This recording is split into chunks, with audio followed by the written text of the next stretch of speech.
Ladies and gentlemen, welcome to the Tailgate, a Buffalo Fanatics pregame show brought to you by Manscaped. Head on over to manscaped.com. 20% off, free shipping using the promo code Fanatics. Again, head on over to manscaped.com.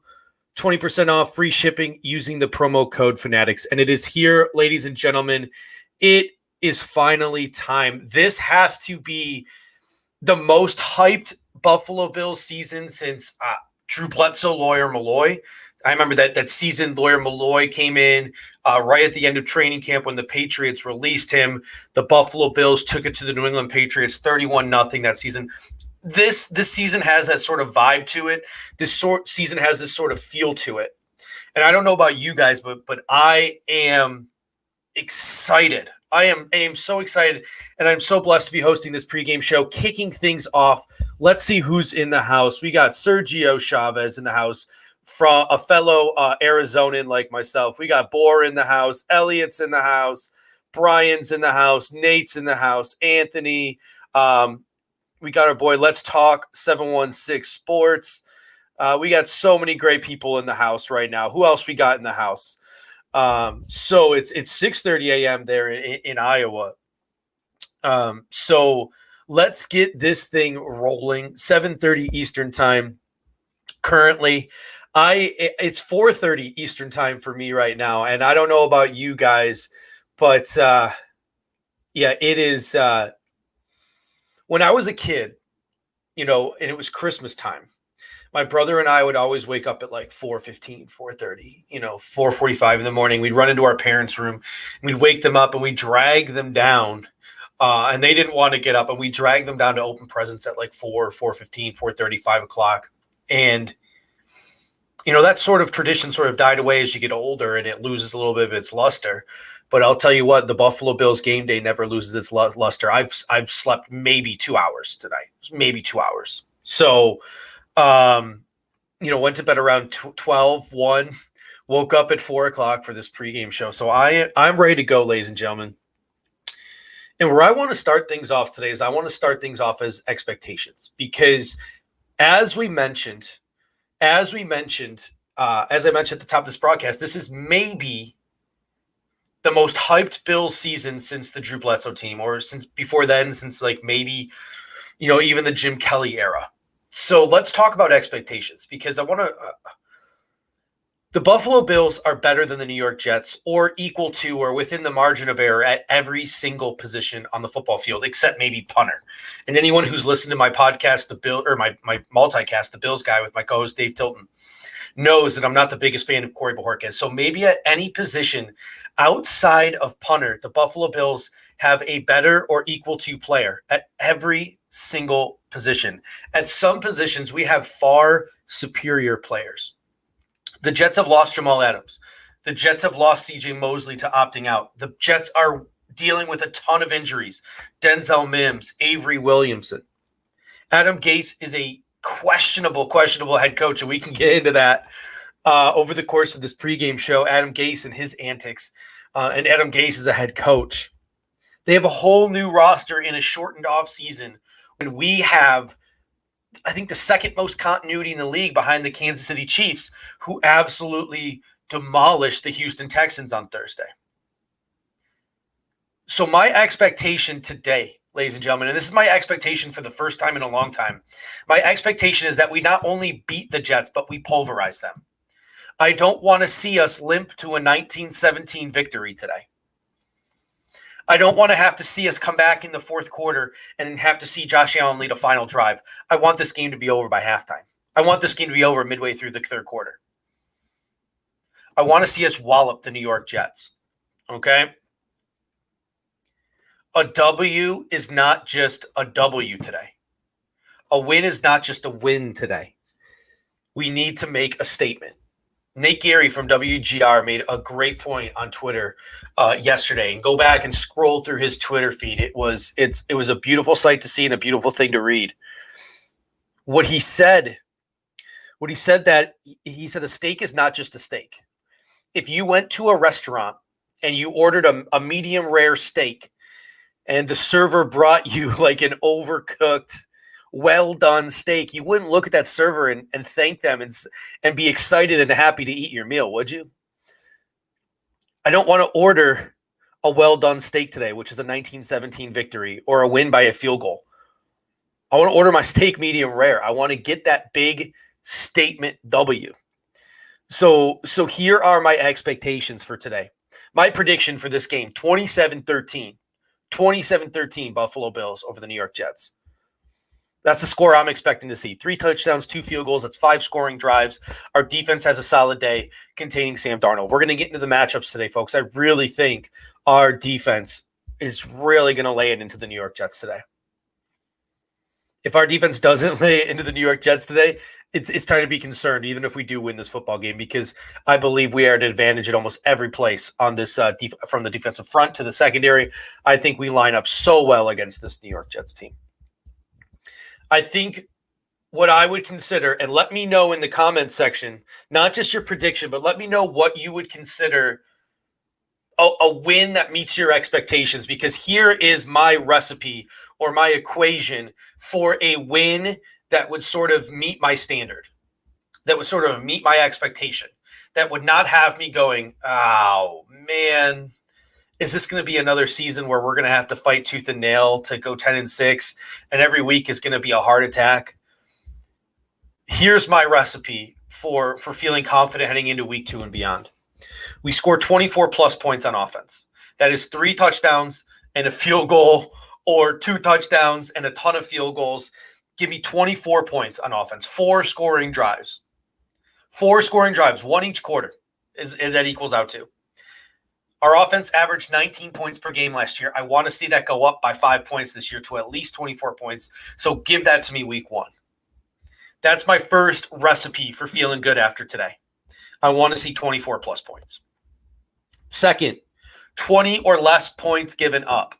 So 24 plus points scored, 20 or less points given up. The reason why I'm not being like, I need to see 13 points or less than 15 points is because I do feel like if we go out to a big lead, we might start getting, might start playing a little bit off in defense and giving them some drives, like some garbage time points from Sam Darnold and the New York Jets. So I'll give the Bills 20, even accounting for garbage time, if we're winning this football game. 20 or less points I will consider successful.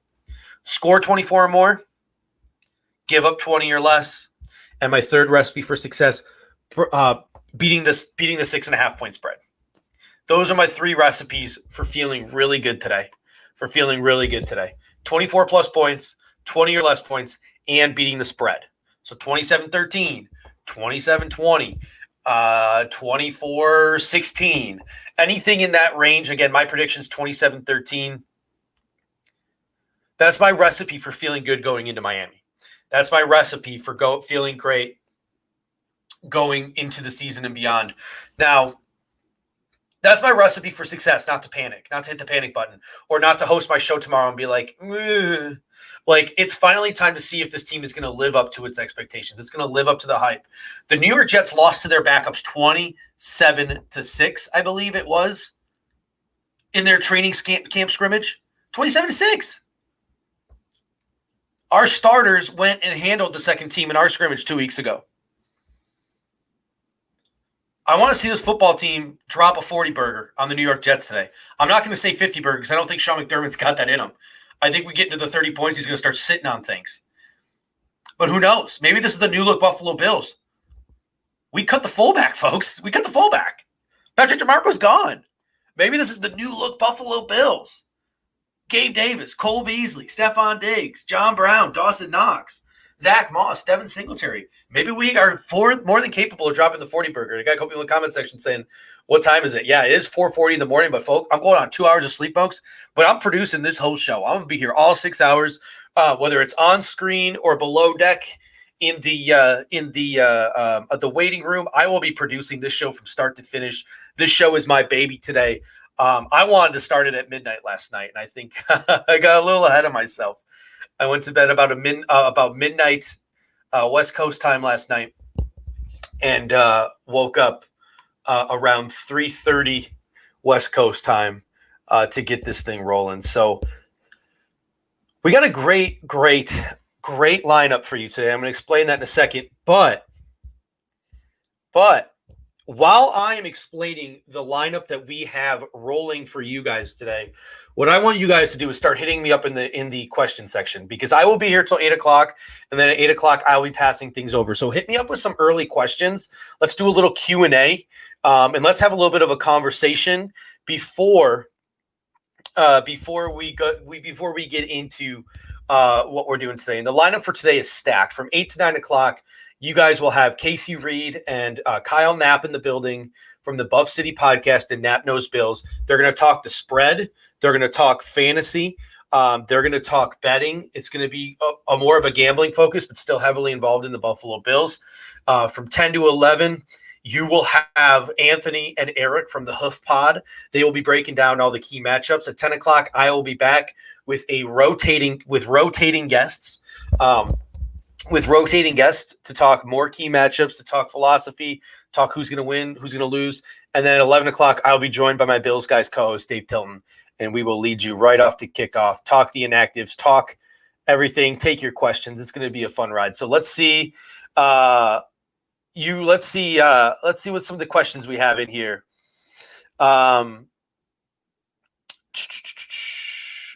Who finished with more yards today? Diggs or Brown? That's a tough question. So I'm actually in a fantasy league where the opponent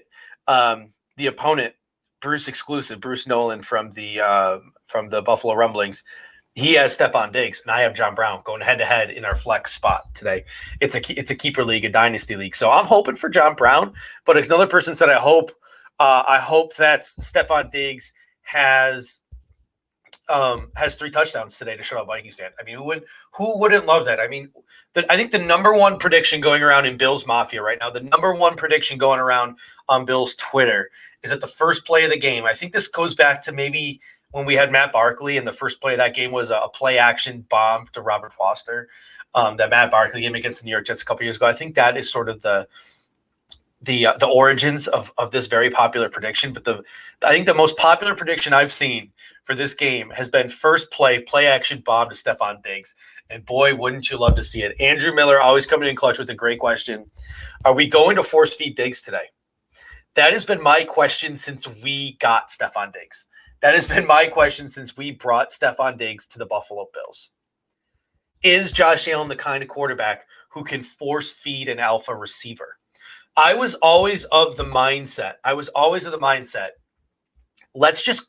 Let's have a wide receiver by committee. Let's just have 4 solid receivers, rotate guys in and out. Allen's a playmaker, have a strong running game, give him the John Browns and the Cole Beasleys of the world. All I wanted was like Emmanuel Sanders this offseason. I didn't want Stephon Diggs. I just wanted another John Brown because I question whether Josh Allen can feed an alpha receiver. I really do. Like, no offense to Josh Allen. I question that. I'm like, is that really our game? Is that really the Buffalo Bills' game? Is that really what we want, to force feed an alpha? I'd rather just let Josh Allen hand the ball off to the running back, have people get schemed open, and just play sort of an offense where we spread the football around. But then we traded for Stephon Diggs, and I was just as excited. Don't get me wrong. I was never more happy to be wrong about what the Buffalo Bills' intentions were at the wide receiver position. And throughout the Florida mini camps, throughout training camp, they're feeding him the ball. Like, I remember the one day in practice, all the beat reporters were like, listen, if anyone's questioning whether the Buffalo Bills are going to throw the ball to Stephon Diggs, don't, because that dude got thrown the ball 15 times today in the hour of practice. So, I think what was the biggest issue when we drafted Sammy Watkins over Khalil Mack, which I'm still salty about, was the fact that we spent this capital on this guy who looked so good when Tyrod would throw him the football. It was like, why is this guy not getting 10, 15 targets a game? Like, what are we doing? Do we feed Stephon Diggs the way Ben Roethlisberger feeds Antonio Brown? That's a great question. I got another comment here from Chris Daffler, and I apologize if I pronounced this wrong. He said, do you think Mekhi Becton can stop Ed Oliver? I don't think Ed Oliver is the person Mekhi Becton has to worry about. Mekhi Becton is the left tackle. He is he was one of my favorite prospects in the draft, but he's raw. 6'9", 350 pounds, with the most nimble big man you'll ever see. The dude is an absolute giant, but he's going up against, as a left tackle today, he's going up against Jerry Hughes, Mario Addison, and not to mention there might be some pressures from Matt Milano and Tremaine Edmonds. And, you did mention Ed Oliver in there. I think one of the Bills' biggest advantages today is their defensive line against the New York Jets' offensive line. Defensive line versus offensive line. Mekhi Becton, rookie, first game, he's going to be nervous, and he's going up against two of the most wily veterans in the National Football League in Mario Addison and Jerry Hughes. And it's not like these guys are like power bull rushers, right, where Mekhi Becton might have an advantage. I know Mekhi Becton, for his size, is nimble and quick and all that good stuff, agile, the dancing bear analogy that you want a lot of draft nicks like to use. I understand that he is that, but think about it. You got to think about it.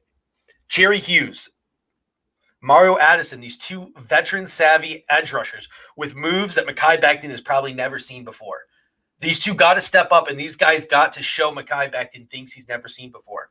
This whole offensive line is brand new from left to right. I think there might be one starter returning. There might not even be any. I'm not even sure if Alex Lewis was on the team last year. Everyone else is brand new. They didn't have OTAs. All they've had is like a shortened training camp, no preseason. Communication is going to be a problem.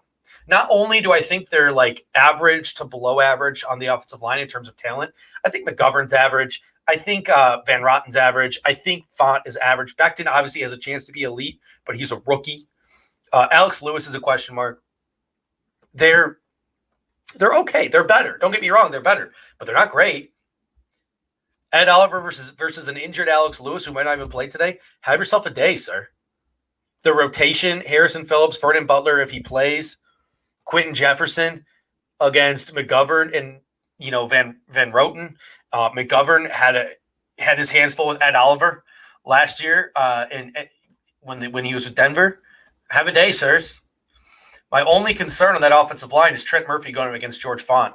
I'd like to see Mario Addison switch from left to right a lot, switch over from left to right and have a lot of formations where it's Jerry Hughes and Mario Addison, because I think you could really take advantage off the edge. Who knows if AJ Epinesa plays today? He might sit because he doesn't play special teams the way Daryl Johnson does.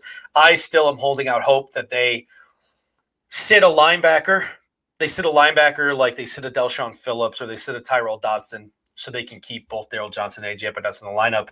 I think it would be to their advantage to do so, especially if Vernon Butler doesn't play today because AJ Epinesa has that flex to play inside. But I want to see a lot of stunts too. So that lack of communication, right? Have Ed Oliver and Jerry Hughes doing those stunts and rotating and get those linebackers shooting the A gap. Let's bring it to them. Let's bring it to them. And one of the things that I really like about this defensive front today is I don't think it's going to take more than 5 guys to create pressure on Sam Darnold. And Sam Darnold doesn't do well under pressure, folks.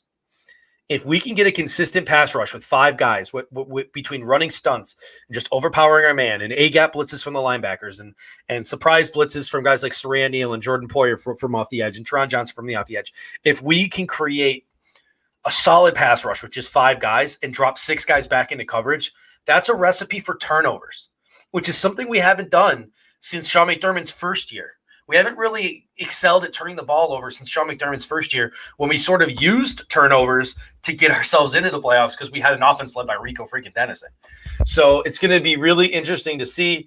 That's a great question, Chris, because I think that is a huge advantage.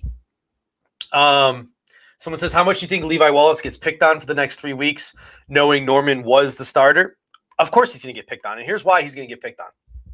Number one, Trey White is across from him. Trey White is across from him. That's why he's going to get picked on. No one wants to throw at Trey friggin' White. Not to mention your safeties over the middle are Micah Hyde and Jordan Poyer. So the 2 guys that are going to get picked on are Teron Johnson, who got a little bit picked on last year in the opener against the Jets when Jamison Crowder had all those 14 catches or whatever, but it was for under 100 yards. So you can sort of go back and forth on whether Teron Johnson had a bad day or not. And Levi Wallace is getting picked on. But the one thing I do want to say about Levi Wallace is this. From all accounts, he's had an impressive training camp. He has bulked up, which was one of his biggest issues. And there's something to be said about development. There's something to be said about development, and that's what I really love about this football team. Mike Bucker is back for another year. Ryan Bates is back for another year. Tyrell Dodson is back for another year. A lot of these guys who could be quality depth pieces in the future, there's something to be said about development. And bringing guys back and keeping them in their system and letting them grow as football players. Levi Wallace isn't the same football player he used to be. Put on 15 pounds of muscle this offseason. Now, Levi Wallace is a pretty solid corner in zone. He struggles to turn his hips and run down the field with the speedier receivers, and he's not the most physical, aggressive tacklers. I don't think he's ever going to be able to fix his ability to turn and run with guys. I think that's something where he's just always going to be athletically limited in that way. But he did bulk up this offseason, which should help him in run support, which should help him in the box, which should help him in that short range. And he's going up against Chris Hogan today. Chris Hogan ain't running by Levi Wallace, folks. If it was Denzel Mims or Bashad Perryman, I might be concerned, but Trey White's probably going to shadow Perryman. Denzel Mims ain't playing, and the Jets quite literally don't have another boundary receiver other than Chris Hogan. It's Braxton Berrios. It is Jamison Crowder, who are both going to be playing from the slot. So it's to me that's a recipe for success for Levi Wallace. I think Levi Wallace is going to be the one getting the turnovers today. If the Buffalo Bills do force some turnovers, get some picks, I think Levi Wallace might be on the receiving end of a few. And right there, Bills Talker, Believers Talk said the same thing. Robert Yeoman says, which player are you most excited to watch today? Which which player are you most excited to watch today? That's a great question. There's a couple of guys I'm really excited to watch. So I'm gonna give you some duos. Number one, I'm really excited to watch Moss and Motor. I want to see how the Bills utilize them. I want to see how the Bills' rotation is. I want to see if Devin Singletary is the workhorse early. Am I reading from a teleprompter? No, I'm not reading from. I'm just going right off the top of my head here. I do have myself up on a television screen up here, so I'm looking to make sure everything's flowing right. Like I said, I'll be producing the show today, but I'm looking forward to Motor and Moss, seeing how these two do, seeing how they're utilized. I want to see if we get some pony backfields today. That means two running backs in the backfield at the same time. We saw it in the scrimmage.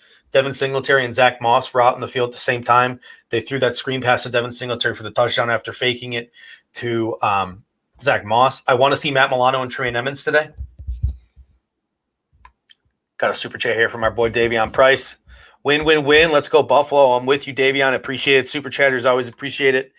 If you want your question, your comment read live on air, you can guarantee it by hitting us up with a super chat. So we appreciate that, Davion, as always. Tremaine Edmonds, Matt Milano.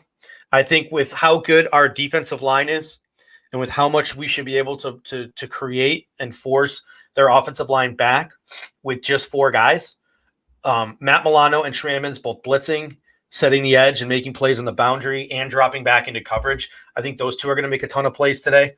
I'm really excited to see Dawson Knox and Cole Beasley work the middle of the field with guys like John Brown and Stephon Diggs on the outside. And then, of course, who isn't excited to see Josh Allen and to see him with his new weapon, Stephon Diggs, and see if he can force feed that boundary receiver and see if he can still feed John Brown at the same rate that he feeds that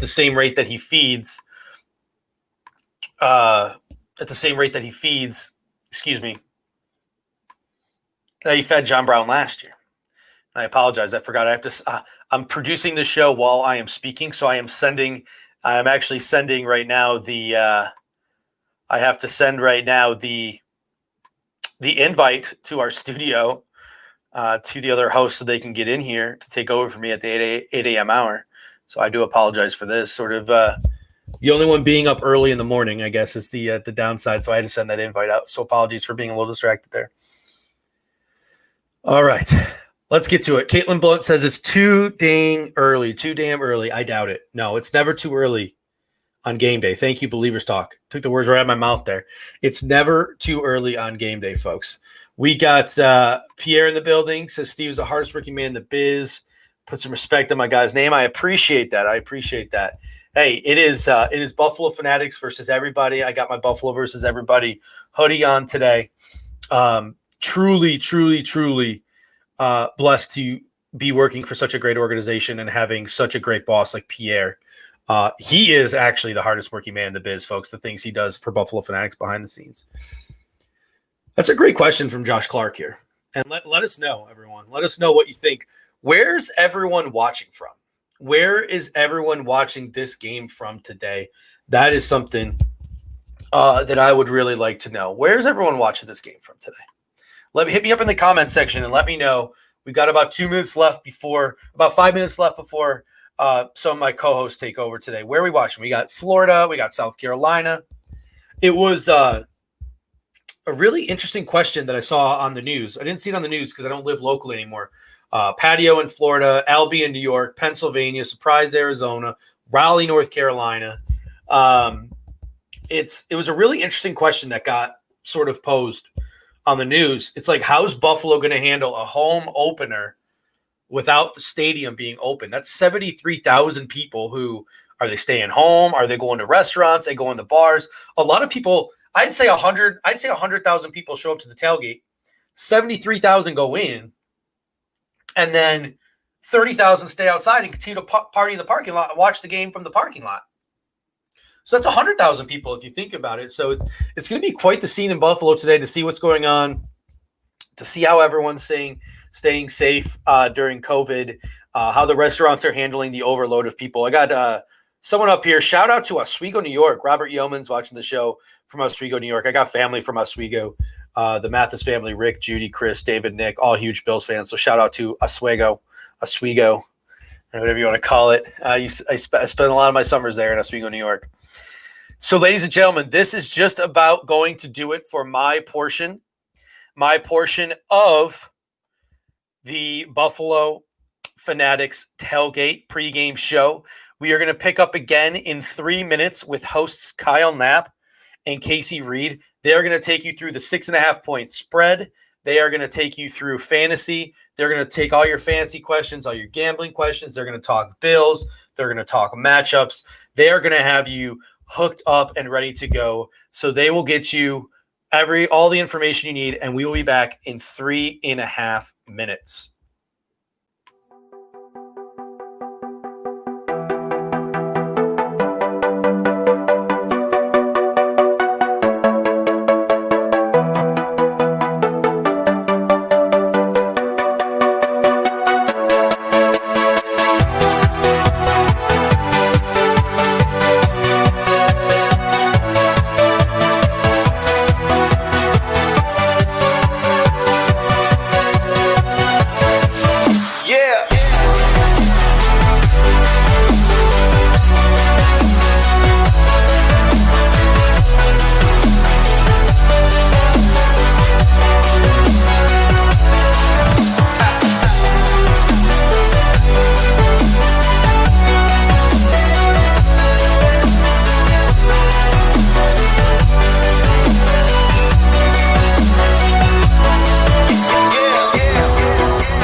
What is going What's on? up? How we doing? Dude, did you sleep at all last night? Not much, no. No, I didn't either. No, me and Manny were up. Man, we were up until about 2:00. I finally looked at my wife and I was like, I've got to try to go to sleep. And it just didn't happen. Not at all. Yeah, dude, I was up. I probably woke up like 4 or 5 times during the night. I was like, I just can't sleep. It's Bills game day. I'm just so pumped up. I'm ready to go, dude. I woke up early, walked my dog, ate some breakfast. I don't normally even eat breakfast. Like I don't know what I'm doing because I'm up this early on a game day. I'm pumped up and I'm ready to go. So when I was like, yeah, no, I'll do the pregame show. Yeah, I'll do it. I'm Central Time. So Yeah. when I said, yeah, I'll do 8 to 9, I wasn't thinking Eastern. So I had to wake up an hour early. So time zones will get you guys. Time zones will get you every single time. But good morning, Bills Mafia. My name is Read 'em and Weep, and I am the host of Buff City podcast. And I am joined with Nap Knows Bills. So Nap, your podcast goes on. Ironically, its name is Nap Knows Bills, right? It goes on Saturday. Correct. And then I follow up your performance on Sunday. So we are the weekend guys. Mm-hmm. And I believe yours actually just went live like an hour or so ago. Yeah. It went live around 2:00.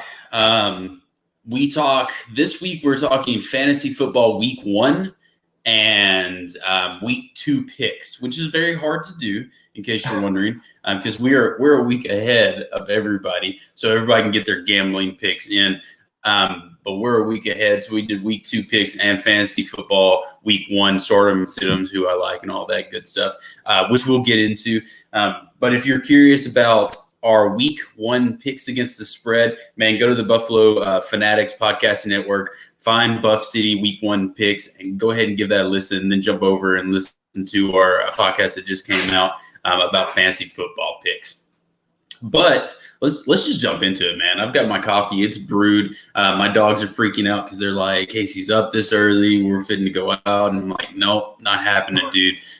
Let's talk about it. Let's talk about it. I'm ready. Minus 6.5. I think minus 6.5. Is that I got it at minus 7 right now? So I got it at minus 7 right now. So it did move. We were right.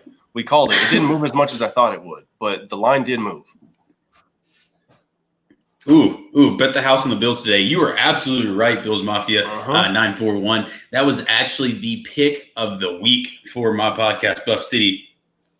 Reason being is I'm not trying to be a homer, and trust me, I'm very excited. I would not wake up this early having like 4 hours of sleep if I wasn't excited for Bills Mafia, for Buffalo to win. But man, it's just when you compare the offense of Buffalo and you want them to score points, and you turn around and you look at the Jets defense, who's going to stop them? Like who's going to stop them? I mean, it just is what it is. Nap, what do you think? Stephon Diggs. What do you think?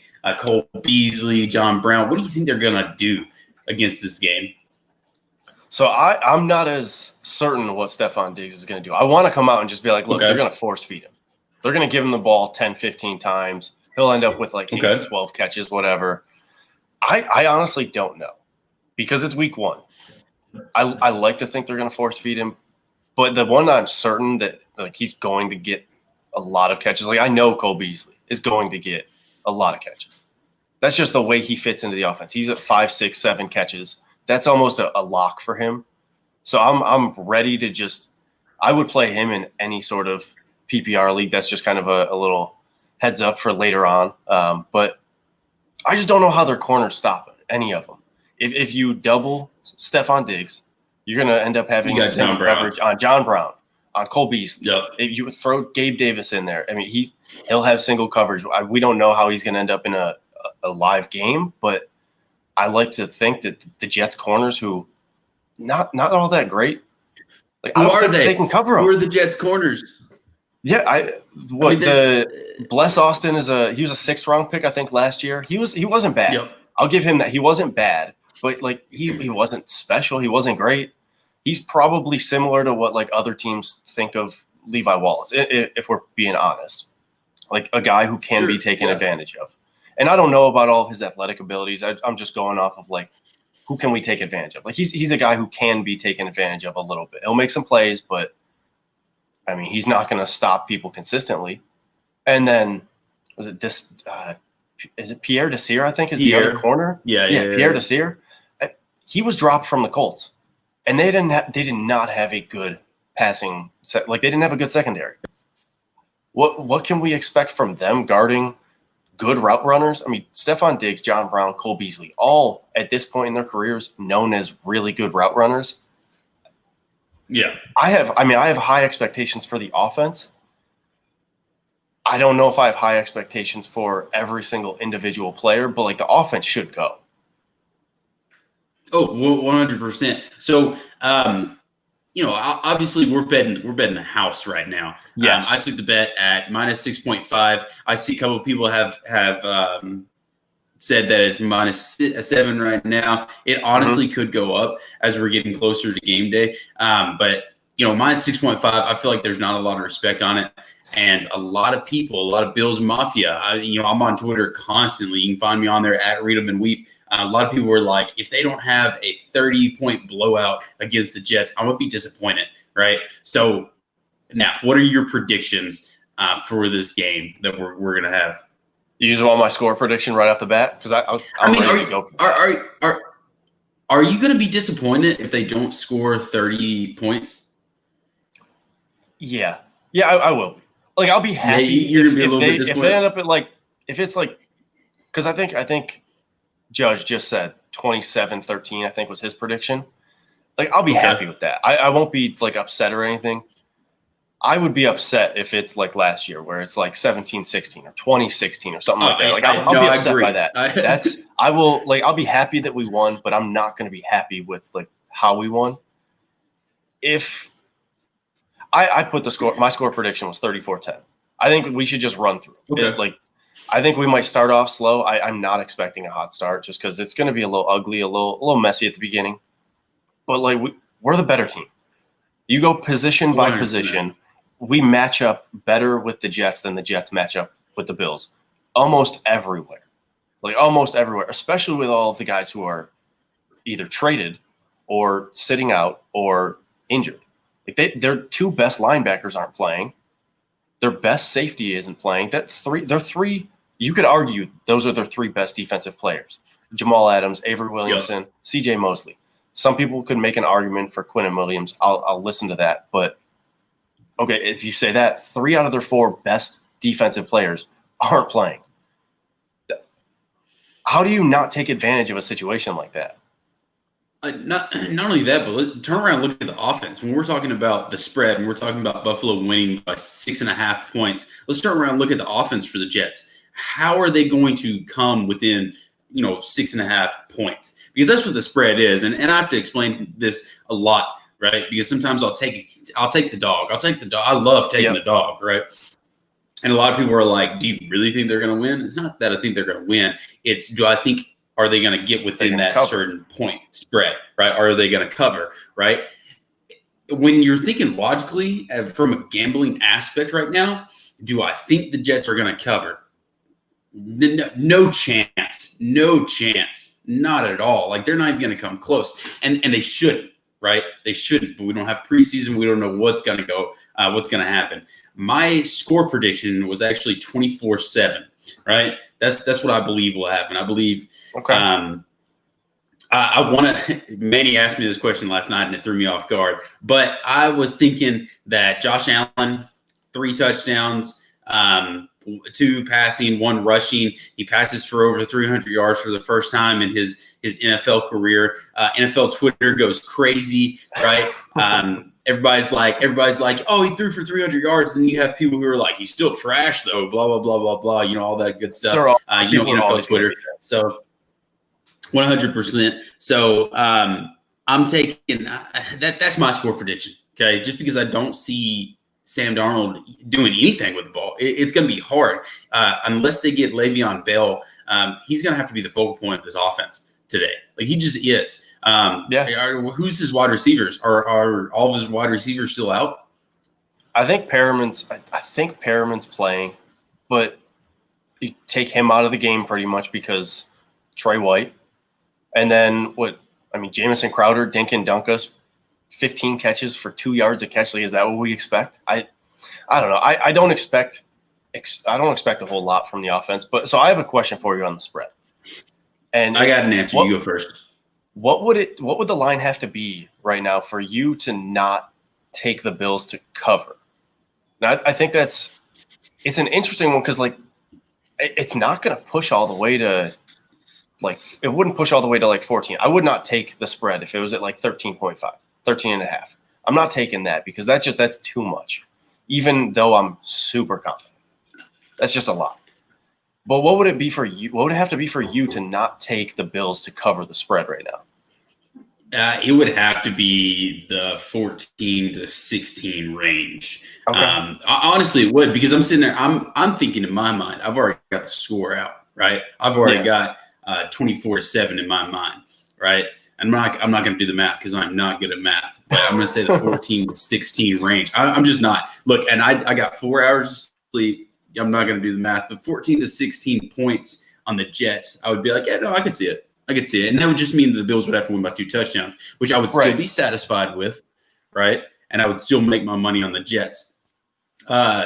Trek Reviewer, since we did not have T.O. in his prime, do you think Diggs is the best receiver we have had since A. Reed? What do you think, Nap? I am partial. It's a tough one. I'm partial to 2 receivers. I'm partial to Eric Moulds. And I am very partial to Stevie Johnson. Now, I think that Stephon Diggs is far and away better than Stevie Johnson. You're talent and ability wise on Bills Mafia. I love Stevie. Like, he's my favorite Bills player that I've ever watched. I'm rocking his jersey today. I don't have it on right now, but that's the jersey I'm rocking today. I was going to ask you. I've been thinking about that all morning. Got to figure out which one to start with. Look, I'm rocking that jersey, and I'm not taking – it's not coming off. But I think that Stephon Diggs – I think that he is a better receiver than Stevie Johnson was, just because he can do more with the ball after the catch. And he's got more speed. Like, they're both probably the similar type of route runners. They can both do similar stuff when they're actually getting open. But after the catch, like, Stephon Diggs has more talent and abilities. I think Eric Moulds is sneakily, and this is a hot take. I think Eric Moulds could sneakily be the most talented receiver that the Bills have ever had. Not necessarily the best production, obviously, because he didn't have the best production. Andre Reed had the best production. No debate about that. But Eric Moulds didn't have the best quarterbacks the entire time he was playing. He dealt with Drew Bledsoe after his injury. He had Rob Johnson for a little bit. Like, he didn't play with the best quarterbacks all the time, and it wasn't necessarily a pass-happy offense, from what I can remember from my early age. So I think he's probably the best receiver that we've had since Andre Reed. But then I would put Stephon Diggs number 3 right away. So I don't know if it's the fact of. I just feel like we haven't had football in so long, right? But I think you are correct in saying that we need to temper back our expectations in Stephon Diggs. Because, yes, he is a really good wide receiver. But Bills Mafia, before the game has even begun, before he was even wearing a Bills jersey, before he was even in Buffalo, we were crowning him the Prince of Buffalo, right? Right. And I want to see how he meshes into our offense, how the offense goes around him, right? And we can actually just transition straight into fantasy real quick. And we can talk about it because I wonder how Vegas is treating the home team gets 3 points thing when people aren't at games. That's a very good question because if y'all look at the week 1 lines everywhere, it was like -1 or -2 plus 2.5. It was very weird, and I think part of it has to do with no one truly has a home field advantage, right? Because there's no crowds. Sure, they're pumping it in, but another thing has to do with the fact that there's no preseason. So Vegas doesn't know what's going on. The only thing that Vegas is really going off of is injuries at this point, right? They're going off of injuries. So you'll have a game, and it's a pick'em game, right? I think I was going to say the Eagles in Washington was +6.5. Trying to think of another game like the Seattle and the Falcons. That's a -1. That's a pick'em game, right? So Vegas doesn't know what's going on. We don't know what's going on because COVID's brand new to everybody. So it's more of who do you think is going to win, right? And at that point, I'm probably not going to take the under or the dog. But let's get into fantasy. So I've got Josh Allen on my team, and I've got Stephon Diggs on my team. So yeah, I mean, and a lot of people wanted to talk about me being a homer going for Josh Allen. But if you looked at Josh Allen's fantasy football outlook the last 4 weeks of the regular season last year, he was actually on fire. He was one of the better quarterbacks. So I expect him to continue that trend going into this year. Now, he was a top 10 fantasy quarterback all of last year. He was. Yeah. He was. So my thing is today the weather's kind of messed up. What was the weather again? I saw somebody put a comment up there. It's 72, wind at 19 miles per hour. It's supposed to be rainy. It's supposed to be just a nasty day. So do we see Josh Allen trying to throw in that mess today? I mean, yeah, he's gonna throw the ball. I don't think that he's gonna end up having 35, 40 passing attempts. The weather should. I mean, no, I will say we saw a really bad weather game last year against Philly where Brian Dable decided we're gonna throw the ball all over the yard, and obviously it didn't work out. But I don't think that you make, or at least you shouldn't make the same mistake twice. So I don't think that they're gonna pass the ball as often. But he's still going to be a great fantasy play because he's got the running ability. And this goes back to you're starting him.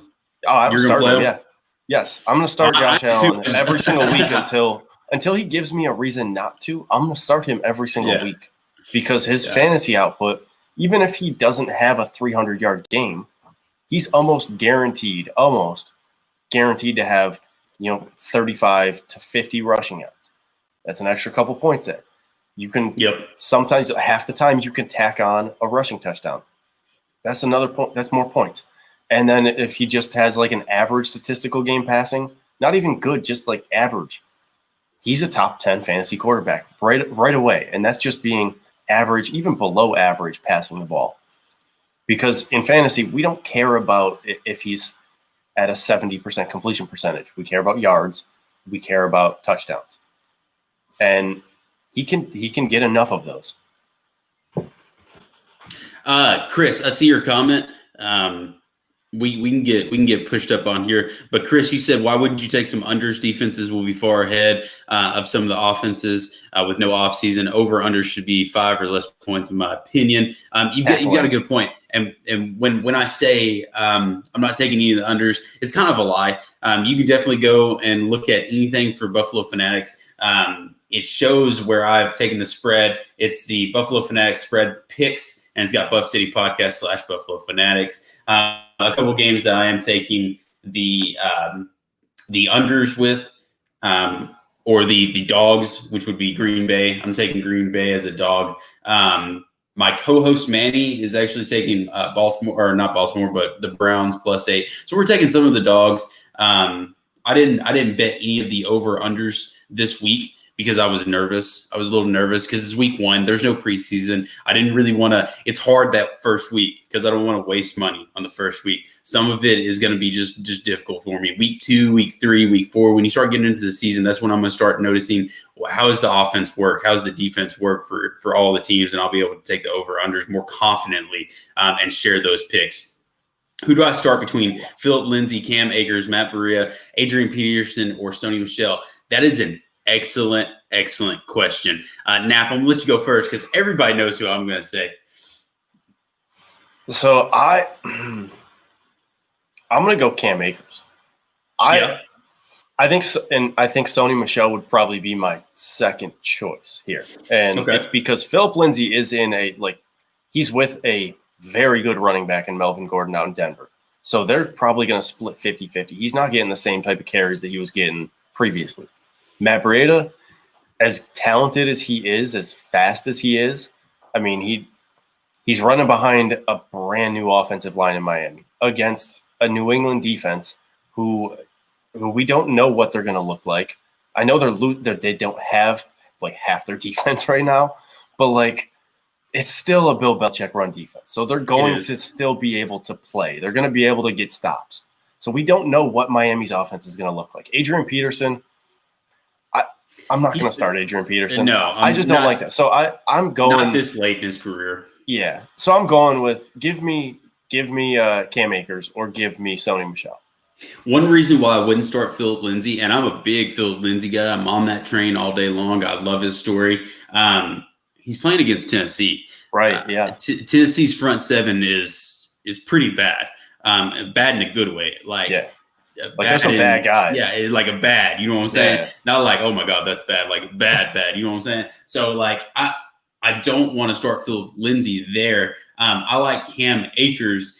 He's going against Dallas, and sure, Dallas's front seven is it's good as well, but I don't know. I trust Cam Akers after watching him in college. He didn't really have a strong debut in Hard Knocks, but I'm gonna take Cam Akers over everybody there. I just feel like the Rams are about to unleash something there, and no one knows about it. Plus, who's fighting Cam Akers for game time? Is it Malcolm Brown, I think? I might be just botching his name. I think it's Malcolm Brown, though. It is. He was a third-round pick a couple years back, and then you get this other third-round pick in Cam Akers. You bring him in there. I really think he's just going to absolutely dominate. Looks like rain will be over by game time, which is awesome when it comes to gambling, right? When it comes to gambling, when it comes to fantasy, it's just going to be a slippery slope, as in hopefully Devin Singletary fixed his fumbling issues. Yeah. Look, if it's not raining by game time, I would smash the over.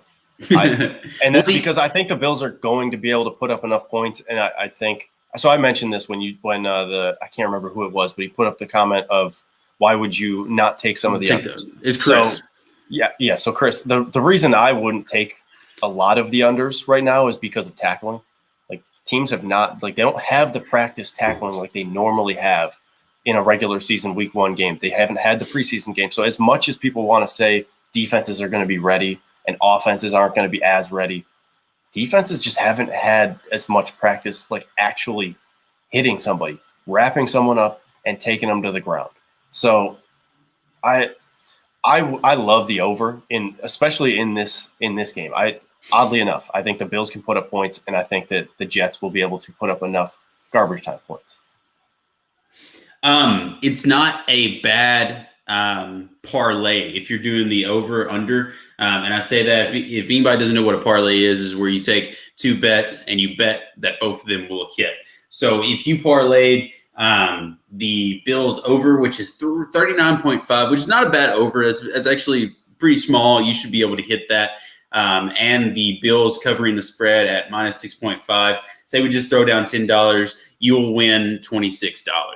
Okay, so it's not a bad bet if you want to make, say some quick money. I could definitely see them hitting the spread, and I am confident that they will hit that 39.5, and they have the lowest in NFL this week. Bills over under. So Nick Chubb over Singletary, right?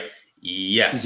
Right. Yes. Not 100%. Even a question. Yeah. Look, Nick Chubb, right? He should be the focal point in Cleveland.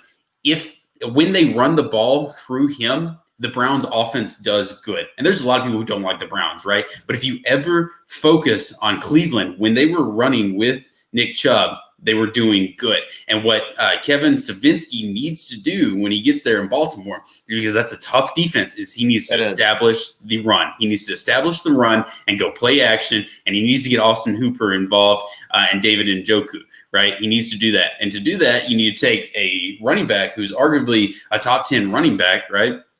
And you just need to run it, right? He's going to get all the goal line touches, right? So he's going to get you I would say a touchdown, maybe 2 touchdowns. Kareem Hunt is in there too, which is a fascinating, aspect when you talk about game planning. Change of pace role for him, though. But yes, he's not going to get the goal line touches. So yeah, we're starting Nick Chubb all day long. And if you remember, real quick, one more thing before we get to Alex's comment.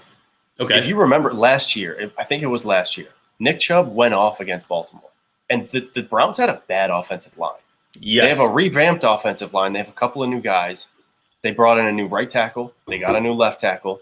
And I know that's not always the best thing. I think that they're going to still just be improvements. Even if they're not at their peak, it's still going to be an improved offensive line. So as much as the Ravens have a good defense, I'm still confident enough that Nick Chubb is a good enough running back that he can get enough yards and still be involved in the passing game to make it worthwhile. He's probably going to get you to the 16 to 17, 18 points today, which seems ridiculous when you're talking about a really good Ravens Right, defense. Let's talk about this. Alexander Spears says Mike Evans or DK Metcalf. That's a very good question. DK Metcalf. That's who I'm taking. I don't trust Mike Evans. I don't even know if Mike Evans is playing. Is he? He is playing. He is playing. Okay. He is playing. So for those of you, when we're talking about fantasy football, make sure you are following Adam Schefter on Twitter. Make sure that you're searching who you're about to start, because if you just wake up on game day and you're like, this guy sounds cool, and you put him in your lineup, you're probably not going to win. You want to be checking out who's injured, who's not. Mike Evans is injured, but he is going to try to play, right? But I just don't trust Mike Evans, right? DK Metcalf is going up against Atlanta. Who does Atlanta have in their secondary when we start talking about that? Right? I mean, their best corner, I think, is the rookie that they just drafted from Clemson. Yep. So, yeah, we're going to go DK Metcalf. He's going to have a strong game, I believe. I think so, too. And, I mean, there's less players who need to get the ball in Seattle than there are in Tampa. Like, Tampa just has a lot of players who, like, you got to spread the ball around. They do. They have so much talent. And there's a comment down here that says, "LOL, Mike Evans has most consecutive 100 or 1,000+ yard season with 6 in a row. LOL, Mike Evans over DK Metcalf," and that's fine. You are absolutely correct, right? The issue that I'm having with that is that there's so many, and you just mentioned there's so many skilled position players there. It's Bruce Arians. I think he's going to try to spread the ball around. He's going to try to get Tom Brady comfortable. And not only that, Mike Evans is going to be on a pitch count. Adam Schefter came out and said he was going to be on a pitch count, right? How many catches do you think a pitch count is for NFL wide receiver, right? Yeah. And you just mentioned comfort, right? Who's Tom Brady comfortable throwing the ball to down there? It's exactly. Gronk. He's comfortable already throwing the ball to Gronk. So if you're saying, like, I mean, maybe Mike Evans, and he could end up having a great game. Yeah. Because he's Mike Evans. He's one of the best receivers in the league. And if you're just talking talent-wise, Mike Evans is better than DK Metcalf. But right now, who do I think is going to produce week 1? I am actually, oddly enough, I am more confident in DK Metcalf just due to the circumstances. Yep.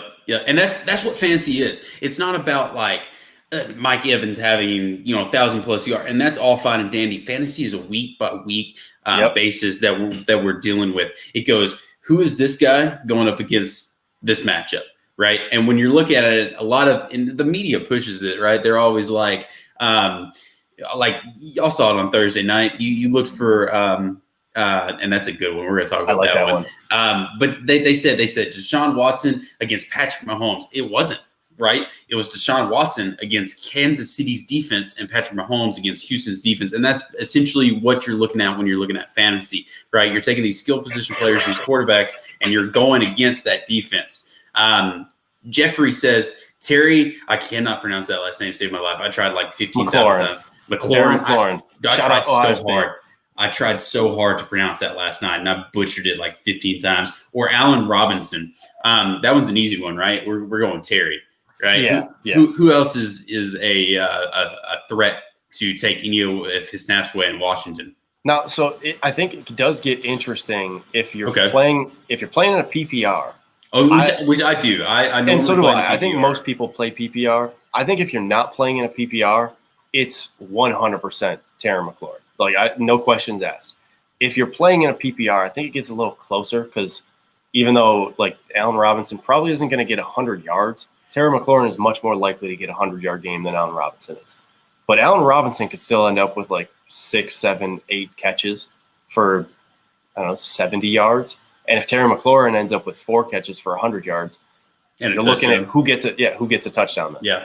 And so, I mean, it's entirely possible in a PPR that it's closer, but I'm with you, Terry McLaurin. I would take him over Allen Robinson. I agree. Pitts D or Rams D? That was a question from James Parson. Who do you think? Because honestly, I like that one. I hesitated. The only reason that I hesitated was because I was trying to think of who the teams are playing. Okay, so I got you. Pittsburgh is playing the Giants, right? And the Rams are playing the Cowboys. Yeah, right? So when I start looking at that, it's not a hesitation to me once I hear who they're playing. Yeah, because Pittsburgh defense, like they were arguably the best defense in the league. You can argue Bills versus Pittsburgh last year, like they were two top defenses in the league, maybe top three, whatever. Pittsburgh's the top 5 defense. Yeah, like they're going to be a top 5 defense, and we're going up. They're going up against Daniel Jones and what wide receivers? Yep. Sterling Shepard, is he going to be too deep? Is he hurt again? Like he hurt might. And I like Slayton out there. I actually like Slayton, but the Steelers have a good passing secondary. Like it's the Steelers. It's the Steelers all day. You take the Steelers all day long. Do not hesitate. Go and put the Steelers in your your lineup right now. Koala Bear Khan says, "How do you guys feel about Tyler Bass's Pro Shop first game?" Yeah, let's talk about it. Right now, Tyler Bass is rostered on ESPN Fantasy in, 7.5% of leagues right now. He's not on anybody's team, right? Yeah. I really honestly believe that if you need a kicker and you're looking around, maybe don't go and pick him up this week, right? Just because you probably drafted a kicker. You probably got a kicker on your team. You're like, well, this kicker, I'm gonna roll with him. Tyler Bass is going to be just phenomenal. He really is. And he's honestly going to get you a lot of fantasy points, right? When Sean McDermott, he is very confident in him from hitting from 50-plus yards, right? If you're playing in a PPR league, depending on what your point spread is, that could be 5 points if he hits a 50-yard field goal, right? So, yeah, I would say go pick him up, go put him in. I feel very confident in him. Even with the weather, the nastiness, they wouldn't have brought him up to Buffalo if they didn't think he could play in the weather. So, yeah, I'm very excited to see his first game. I think if you have an established kicker already on your roster, then I would wait. If you have a guy who you don't know who he is, if you're unsure about, then hold off on Tyler Bass. Wait and see.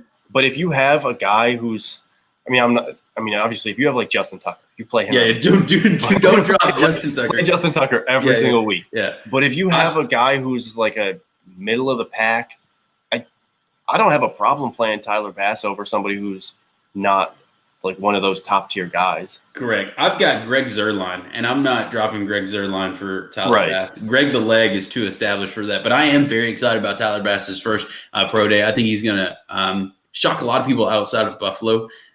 We all know what he can do. We've probably sat there up all night and watched his YouTube videos. James Parsons says Smokey or T.Y. Hilton. So John Brown or T.Y. Hilton.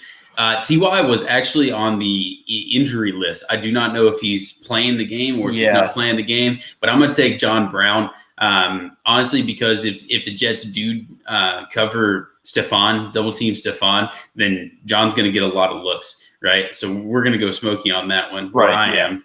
No, I would too. And it's partially because of that, partially just because of the familiarity. Week one, and it's just consistency matters when you're talking about fantasy football. Having that consistency with your quarterback, that matters. And even though Stephon Diggs is going to come in and take away some catches from John Brown has that consistency. He has those reps already in place from last year. And then obviously all of offseason, he has all those reps with Josh Allen. So he has that in place.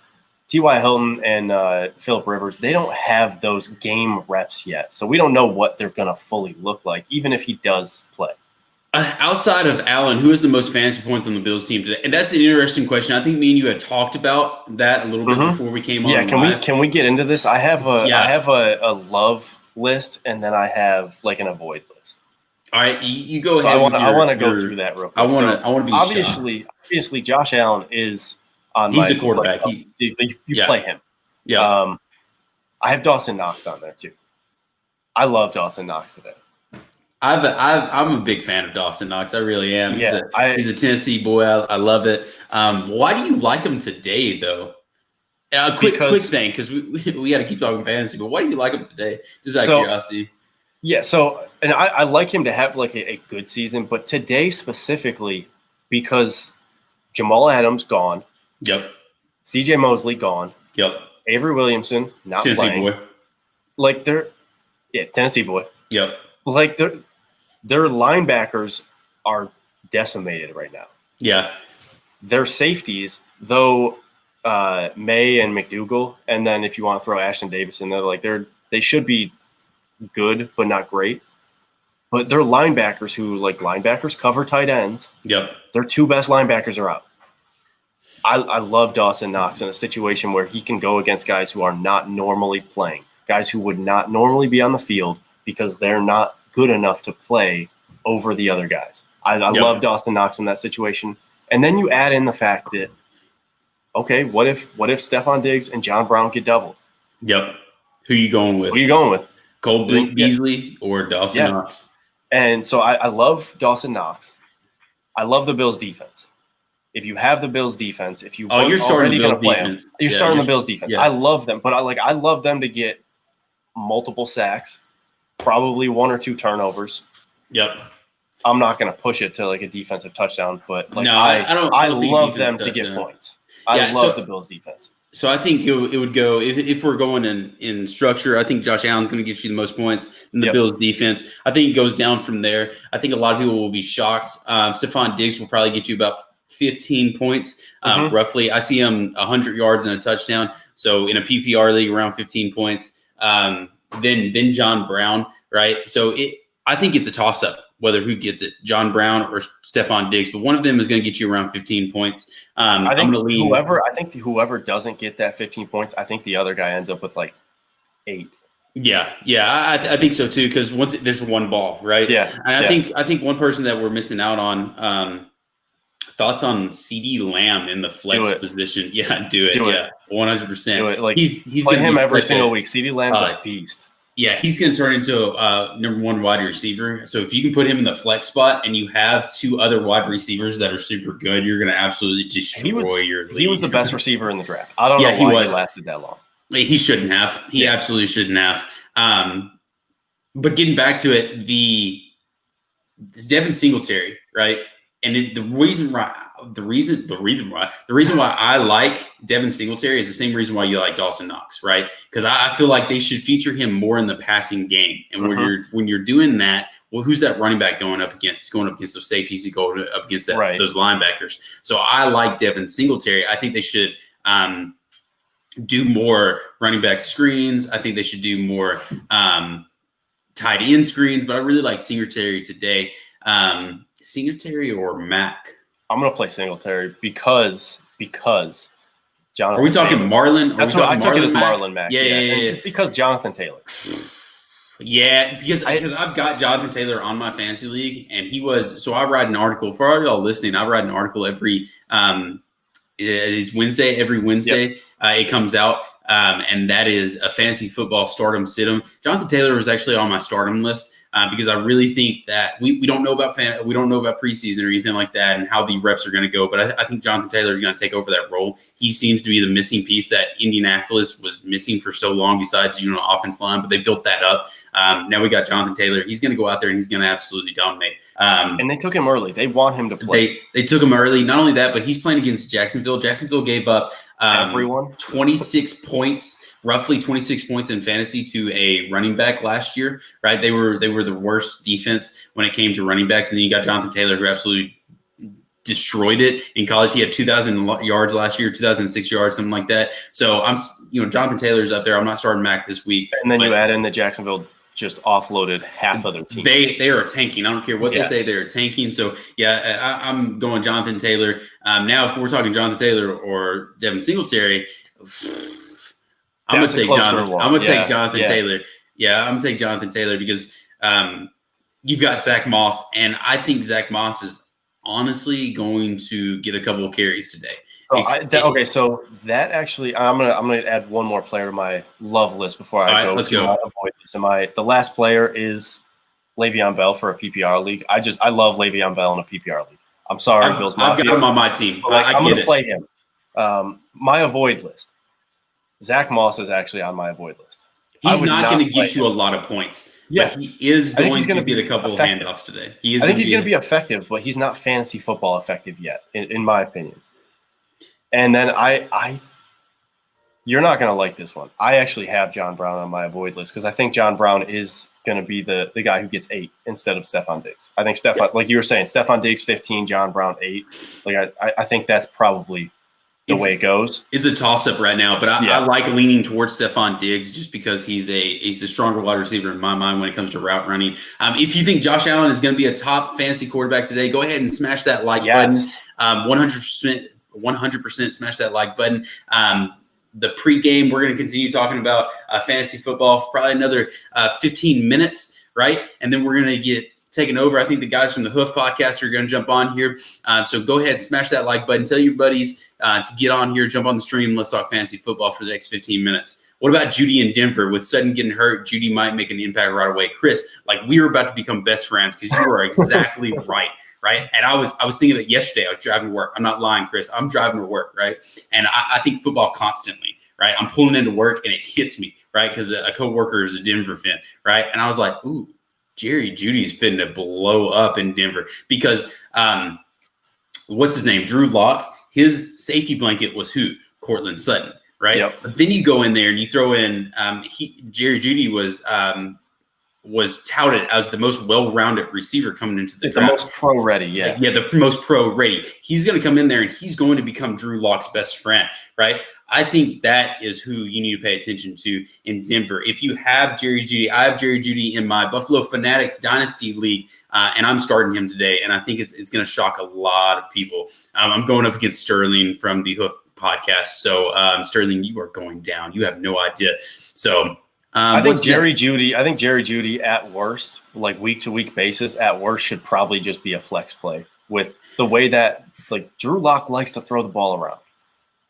That's what he wants to do. He's not the type of quarterback who wants to dink and dunk. So even if Sutton is there, I think there's still like a strong consideration to toss Jerry Jeudy in on the flex play. Yep. Chris says, if you guys played DraftKings, what do you think about Boston Scott today for the Eagles? I do play DraftKings.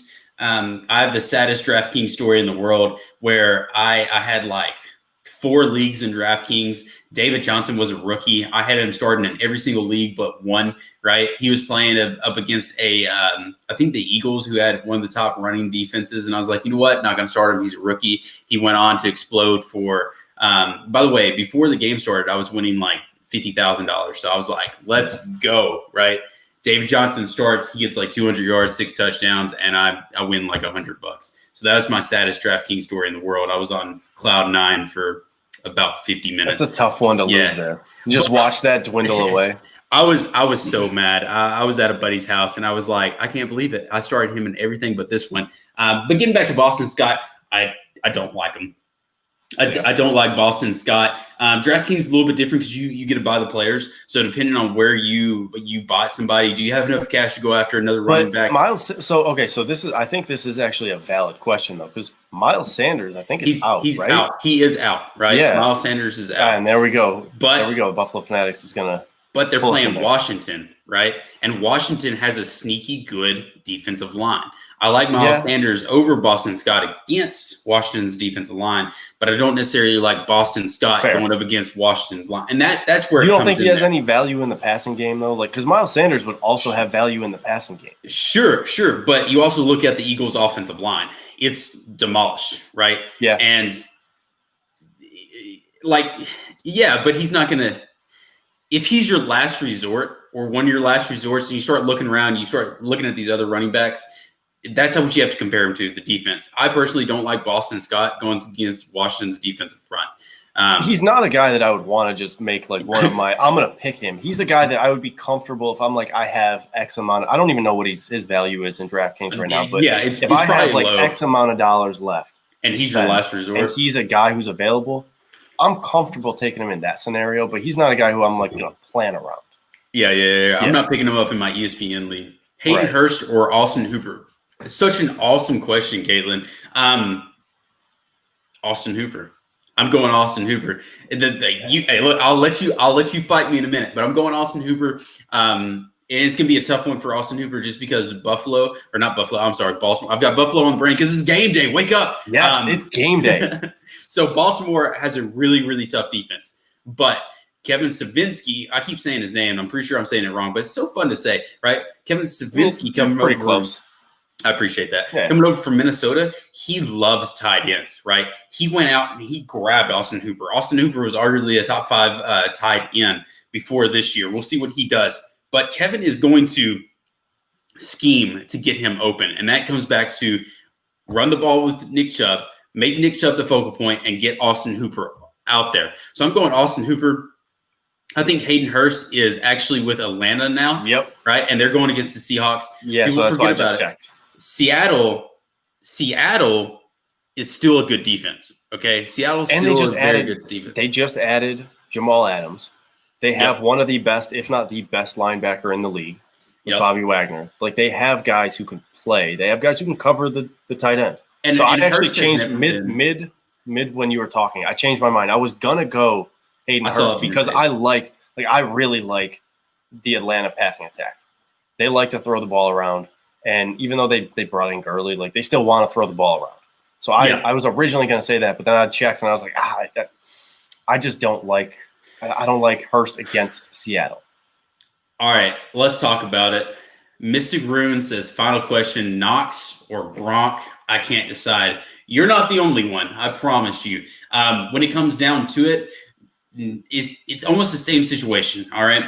Let's take out names and let's look at each team, right? Each team has a ton of skill position players, right? But only one team might feature their tight end a little bit more because the quarterback is comfortable with that. Right. And that's going to be in Tampa, and that's going to be Gronk, right? There's a reason why Gronk was brought down there in Tampa, right? And I think it's because he was very comfortable with Tom Brady. He wanted to play with Tom Brady. He came out of retirement to play with Tom Brady. Mm-hmm. I think they're going to scheme to get Gronk open. Now, Gronk is not a top 5 fantasy tight end anymore. He can turn into one, but he's a little bit older, right? He's not a top 5 fantasy tight end. But if we're pitting up against Dawson Knox and Gronk, I've got to lean with Gronk right now. Now, that's not to say that Dawson Knox can't turn it. I believe Dawson Knox can turn into a top 5 tight end. He can go the Mark Andrews route and turn into a top 5 tight end. But at this point, we're taking Gronk all day long. Yep. Yeah, same.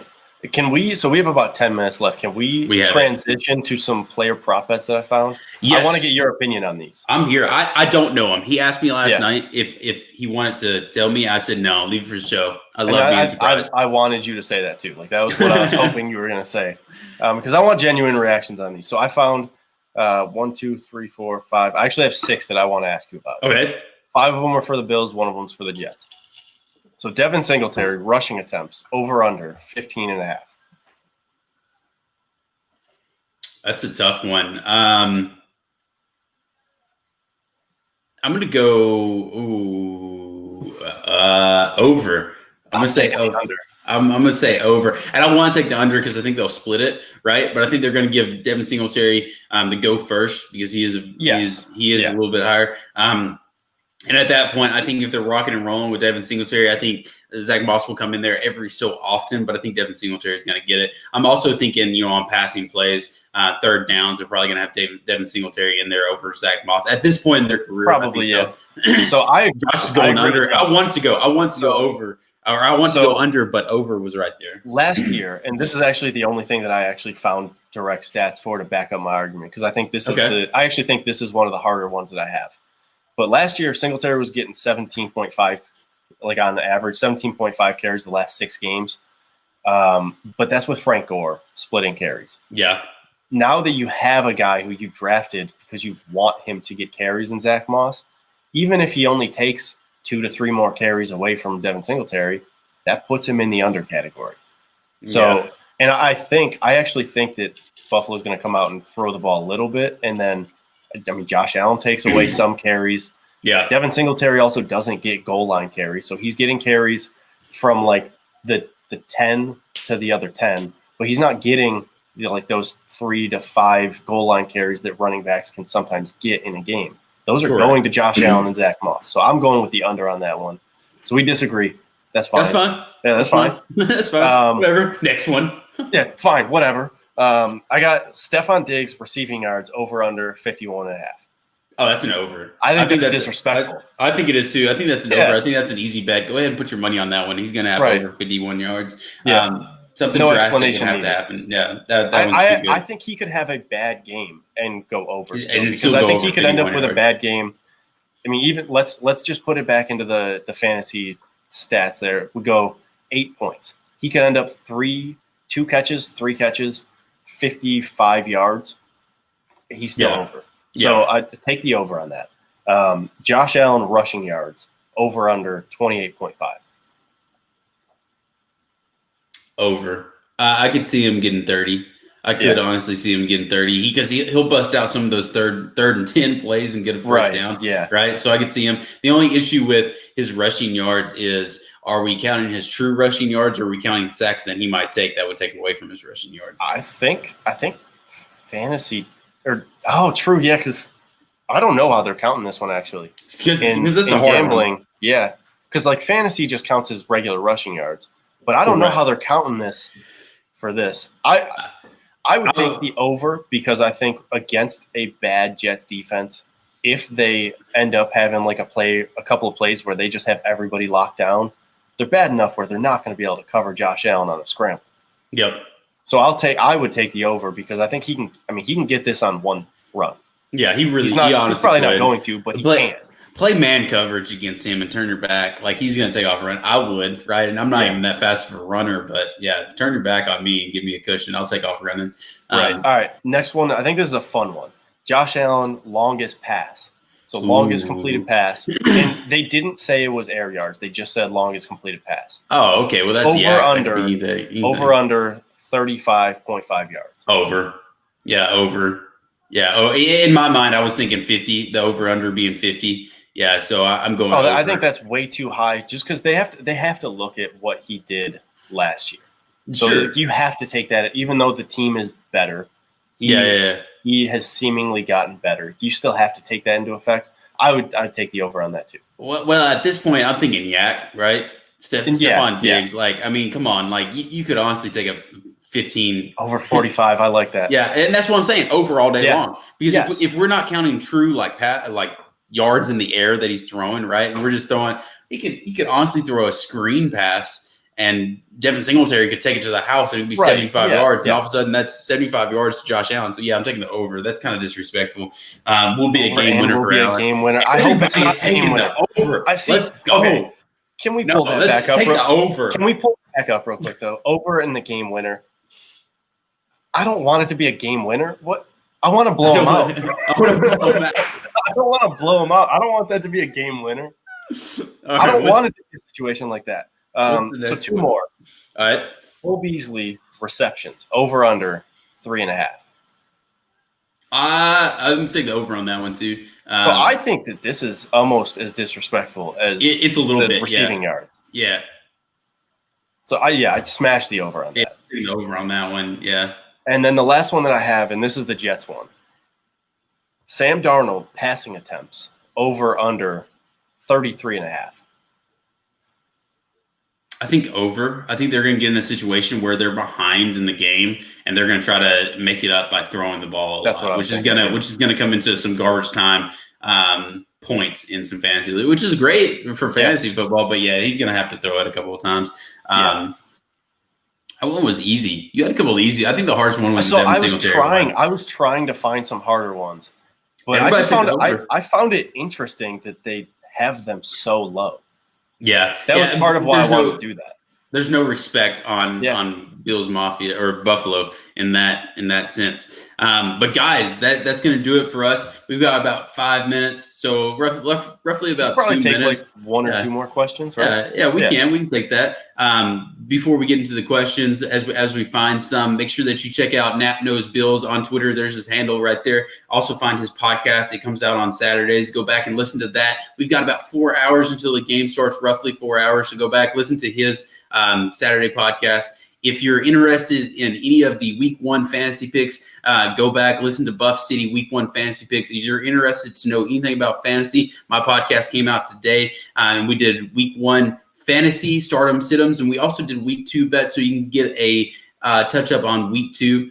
But make sure you go back and listen to that. Do we have any other questions before we get off here? Let's see. Score predictions. So we got score predictions. I'll go through mine one more time, and that is 24-7. I believe that Josh Allen will get 2 touchdowns through the air, 1 touchdown rushing, And then I think the Jets will just get a touchdown. Everybody's due one, right? So 24-7 is my score predictions. I think Buffalo wins in a great fashion. They definitely cover the minus 6.5. So I'm taking that one. What about you, Matt? Yeah, so I have the game starting out a little slow. I think the first quarter, we might not love the outcome. I think it's first quarter, probably like 7-3, but I think Buffalo just takes off from there. I have the score at 34-10. So really similar to you. I actually think the Josh Allen stats that you dropped, I think that's probably spot on. 2 touchdowns and maybe a rushing touchdown, or 3 touchdowns and no rushing touchdown. I think you add in a rushing touchdown from Devin Singletary too.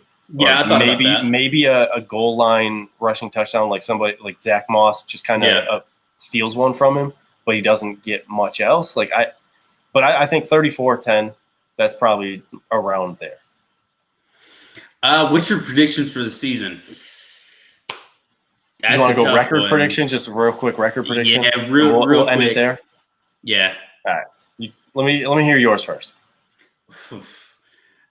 10-6, 9-7, around that area. I don't see them getting 11 wins. No. And the reason why I'm saying 9-7, breaking my heart. Come on. Well, I'm good friends with Steve and Dave. Like we're in a group chat together. So like they've brainwashed me into this whole going to the West Coast, and they have back-to-back games, and it's the toughest schedule. And the more they talk about it, the more I'm like, oh, you got a point. You got a point, right? I hear that. I think before they got into my head, I was thinking about 11-5, 10-6, right? But anything could happen. Honestly, the Bills could bust out and go 12-4, 13-3. I mean, it could happen. I'm not ready to push it to that, but I'm at 11-5. I think that the West Coast, if we were going last year's schedule, I'm probably going 12-4, 13-3. But this year's schedule, I think the West Coast, I think there are probably like 2 letdown games. And we might get into that later, so I'm not gonna give that away. But I think there's probably like 2 letdown games and then 3 just like close games. So I go 11-5. Yeah. All righty, guys. I think that's gonna do it for us. Make sure you tune in. I think the Eric and Anthony of the Hoof podcast, they're going to jump up on there. So make sure you tune in for them. But until then, man, we're going to have a nice little intermission in about 3 minutes and come back. All right. Go Bills.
What's good? What is Good up, morning. everybody?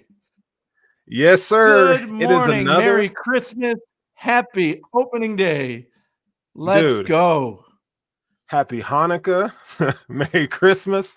Yes, right? What else can we describe? I mean, did you sleep last night? That's the first question.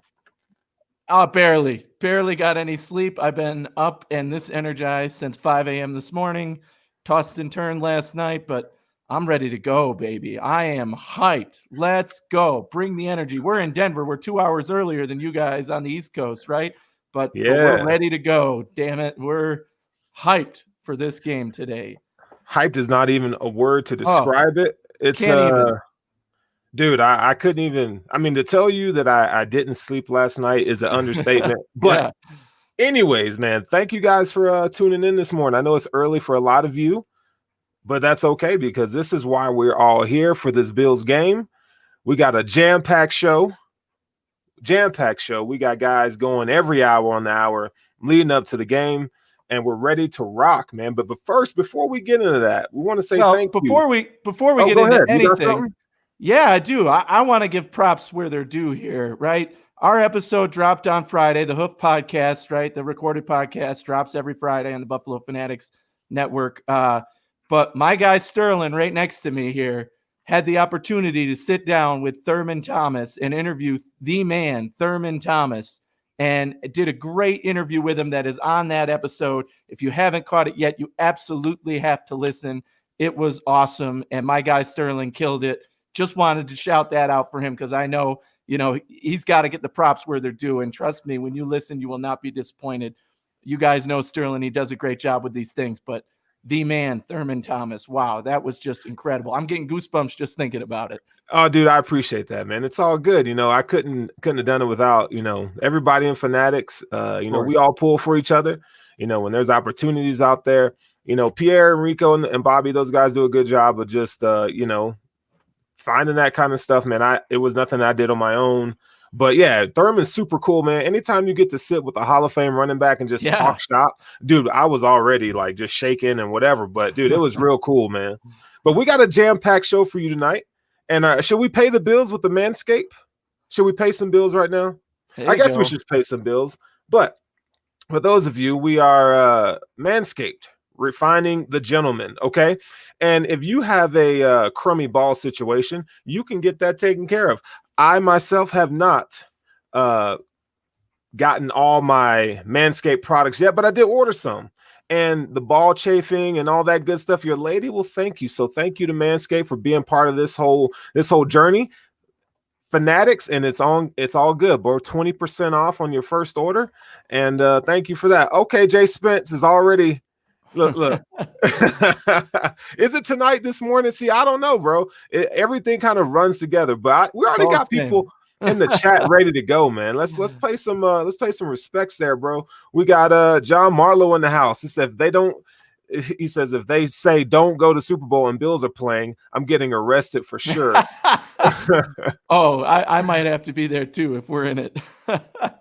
Dude, isn't this crazy? We already got fans in here, man. That's just wild, dude. You can, and as far as our fans go, there's so many outlets where you guys can get involved with Fanatics. We have a Text BF fan club.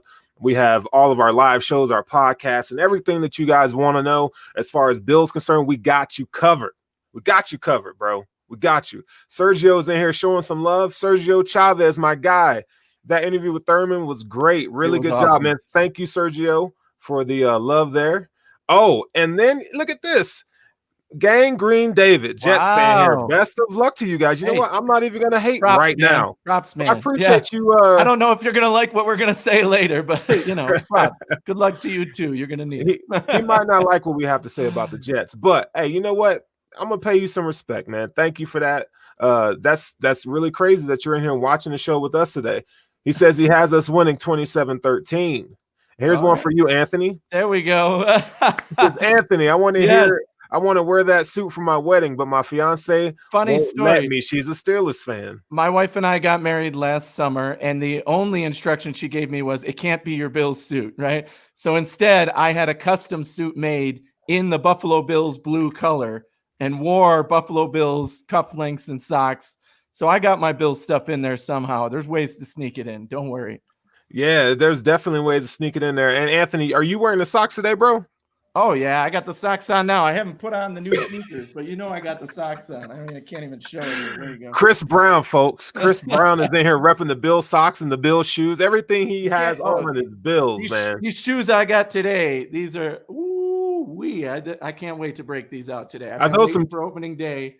Some nice Buffalo Bills Chuck Taylors right there. Dang, that boy is clean. Yeah, Anthony is definitely the best dressed man when we're at the when we're watching the game for sure, man. I appreciate it. But anyway, we got a jam-packed show for you guys, man. I know if you were watching last hour, we had my guy Casey and Nap Nose Bills giving you the lowdown when it comes to the betting and all that and the fantasy focus and outlook. So they did a fantastic job. Steve was on there a little bit earlier. So like I said, man, we got some guys, some heavy hitters coming up all day long, leading you up to the Bills game to get you ready. No need to watch CBS. No need to watch Fox, Red Zone. They don't talk Bills anyway. They're not going to say anything about us. You know that. Exactly. Turn that mess off, man. Tune into Fanatics because we're giving you the goods on the daily. Okay? Giving you the goods. So can we just go ahead and get into this, man? Can we go ahead and do this? It's game All day. Right. So Bills, Jets, so much anticipation. The last time I wore this Devin Singletary jersey was in Houston. Watching the game, bro. That was the last time I put this jersey on. And there's so many visceral emotions that come up when we watched or however you watched that playoff game. I always tell people, I said, because people ask, what was it like watching the game, being there, and so forth. And, I'm like, you got every single emotion possible. You were happy. You were sad. I mean, you were angry. Everything, bro. And it's like a high of all highs. I mean, we live in Denver, so we know what we're talking about when we talk about being high, Anthony, okay? But it was insane. Yeah. It was insane. So we're going to break down this Jets game, all right? And we're going to, we've all given a prediction. We've all given a score. But we were going to talk about some of the nitty-gritty points that we're going to point out this morning, just so that, gives you guys a better understanding maybe as you watch the game. So, Anthony, let's start here. I'm going to ask you, give me one player that you're looking forward to watching today from the offense and the defense. On the Bills. Well, I mean, the easy answer is Stephon Diggs because it's his first Bills game. But the player I'm anticipating more is John Brown. I want to see him have a big game today too, right? Because I think Diggs is going to be on Pierre Desir, and we're going to get into this a little bit, but we've talked about the weakness of the cornerback situation for the Jets. And I just think that John Brown is one of the guys I'm excited. He already has that chemistry with Allen. We know what they're capable of. And I just think he could have a big game today with that in that backfield. So I'm excited to see John Brown on offense. On defense, I probably would have said Tremaine Edmonds until news broke this morning that what's his name? Back up to Trent Murphy now. Mario Addison might be scratched for today's game. I didn't know that.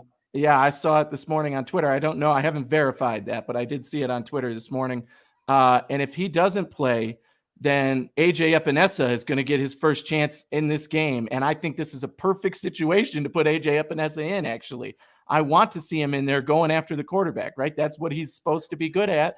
That's what he can do. I really want to see him have that opportunity and jump out and see what he can do, even if it's just a handful of plays. Assuming Trent Murphy. Hold on. So you're telling me, because even though I haven't slept, I've been trying to keep my mind off of it, and I can't. But I haven't seen any updated news this morning. So you're telling me that our guy Mario Addison might be scratched. Nothing on Twitter at Addison. I think it was Bruce Exclusive who tweeted it, Bruce Nolan. So I think it was him. And again, I did not confirm, and I don't know where he didn't say what his source was, but. He said that he had been predicting that AJ Epinesa was going to be scratched from or inactive for this game, but with the updated injury report or whatever, that Epinesa could play today. And again, if he plays, even if it's just 5 plays, those are going to be. I'm going to be watching him to see what he can do on that defense, because one of the other keys we're going to talk about today is getting after the quarterback, right? And that's going to be huge. And hopefully Epinesa can contribute in that. For sure. All right, so here's a question for us. Who has a better game, Motor or Buddha Line Levon? Okay, that's a great question. So who was that again? Steve. Steve, what's good, man? Happy Bills Day, bro. Better game. I'm going to say, is it okay to say Le'Veon Bell's going to have a better game than Motor today? Just because he's going to get the ball a ton. Yeah. Actually, you know what? I'm going to take that back. No, I'm going to roll with Singletary. I mean, I'm wearing the man's jersey. I was about to pass out over here with that answer. I'm like, check this out, though. The biggest Devin Singletary fan I know is saying the other guy is going to have a bigger game. But Le'Veon's definitely going to get more touches. But we got to keep in mind who the Jets OC is and head coach Adam Gase, and he doesn't like feature backs. So I think you're going to see a heavy dose of Frank Gore, and you're going to see a moderately heavy dose of Le'Veon Bell. I think they're going to split carries because we know that Adam Gase does not want Le'Veon Bell on that team. He didn't pick him. He was there. He kind of, his grandfather did. They don't know how to use him. But to go on to that point, that shaky offensive line that the Jets have, that's going to be a cause for concern today. And you were mentioning the pass rush, right? Yeah. So here's and shout out to my guy Steve, man. Steve be coming up with the this little depth chart here. So I want you guys to take a look. Let me show you here. It's this one here. Defense. Yes, here we go. So this is the Jets offensive line. You got Mekhi Becton coming into his first year. He's a rookie. Okay, he's going up against Jerry Hughes. Now we know Jerry Hughes has tremendous bend around the edge, right? He's going to definitely use some veteran pass rush moves to kind of keep Mekhi Becton on his feet, on his toes. And I don't think that's going to be a great matchup for Mekhi Becton. Alex Lewis. I mean, come on, bro. I mean, I don't really. He's an average to below average offensive guard at best. You got Connor McGovern. He's probably Connor McGovern's probably the best offensive lineman that they have right now until Mekhi Becton comes into form. And then you got Greg Van Roten, who spent time with the Carolina Panthers, who I thought the Bills were going to take a look at. They decided to pass. And then you got George Fant. Now, let me tell you something about George Fant. George Fant was let go to enter into free agency from the Seattle Seahawks. I think he's a 3 or 4 year professional. It was a big name signing, yeah. Well, and big name. I mean, I don't even want to call it big name, but this is a big team. Dollar, I should big say. dollar. They spent a lot of money on him, and this is a guy who really never cracked it in Seattle. And we know that Seattle has a hard time with their offensive tackle, offensive line positions. So the fact that they just let him go, I don't think it had anything to do with the asking price, because we saw Seattle will put some dollars out for you if they want you there. But the fact that they let him go and the Jets gave him big money is definitely concerning for me, at least. So I think the Bills have favorable matchups all over that offensive line for the Jets. I mean, what do you think, Anthony? Yeah, I mean, that's definitely that. When we talked about the keys to the game on our show, that was one of the first things we brought up, was the weakness of the Jets offensive line and the power and strength of our defensive line.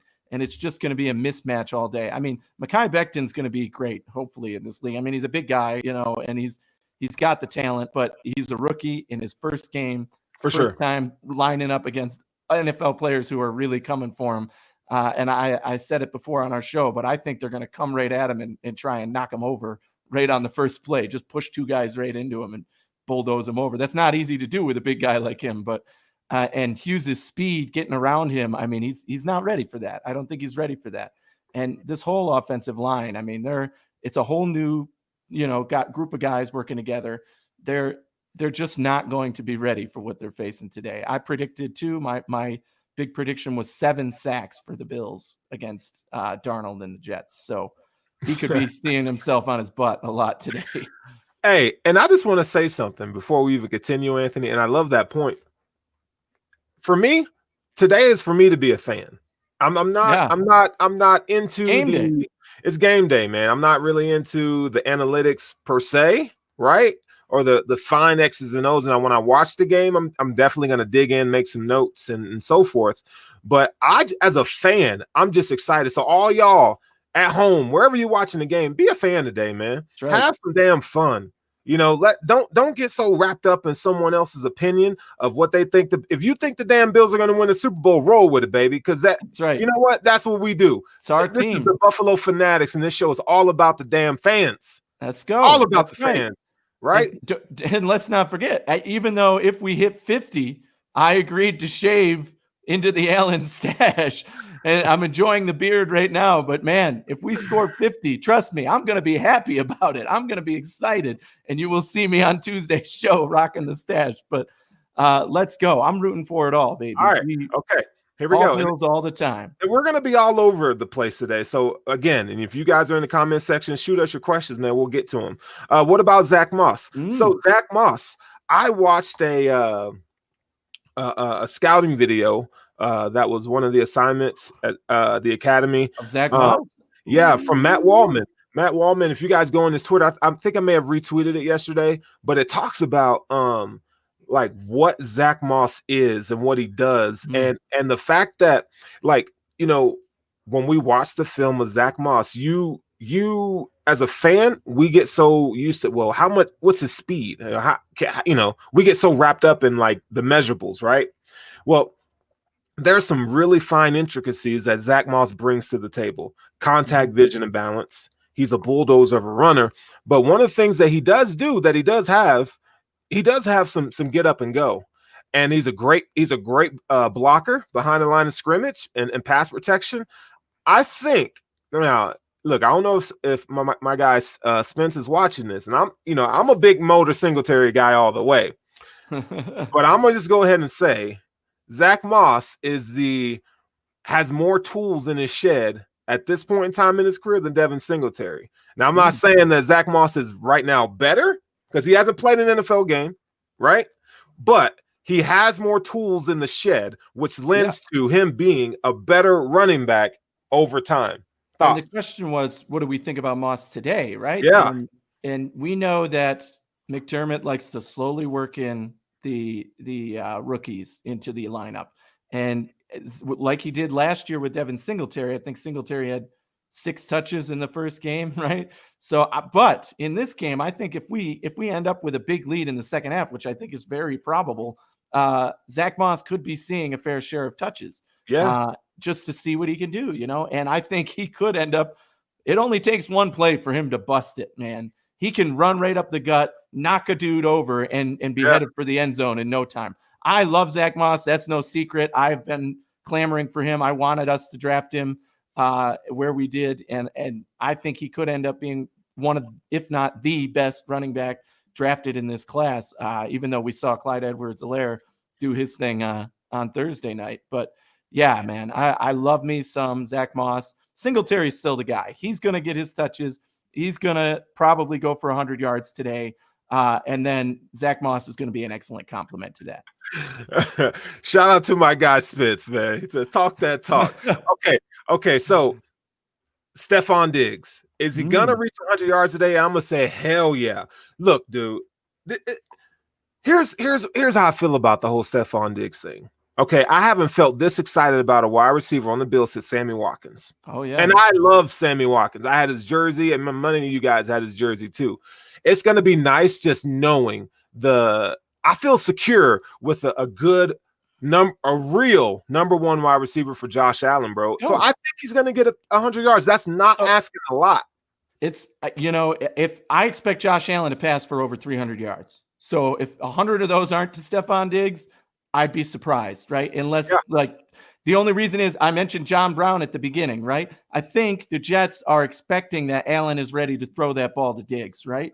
And he can't forget about John Brown and the fact that he has chemistry with John Brown and they know each other, and, he's comfortable throwing the ball to him where he needs to be, So John Brown could steal some of that, but am I going to be disappointed if he has 98 yards instead of 100 yards or 90 yards instead of, no, but Stephon Diggs is going to get his, and it's all about the targets. It's all about who's getting the ball when. For sure. All right. Go ahead. Hold on. Yeah, we got a super chat. So we got to pay our dues here. Steve Matthews coming in. Our guy Steve, who put a lot of this stuff together, man. Guys, shoot him a thank Steve. you. He hasn't slept, man. That dude, he's always on the grind, man. It's his world. We're just living in it. But he says Beasley's day with Diggs, Brown outside. Okay, so let me kind of expound on that. Okay, so I think he makes a great point. Makes a great point because who's going to stop Cole Beasley, right? Yeah. That's what I actually, way back when on our show we were doing our Stampede segment where we just give a quick answer. One of the questions was who's going to have the first touchdown for the Bills, and my answer was Cole Beasley. I still think it could happen today. He's my guy today for the first touchdown because just like we said, they're weak in the backfield. If you've got guys covering Diggs and Brown as you should, who's covering Beasley? A linebacker? It's not going to be pretty for them today. And I think Beasley could end up also having 100 yards and a big day. Again, it's all about who's going to get the targets. But you figure if Allen's going to throw 35 passes today, you got 10, 10, and 10 and 5 extra somewhere. That's still going to be enough for those guys to get their numbers up. Oh, for sure. And when you go back and you watch Beasley's play, the dude is always open. Yeah, he's always open. There's not many times where when he sets up his routes, he sets up the defender so well. It's beautiful to watch, man. That guy is always open. And you look at how much Josh Allen and him kind of gelled and connected last year. And keep in mind, with that offseason last year, Beasley was hurt before the preseason and training camp. So the timing, in the offense, there was new for Josh Allen and for Beasley. So just think how much better they're going to be starting this year. And the one thing I'd say it's more of this falls, we're talking about the receivers, but more of this falls on Allen today, I think, right? Because there's no doubt every play somebody is going to be open. You're not used to seeing that in the NFL. Sometimes that just isn't the case. There's nobody open. Today, I guarantee you, every single play, somebody is going to be open. And the key is going to be if Josh Allen can find that right guy. What I'm afraid and I don't want to see is, this play is designed to go to Diggs, so I'm going to throw it to Diggs, right? And Allen's pretty good about viewing the field and not necessarily targeting the receiver who's targeted on the play. But I'm just worried that he might get locked in and try and target those guys instead of visualizing the whole field and saying, you know what, Cole Beasley is wide open. I'm just going to throw it right to him, right? He's got to be able to find that open guy. And we're not putting 100% of that pressure on him. Obviously no quarterback, not even Pat Mahomes, finds an open receiver on every single play when they're open. But Josh Allen has got to be alert today and ready to throw. And we know the Jets defense is going to be coming at him too, which is going to make our receivers even more open and available. So it's going to be a fun day, I think. Let me debunk this real quick. Jimmy Johnson, what's good, my guy? And that dude, Jimmy Johnson, be on Fanatics every night, dude. That guy is faithful and loyal. Thank you for all that, man. He says Cole Beasley's best season as a slot receiver was when the quarterbacks that threw to him were Matt Castle and Kellen Moore. I wouldn't be shocked if Beasley goes off. I think Beasley has the opportunity to go off today. This could be a Cole Beasley kind of game, man. But Cole Beasley's best statistical season was last year with Josh Allen. Yeah. Beasley balled out. Here's another question for us. Somebody wanted to know about Gabe Davis. What do y'all? Josh Arnold says, "What do y'all think about what Gabe Davis is going to do today?" Gabriel, David. He prefers to go by Gabriel. I'm correct. Gabriel. Sorry, I don't want to. Pet peeve of mine because Anthony, and if you call me Tony, I don't even know who the hell you're talking to. So, yeah, you're one of them guys, right? You can't just take. I just don't know. Damn, Tony the Tiger. You can't just take that. But you'll take Chris Brown though, huh? Yeah, I'll take that one. Got him.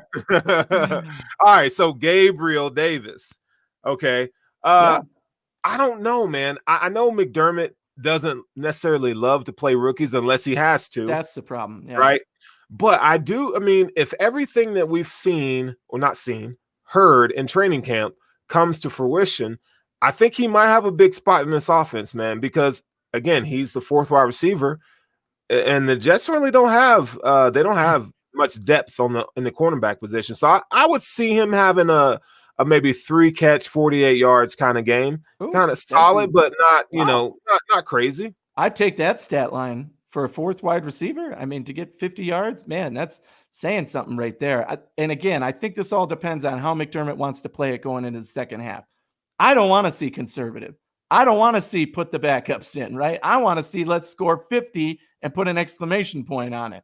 But we know that McDermott hasn't shown us that yet to date, even though he should today. But if the second half we have a big lead, he might again say, all right, we're going to use this time to work on some chemistry between Gabriel Davis and Josh Allen and let him throw the ball to him, which would be great. I'd love to see Gabriel Davis get some action because, God, we know we've seen a lot from him in training camp going against the likes of Trey White and our defense, So, yeah, that'll be an exciting thing to see if he gets in the game.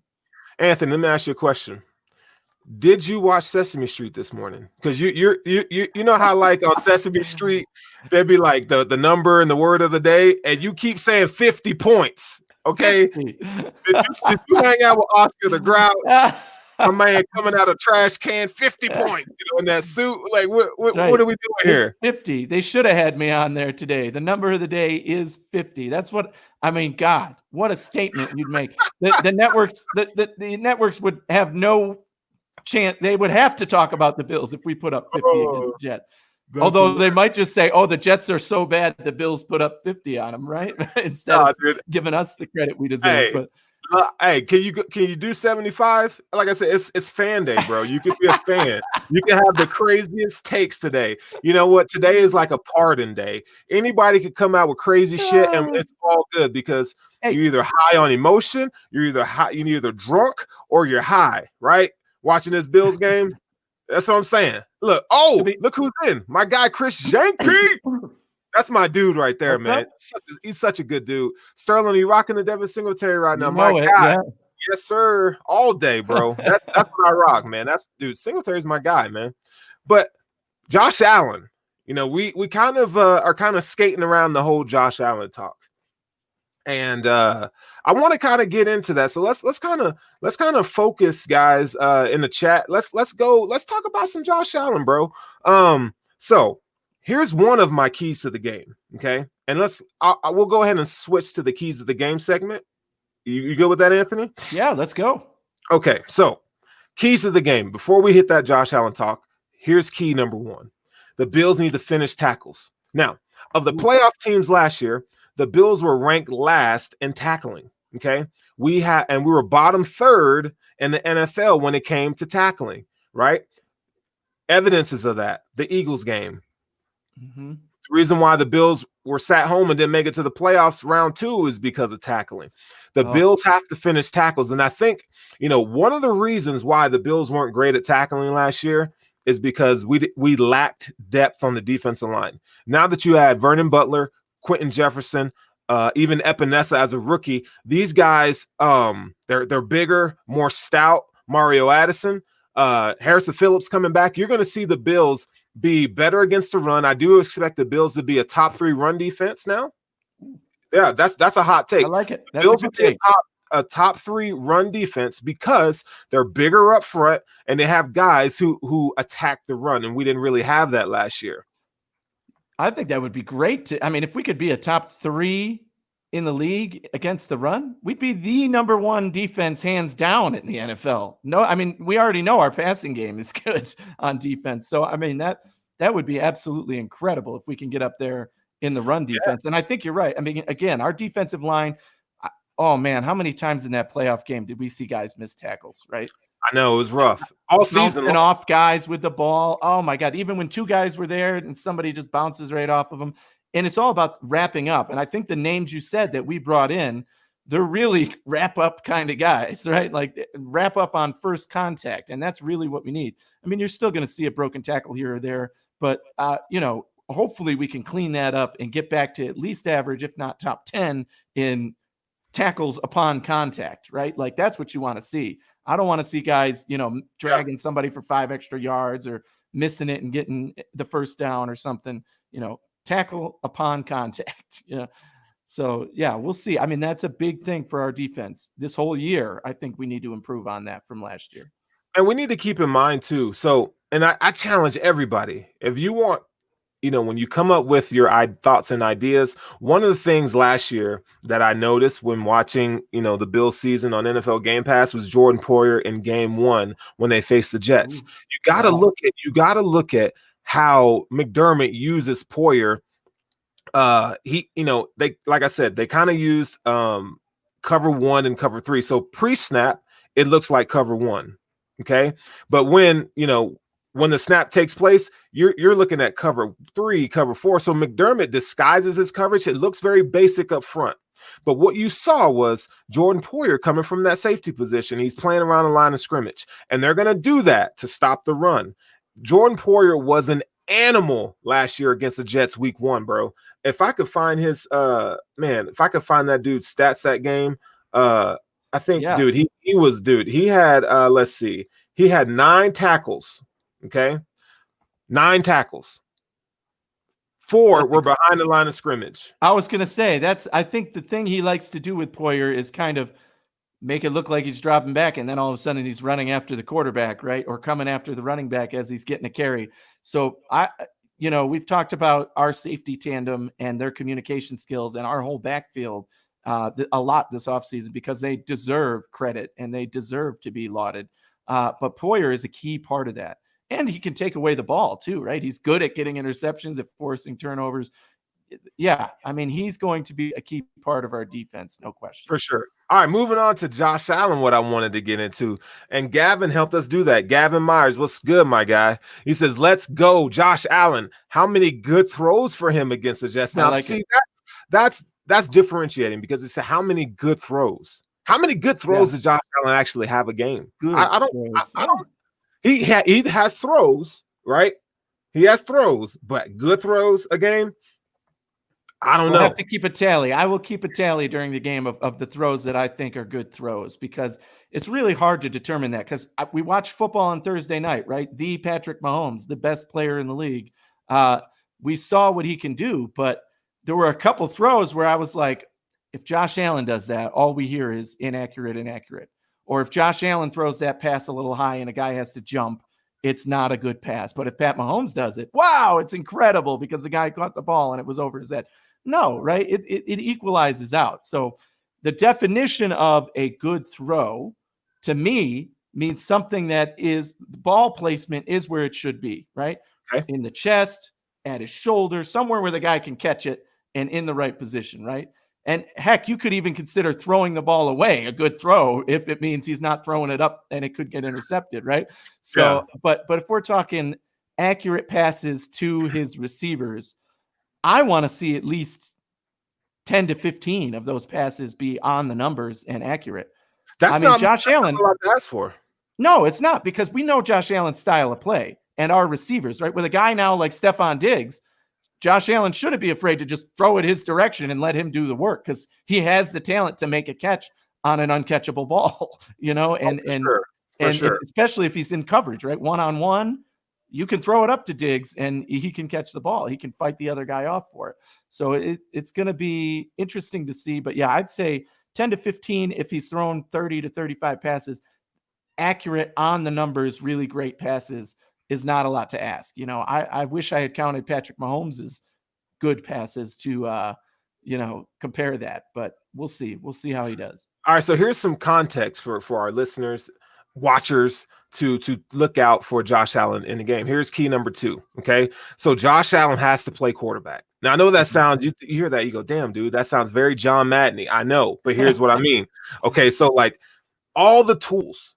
So when you look at Josh Allen, every single year, he adds new tools to the belt. And that's something that you can't argue with me on, not you, but anybody out there, right? So he comes into the league, right, from Wyoming. He was all over the place. He was like a wild horse, right? Right? Yeah. What absolutely. did he learned how to run an NFL offense year 1. Okay. Year 2, what did he learn? He learned how to be an intermediate to, thrower, which we're looking at 12 to 19, 20 yards, right? So he's dynamite in the intermediate area.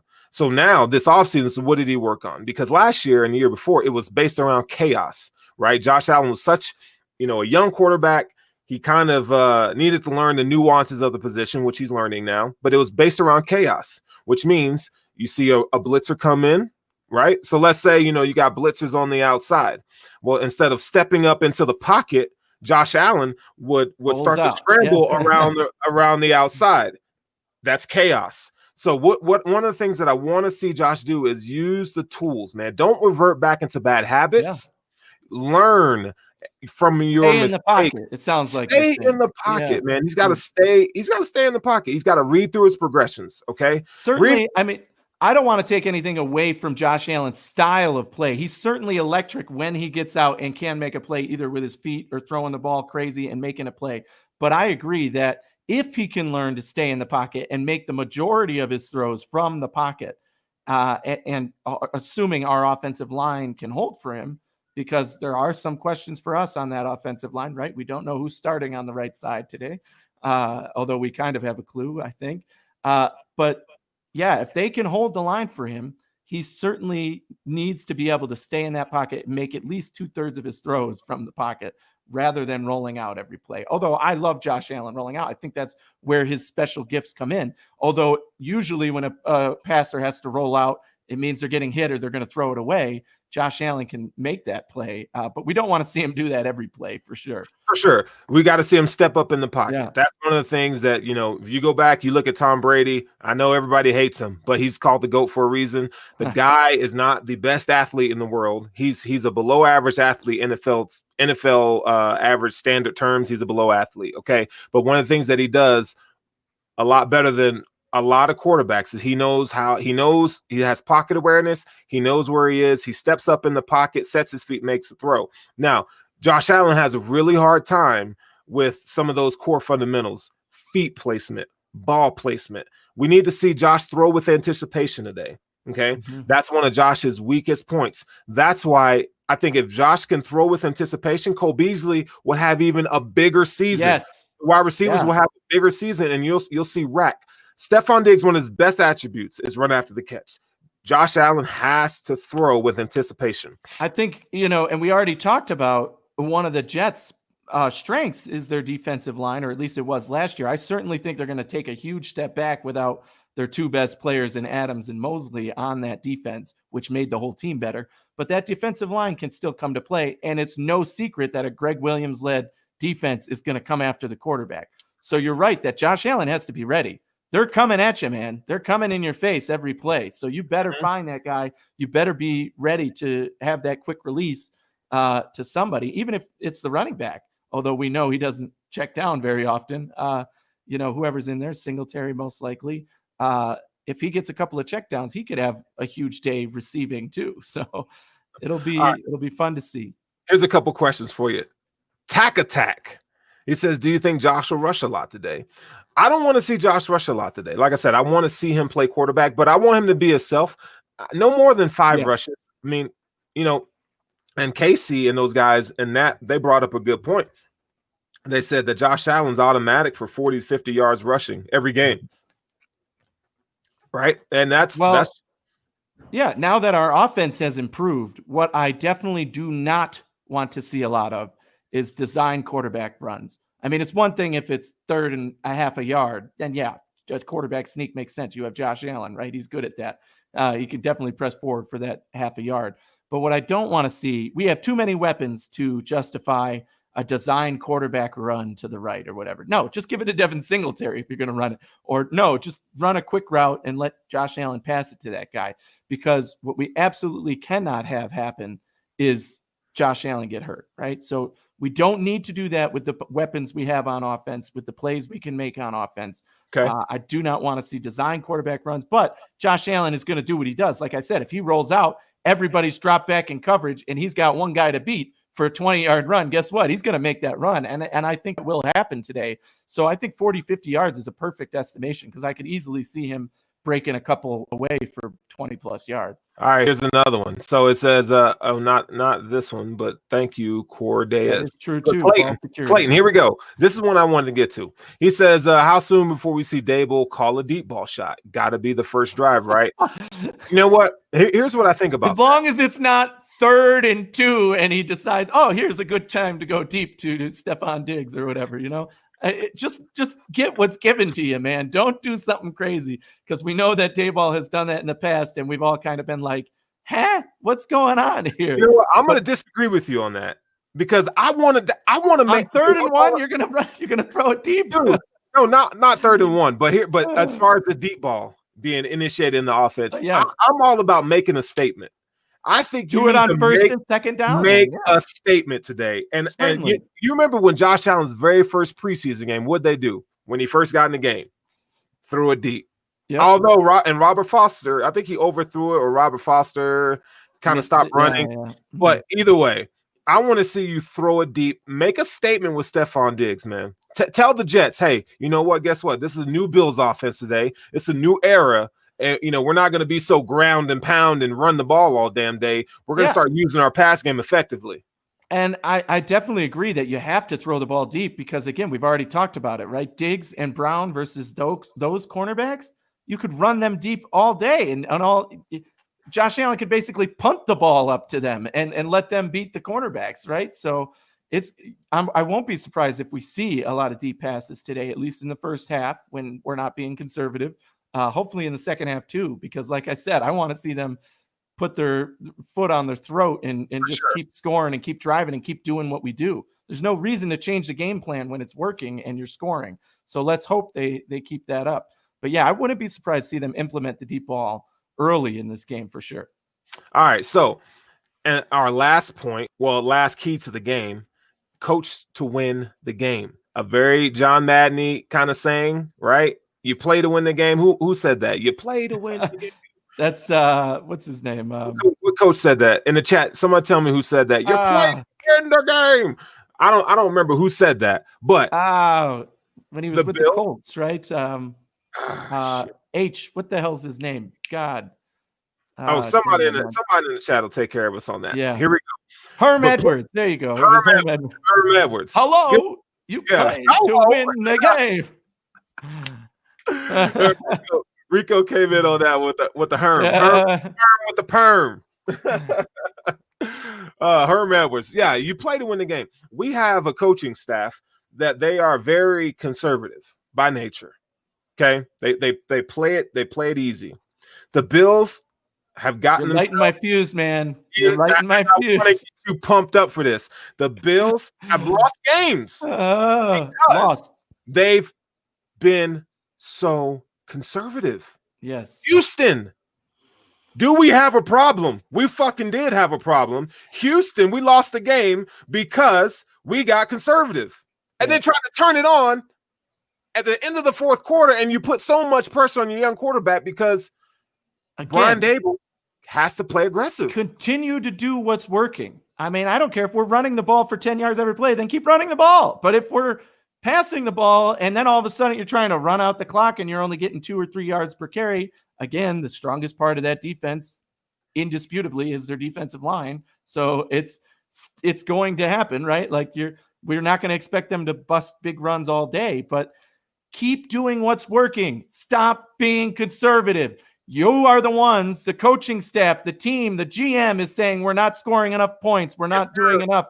You brought in these weapons. Use them. I swear to God, if they are conservative in the second half in this game, I'm going to start running my way to Buffalo to freaking get in the face of Sean McDermott and tell him he's lying to all of us, because you can't say you want to score more points and then sit on your conservative ass and run the ball to run the clock out in the second half. No, do what you do. Offense means you're trying to score points, not run out the clock. Defense means you're trying to stop the other team. So don't give me that shit about, the offense is here to run out the clock. No, that's bullshit. That's not what an offense does. Run the ball, get yardage, get a first down. Yes, you want to kick a field goal, fine, but you better try and score the goddamn touchdown first. Let's go. Score points. Yeah, see, my guy Anthony gets amped up, man, when he starts talking about McDermott. I hate that. It's one of my big knocks on McDermott, that conservative play. It cost us games, and it certainly made us nervous in a lot more games last season than we needed to be, because we'd have a big lead, and then all of a sudden it'd be 3 points, and you're like, shit, it's a one-possession game now. But, it was enough last year, but I don't want it to be that close and nerve-wracking this year. Hey, they gassing you up in the chat, man. It says, Josh Clark, man. It says, I hope you stocked your liquor cabinet. Gonna be a long day. He's telling Miller, look, Miller, have you ever heard of Greg Williams? Look, dude, first of all, you're gonna take that nasty Jets doo-doo green shit out of here, bro. Now, listen, I'm glad you're watching the show, but hey, Greg Williams, I don't care. He's dirty, man. I don't care. I don't care. Why? You know what? Watch out for your boy Henry Anderson. Let him try some sly shit today, and somebody gonna be all over that guy. He always tries to injure and hurt Josh Allen, going for him below the leg, below the knees and all that kind of stuff. Dude, honestly, I hate that mess, man. I hope they throw him out the game if he tries that. Throw his ass out the game. My other big hope for the game is just stay healthy. And that's what I'm worried about if we do go into the second half with a big lead, as we've already been saying we expect, the Jets could play dirty because that's the kind of team they are. Greg Williams is an asshole. He shouldn't be coaching in the NFL, period. I agree. We all heard that tape of him recording saying how he wanted to hurt guys and injure them and take them off the field, right? And we know some of those guys on the Jets defense, as you've stated, are dirty players, and they're trying to hurt you, and they're going to hit you when you're on the ground after the play, right? And I do not want that to be tolerated in this game. Those refs better be on point, knowing that they should expect that from a Greg Williams defense and that they shouldn't tolerate it. Hey, you know what? Before the game. You know what I hope, man? I wish that Brandon Beane would just call me up, bro. He'd be like, yo, Sterles, hey, man, I need you to suit up on this Jets game. Because I'll tell you what, dude, I will come out there, bro. I don't care if these MF are stronger than me, bro. I will come out there. You remember when you were in like Little League football and when your coach had that nasty ass breath and he'd bring you in and be like, talk this shit, like, get your head in the game, son. Hey, I will grab Henry Anderson by that damn helmet and shank him down if he tries to hurt my quarterback, bro. I ain't playing with that, dude. That's ugly, man. We don't do that kind of shit. If you lose, right? Interesting note on that. Interesting note on that the guy last year that we depended on for that, John Feliciano, right? The dude is a beast. If somebody got and did something they weren't supposed to do, John Feliciano didn't care about a 15-yard penalty. He was going over there to get your face and tell you, get the hell off my quarterback. Don't do that to my guy, right? Obviously, John Feliciano is not on the field because he's on the IR. But what I just learned earlier this week is when guys are on the IR, they can't even be on the field for game day. They can't. They have to be. Which is rough. They're not physically there. And not having a guy like John Feliciano's energy on the sideline, even though he's not quite ready to play, is disappointing. But we have other guys who will take. No, we got Cody Ford, but Quentin Spain's a dog. That boy, that dude, he's a dog. So I think Josh will be protected. I think he'll be good there. But all I'm saying is I don't do that dirty shit. I just don't like that. Cody Ford's I want to see what Cody Ford does today, man. Cody Ford. Now, I'm gonna admit I'm wrong. Okay, I don't like to do that, but I do when I'm wrong. And it sounds like Cody Ford's playing right guard. I thought he was gonna play right tackle. So I'm gonna come out and give my position. He's the starter at both positions. Those guys were all about him playing, and some others about him playing right guard. So I'll own that with you too, because I've believed what McDermott and Beane have said all along, which is whenever somebody said, "Have you tried Cody Ford at right guard?" consistently, the last couple of years they've said he's a right tackle. He's our right tackle. That's it. So when this change came up, I was like, no, McDermott and Beane have constantly said he's our right tackle. He's our right tackle. They're not going to shift him to guard. But it does seem like more and more likely that he could at least see some action, although they've also said they want consistency, so they don't want to keep moving guys around. Some action at guard, which will be interesting to see today. Definitely will be a look that we get early and know what's going to be happening. At least for these first few games until Feliciano comes So back. in the chat, they're talking about how Miller Watcher, whoever the hell that is, the Jets fan, he's talking about how, Greg Williams disguises blitz coverages and all that kind of stuff, which is true. Mm-hmm. Here's the deal. The Bills had a harder time with the Jets last year when they played cover 2. They rushed 4. Yeah. Because Josh Allen has a hard time throwing with anticipation. He has to trust what he sees. So throwing a lot of blitzes at Josh Allen, the Ravens did that. I think Josh Allen's good when it came to the blitzes. The Texans tried to do that. Throwing blitzes is going to get you burned. Now you got a real number 1 wide receiver that's going to handle that, John Brown. And everybody in the chat's talking about Dawson Knox. Dawson Knox could break out today. Yeah, we haven't heard much about him, but he could be the dink-off pass that we were talking about earlier going to Cole Beasley. It could very well go to Knox in the same thing. I've kind of surmised some things about Dawson Knox. So you remember how last year he had the hamstring injury? You really didn't hear much about him in training camp and preseason and so forth. But when he comes into the game, he starts making plays. he's not one of those guys that's just gonna blow up the practice scene. I think he's more of a game ready kind of player. I think maybe that's why we haven't heard a lot about Dawson Knox. But Dawson Knox, we all know he's gonna bring that thunder. He's gonna bring that thunder, bro. Yeah, that thunder from down under, whatever y'all call that mess. He gonna bring it today. I mean, even if he gets 2 touches in the game, he's gonna knock somebody down. You know, he's gonna run right into him and give him that stiff arm and elbow him in the face to something. It's gonna happen. Yeah, we definitely need to see that one Dawson Knox screen pass. I think, you know what? That's a great point because I think we're going to see a lot more screen passes from the Bills this year. Think about it.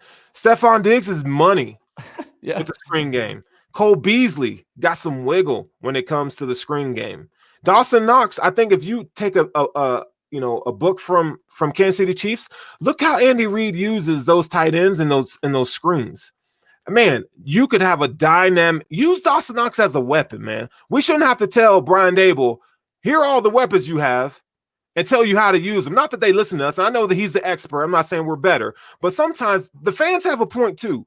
And the fans say, use your damn weapons, bro. Quit trying to be on script all the time. I'm tired of seeing that mess. Brian Dable's got to ball out, man. He got to ball out. I'm tired of it. Yeah, and I think you bring up a great point with the slants, right? I mean, I could picture 3 receivers and Dawson Knox on the field, right? And they all just run slants, and whichever guy is open is going to get the ball. It's going to be great to see because, again, I think Diggs with his speed, Brown with his speed, Knox's ability to push people over and get through, you know, it's going to be what we see today is really going to tell us what this offense is most capable of, because the Jets are one of our, if not the weakest opponent we have on the schedule. So we need to come out and punch them in the mouth because we're not going to be scoring 30-plus points. We're not going to be expecting to score 30-plus points every game, but certainly in this game we are, right? So when it comes to those tough defenses, we need to figure out what we are on the field today so that we can take advantage of our best skill sets and our best plays in the games that count. So we have time for about one more question. We're going to do one more question before we go. And again, if you have more questions, we got guys, like I said, we got guys coming up. Who's coming up next? Do you know who's coming up next, Anthony? In the lineup, I'm not sure who's coming up. Find out who's coming up next. I think Steve's coming up next. I forget who his guest is. And then it's going to be Steve and Dave. Judge, both guys.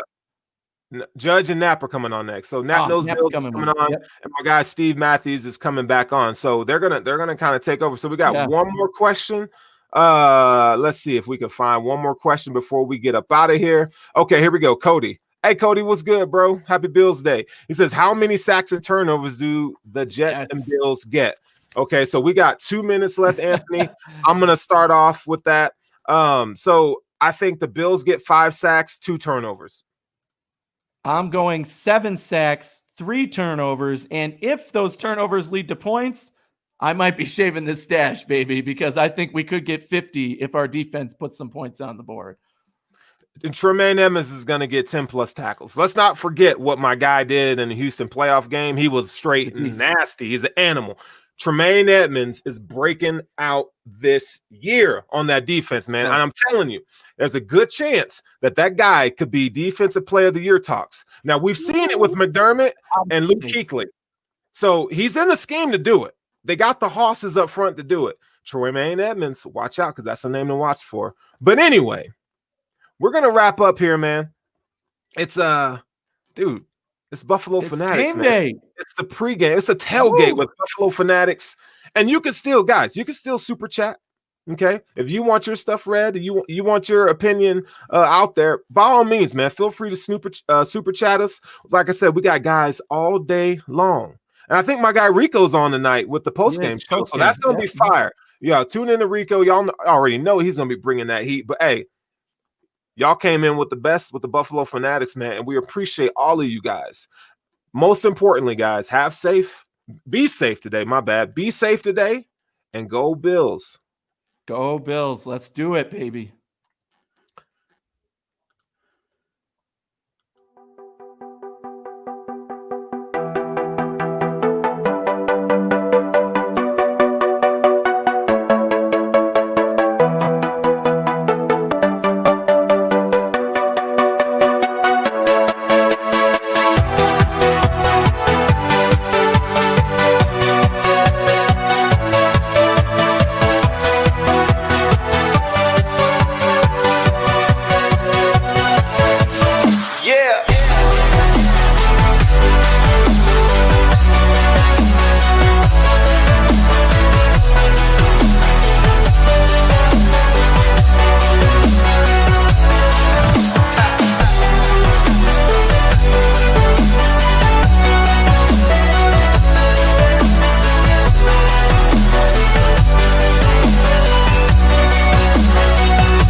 All right, ladies and gentlemen, we are 3 hours until kickoff. We are almost there. I am joined for this next half hour by Buffalornia, California Buffalo, Jeremy, whatever name he goes by, whatever name you decide to call him. We're full of the nicknames here at Buffalo Fanatics. He's bringing the funny to us over the next half hour, and joined again by Kyle Knapp. Knapp Knows Bills podcast airs every Saturday in the Buffalo Fanatics. And Knapp, you're actually going to sort of lead the topic here because you did a podcast yesterday with some bold predictions for week 1. And that's what we're going to roll with. Before we start rolling with those bold predictions, though, welcome back to the people in the chat. We got all the regulars in the chat. Cody's here. Chris is here. Young King is here. Jimmy Johnson, 48 champion is here. A lot of familiar names in the chat right now. We got about 300-plus people via all the different streaming platforms. We are ready to go. 3 hours until game time. Rico will be joining me. Rico will be joining me at 10:30. The Bills guys will officially be kicking off at 11 o'clock. But till that, next half hour, gentlemen, let's talk some bold predictions. And people in the comment section, you are just as much a part of this as we are. So hit us up with your takes. Hit us up with your questions. Let us know what you think about what we're talking about. So, Kyle, I'll let you take over the microphone here. What is one bold prediction that you have for week 1 that you've been talking about, that you talked about on your podcast yesterday? So I did not do direct week 1 bold predictions. I did season long bold predictions, but I actually have a couple ready to go for week 1. So we'll start off with one of my first bold prediction for week 1. I have, and this is kind of similar to what I had on the show for season long receiving stats. I have no receiver or no pass catcher goes over 100 yards, but the Bills have 4 players over 70 yards receiving. Jeremy, what are your thoughts on that? That's it. 4 over 70. You know, like with the weapons we have, like I don't think it's too that's a realistic bold. I like that with all the weapons we have and with how kind of, you know, poor the Jets secondary is going to be. I like that one actually. Yeah. Yeah, I think here's the issue that I have with that though is I almost feel like I feel like it's going to come in bunches. Like 1 week, one guy's going to be the big receiver. The next week, the next guy's going to be the big receiver. So the one pitfall I think in that would be, I feel like every week there's going to be one receiver that has the big game. Like say this week it's John Brown, right? Like say the Jets come out, they really focus on Stephon Diggs. They shut Stephon Diggs down. Who's likely going to, you know, thrive off of that? It's going to be John Brown. So then the Miami Dolphins look at that next week and go, well, John Brown went off. We can't just cover Stephon Diggs and focus on Stephon Diggs. So then they focus their attention on John Brown, and then Stephon Diggs will go off. So I get where you're coming from. I feel like you and Casey were talking about this in the 9 o'clock hour, where you mentioned like one guy, Stephon Diggs, is going to be the 15-point fantasy guy, and the other is going to be the 8-point fantasy guy. I feel like that's going to go back and forth every week. 1 week it'll be John Brown as 15 and Stephon Diggs is the 8-point guy. The next week it'll be, you know, Diggs is the 15-point guy and Brown is the 8-point guy. And then I feel like the X factors are going to be Dawson Knox and Cole Beasley, because with all that attention on the outside, those guys I think can be in for a lot of targets whenever the game plan dictates it. And those are the guys who are going to find themselves over the middle a lot. So I would normally agree with you. The difference this week, the reason I think that it's possible this week, because I think I'm in on that it's going to fluctuate week to week during the regular season, like every other week, because a defense is going to have to key in on somebody. I don't think the Jets have a way to key in on anybody on our team. Like if they key in on one player for a drive, you know, if they key on Stephon Diggs for a drive, John Brown, Cole Beasley, Dawson Knox, Devin Singletary in the screen game, like guys can go off on that drive. Then they're like, oh, we have to switch this up maybe for the next drive. And then somebody else is open. And then they like, there's just so many moving parts that they have to worry about that I think it's possible. I'm not saying that I think it's definitely going to happen, but I think it is a very possible scenario where you could see 4 receivers over that 70-yard mark. Yeah, I mean, if you think about it too, C.J. Mosley and Avery Williamson both out. C.J. Mosley opted out. Avery Williamson not playing. So you got Blake Cashman and Neville Hewitt in the middle of that defense. So that's something that Josh Allen could take advantage of with Cole Beasley and Dawson Knox over the middle. And somebody in the comment section, don't forget about those running backs. Those running backs out of the back. Could we finally see Josh Allen dumping the ball off to a running back? That would be big. So a couple of things in the comment section that I've seen, and I'm going to tie these two things together. I'm going to mold these two things together. The first thing I saw was somebody was like, Josh Allen, 5 touchdowns. And another person said 40-plus points, ? So I have the confidence in the Bills team. I don't want to sound like a homer. And I know the weather isn't the greatest in the world today. And I know it's the first game. And I know there was no preseason and all of those things. And, but I do have confidence that the Buffalo Bills, that both of those things can be accomplished. I'm not saying if both those things happen, it's not going to shock me. I personally don't think either thing will happen, but it wouldn't shock me. I don't know. Am I being too pessimistic, Jeremy? No, I don't think so. Like I said, just with the defense, and you said it, like a few days ago, like you expect Allen to throw like over 30 times, and I would agree. Even though last season, his statistically, like whenever he threw like over 30 times, like or close to 40, like we lost. Just this season with the addition of Diggs and all the weapons, and obviously you hope for some like more progression from him. No, like I don't think it's crazy. Like I'd like to see it, and I think that's going to be like more passing yardage. Yeah, like I don't think it's crazy at all. I think, like I said, it's pretty optimistic, but I don't think it's crazy. Kyle, what about you? What are your thoughts on 40 touchdowns or 5 Josh Allen touchdowns or 40 touchdowns? Points. 40 touchdowns is way optimistic. Let me tell you, 5 Josh Allen touchdowns. It depends on. I don't think he passes for 5. I think 5 passing touchdowns is optimistic. I think that's a little too optimistic.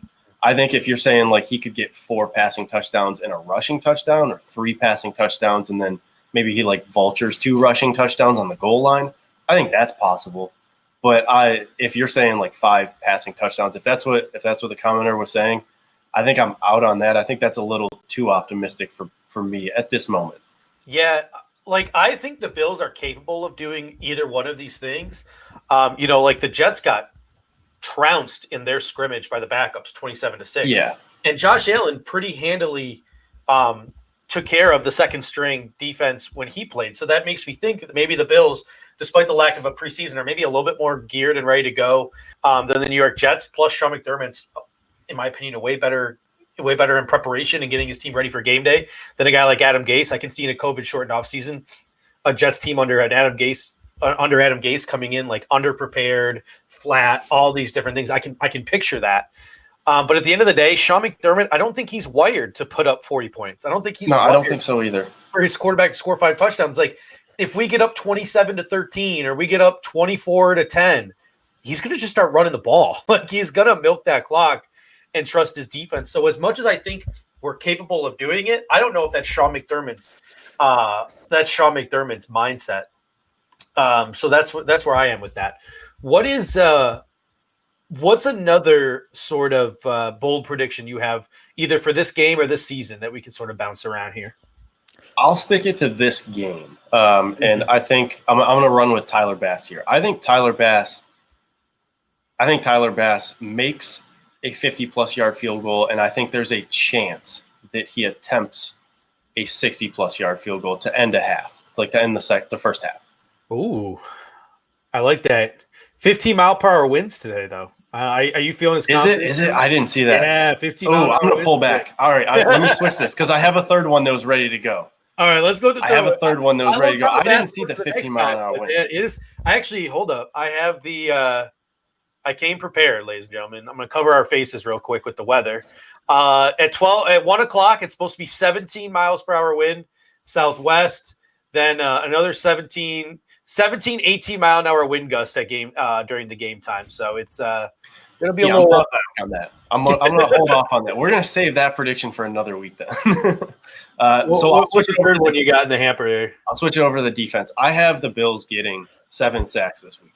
And I think that's – I know they did that in the playoff game against Houston, but that's not a typical number to hit. Mm-hmm. You hit like 3 sacks in a game. That's a pretty good game.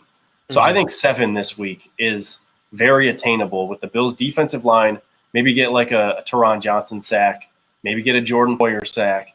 Throw in a linebacker, Milano coming in there. I think it's very attainable to get 7 against this Jets offensive line. Jimmy, what are your thoughts? Can we see a sack fest today at the Bills Stadium? Yeah, we were kind of talking about that yesterday because with the defensive line, it's going to be really exciting to see like what they do today, with a lot of the new additions on the defensive line. And yes, I mean, 7 would be awesome. We were talking about yesterday, I was hoping for at least 4, but 7, like I said, yeah, I'm all for it. It's again, I hate to get too crazy with it, but again, when you look at all the weaknesses in like the Jets, team this year, like nothing seems like too crazy to kind of go for it. I don't want to go like too far, but it's like I said, nothing really seems too far out of the question. We got a question here from Cody. He says, "Are we a 50 sack team as a team?" I think we are. Greg Tubbs of Cover One has made this comment before, and I sort of want to piggyback off of it. I think we could be a 50+ sack team this year, where not a single player on this team actually gets double-digit sacks. Like I could see like Jerry Hughes getting 6-7, and Mario Addison pushing his 8-9, and Trent Murphy getting his 5, and AJ Epinesa getting 5, and then the defensive tackles getting in there. I really think the only two players in this team capable of getting double-digit sacks at this point, well, I should say 3. I think Ed Oliver could push 10 sacks this year with Jordan Phillips gone and getting more of a run at the 3 technique. I think Mario Addison obviously has proven like over the past 5 years he's always going to be a borderline double-digit sack guy. And I almost wonder now, does Jerry Hughes finally have the talent around him to push 10 sacks? I think we haven't seen it in quite a while, but he's always analytically getting those pressures. I think it's his supporting cast is always what's kept him from getting those sack numbers up. So it'll be interesting to see if Jerry Hughes can once again push 10. I don't know, Nap, what do you think? Do you think that this is a 50 sack team? So it's interesting. That's actually what you just said was actually your co-host, Dave. It was his exact prediction when I asked him for his bold prediction like 2 weeks ago. He said nobody over 10, but the Bills lead the league in sacks. I flipped it around, and make sure you listen to the podcast I just dropped yesterday to hear the rest of them. But my bold prediction, one of them was that the Bills have 2 players with 10+ sacks. And I think Jerry Hughes ends up getting his sacks this year. He's always getting pressures, like you said, but I think with another formidable pass rusher on the other side, not only is he going to be coming in and pressing the quarterback to escape the pocket away from him, but he's going to have another guy pushing the quarterback towards him now. So it's going to be easier for them to just converge on the quarterback and possibly get that double-digit sack number. Yeah, I'd like to throw out really quick. It's okay. Cody was asking. Yeah, he's disappointed. Where's Bill's jersey? Put him on. And then I noticed all 3 of us are wearing actually hoodies. And I want to mention it's 7 a.m. for me. It was a little chilly, so I went with the hoodie instead of my jersey. I was rocking the jersey yesterday. It will go on for game time, but so I just wanted to put that out there really quick. Yeah, I'm putting my Jerry Hughes on today because I expect Jerry Hughes to give Mekhi Becton fits. I mentioned this in the opening half hour at around 7:30 this morning when I was a little less awake, that Mekhi Becton is a very, very talented left tackle. Like, he was one of my favorite prospects in this draft. Big guy. Like, everyone talks about how big he is and how nimble he is. They use that dancing bear analogy with Mekhi Becton. But at the end of the day, it's his first career NFL game without any preseason snaps, with a left guard next to him that's brand new, and a center that's brand new, and a right guard that's brand new, and a right tackle that's brand new. It is a brand new offensive line for the New York Jets. So they are going to be struggling with communication in that first game. Quick question, Steve. Who has he been going against on the Jets? I'm not too familiar with the Jets defensive line. So the Jets run a 34. So he'd be going up against the likes of Quinnen Williams and stuff. But when they're trying to mimic a 43 in practice, he's likely going up against Terrell Basham or Jordan Jenkins, which I'm sorry, those guys are no Jerry Hughes or Mario Addison. So I expect those 2 guys to give Mekhi Becton absolute fits today and really pressure Sam Darnold. I think it'd be really exciting to see the Bills be able to pressure Sam Darnold with 5 guys and drop 6 back into coverage. I think that's a recipe for turnovers. Run a lot of stunts at these guys because there's a lack of communication. So having Ed Oliver and Mario Addison and Jerry Hughes and these guys running stunts all day throwing these guys off, giving them fits, getting Matt Milano and Tremaine Edmonds involved. Just to your point, Nap, I really do feel like 7 sacks is definitely an attainable goal. I think it's got to be nice. Face all day. Yeah, it's got to be nice not going up against Mekhi Becton, or I'm sorry, Quinnen Williams, because it's good going against somebody that probably won't pull a gun on you. So yeah, it's gonna be it's probably a better day if you're thinking about it. Yeah. All right, let's what else we had to get to? Let's see. Let's look at the comment section here.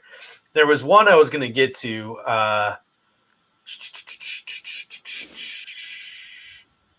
Well, let's here we go. That's the one I wanted. Jimmy Johnson, 48. Does Tremaine Edmonds lead the league in tackles? I think he won't, but he might be close. I'm super excited because the talent in front of Tremaine Edmonds going into year 3, exactly like Trey White went into year 3 when he had his breakout year. What are your thoughts, Jeremy, on Tremaine Edmonds and the effect he could have this year? Yeah, absolutely. I can't get like too specific, but I mean, yeah, I'm not the best guy to like dive in on defense, but I mean, yeah, I'm not the best person to ask, but absolutely. Kyle, what are your thoughts on Tremaine Edmonds and the impact he could have on the defense this year? I mean, so you look at it, the talent is there. Everybody knows he has the talent. He's just a freak athlete. He's a huge guy. He runs fast. He can react quickly. He's literally the center of the defense also. So like things revolve around him and where he's going to be somewhat. And I think his ability to just read and react plays and always kind of be at the point of attack where he needs to be at, he has that possibility. I actually picked him as my defensive player of the year for the Bills. I'm not going as far as to say he's winning defensive player of the year, but he's my for the Bills. I think he has 1,000% the chance to lead the league in tackles. I'm not as concerned with that though. I don't care if he leads the league in tackles. It'd be a cool stat for him to have, but I would care more if he like leads all linebackers in forced turnovers or something like that. That I would care more about a stat like that than just tackles, because he usually leads your team in tackles. So it's pretty typical for that to happen. Yeah, I mean, we had this conversation this offseason actually about could Tremaine Edmonds be the defensive player of the year? And I think it's a high probability because, like I said, he's got the best defensive front in front of him that he's had in his 3 years. Trey White took that step in year 3, so you expect him to take a big step in year 3. And I think the X factor here is all the primetime games that we have. I know we're getting ahead of just the Jets game, but it's just all the primetime games we have here. If Tremaine Edmonds could end the season with like 115, 120 tackles, the better defensive line in front of him allows him to blitz a little bit more because he has less run stuffing responsibilities, and he can pile up 4 or 5 sacks. If the better defensive line in front of him helps stuff the run so he can drop back into coverage a little bit, gets 3 or 4 interceptions, if he can finish the year with 120 tackles, 4 or 5 sacks, 3, 4 picks, and make like a game-changing, memorable play in a primetime game, like a forced fumble, a forced fumble in a key moment against the 49ers or a pick 6 against the Steelers. If he can do something in prime time that sort of makes him stand out, kind of like Trey White had his coming out party to the national audience in Pittsburgh with his 2 interceptions, I think there's a chance that he could be in the defensive player of the year conversation. I mean, Darius Leonard is getting a lot of love right now, and he's one of the betting favorites for defensive player of the year. And I think he is a great player in his own right, but he hasn't done anything insanely better than Tremaine Edmonds through 2 years. So I think there's a great chance that we could see Tremaine Edmonds have a huge impact. This Can game. we go to Kelly's comment? Yeah, go for it. What did you have to say? Levi Wallace will have a big game. You agree? I love that. Mm-hmm. I think it's interesting because I think Levi Wallace is technically like the weak spot of the defense, but he's also been a starter for a year and a half. So there's also a comfortability there. But the big thing for me with Levi Wallace is that he added weight this year. And 10 pounds might not seem like that much, but when you're a small guy, when you're 175, 10 pounds to get up to 185 is huge. So I think he has the ability to play not like a completely physical game, but I think he can be a little bit more physical, make some disruptive plays. And I would not be surprised, because he's going to get thrown at so much with Trey White opposite him. I would not be surprised if he gets an interception. Yeah, I mean, if you think about it, if the Bills are getting pressure on Sam Darnold and he does not have as much time to think about where he's throwing the football, and you got Trey White blanketing one side and you got Micah Hyde and Jordan Poyer blanketing the other, the two likely scenarios where Sam Darnold is going to throw up a 50-50 ball or panic and throw a football is either to Jamison Crowder in the nickel, where Teron Johnson would have a chance for an interception, or he's going to throw it up to Chris Hogan over on Levi Wallace's side of the ball. I mean, what Levi Wallace struggles with is turning and running with defenders. He's bulked up, help him with run support. His issue has always been the long speed. Burners can get by him. Well, if Trey White's covering Rashad Perryman, Chris Hogan ain't running by Levi Wallace. So he doesn't have anything to worry about, at least this week. So it really could play in his favor. So I'm really looking forward to seeing Levi Wallace out there ball out. Do you think Jeremy, there's a chance that Levi Wallace could play so well that Josh Norman becomes a backup? I think Josh Norman has to come back and give him the opportunity first. I think we know what we can see out of Levi Wallace. I know, like you said, he bulked up, so he's got 3 weeks to kind of show off a bit, I guess. But when Josh Norman comes back, I think McDermott's gonna want to see what he can do. But is it possible? Yeah, but like I said, he's got 3 weeks to be able to kind of show off, and it's very possible. But I mean, obviously, when Norman gets back, he's gonna get some reps, so it will be interesting though, for sure. And it's really interesting too with Josh Norman, because I agree. I think I would prefer Josh Norman there, and only because like I just mentioned, that's the one who they're going to be throwing the ball to. And if we're getting pressure on the quarterback and Trey White is blanketing the other boundary and the safeties are blanketing the corner, I sort of like the mentality that Josh Norman has. He's sort of, even though he might not physically be an alpha corner anymore, he's more aggressive. I think he's better. He's got that chip on his shoulder. He's more, I think he'd have a better opportunity to get those turnovers than Levi Wallace. So I think in the 3 weeks, what I want to see from Levi Wallace is I want to see sort of that Josh Norman mentality. I want to see a little bit more aggressiveness from him. I want to see a little more alpha mentality from him. I don't just want him to be a solid number 2 corner that doesn't embarrass himself, because it seems like almost that's what Levi Wallace is settling for. I just want to be the number 2 guy who doesn't get embarrassed.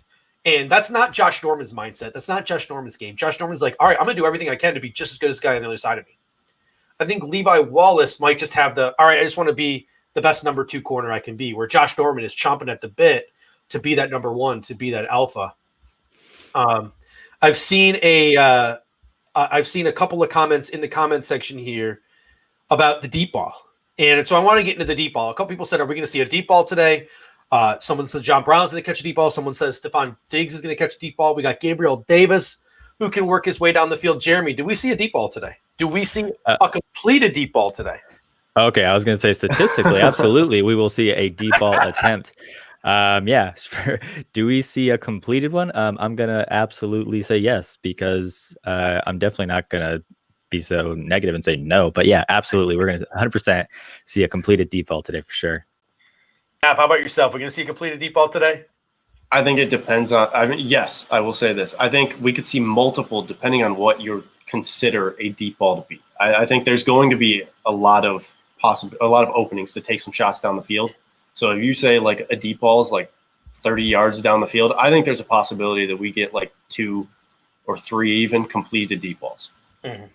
Yeah, it's interesting. I think the least hottest take in Bills Mafia right now, this is like the anti-bold prediction, because I feel like everyone's making this prediction, is that the first play will be a play action bomb to Stephon Diggs. Right. Like, that's literally what, like, I think I mentioned, I think in the 7:30 hour about how I think the Matt Barkley to Robert Foster a couple of years ago, Matt Barkley's first play as a Buffalo Bill, that bomb to Robert Foster against the New York Jets in MetLife. I think that plays into it. People seen it. People are like, oh, wow, they did it a couple of years ago. Let's do it again. This time with Josh Allen and our fancy new receiver. So I think that goes into the prediction. But, Pierre mentions in the comment section, so much pressure on Josh Allen's first deep ball. He did that Mark Sanchez podcast earlier this year where he talked about how he's very anxious when the game starts and he likes to get hit and he wants to throw that deep ball right away.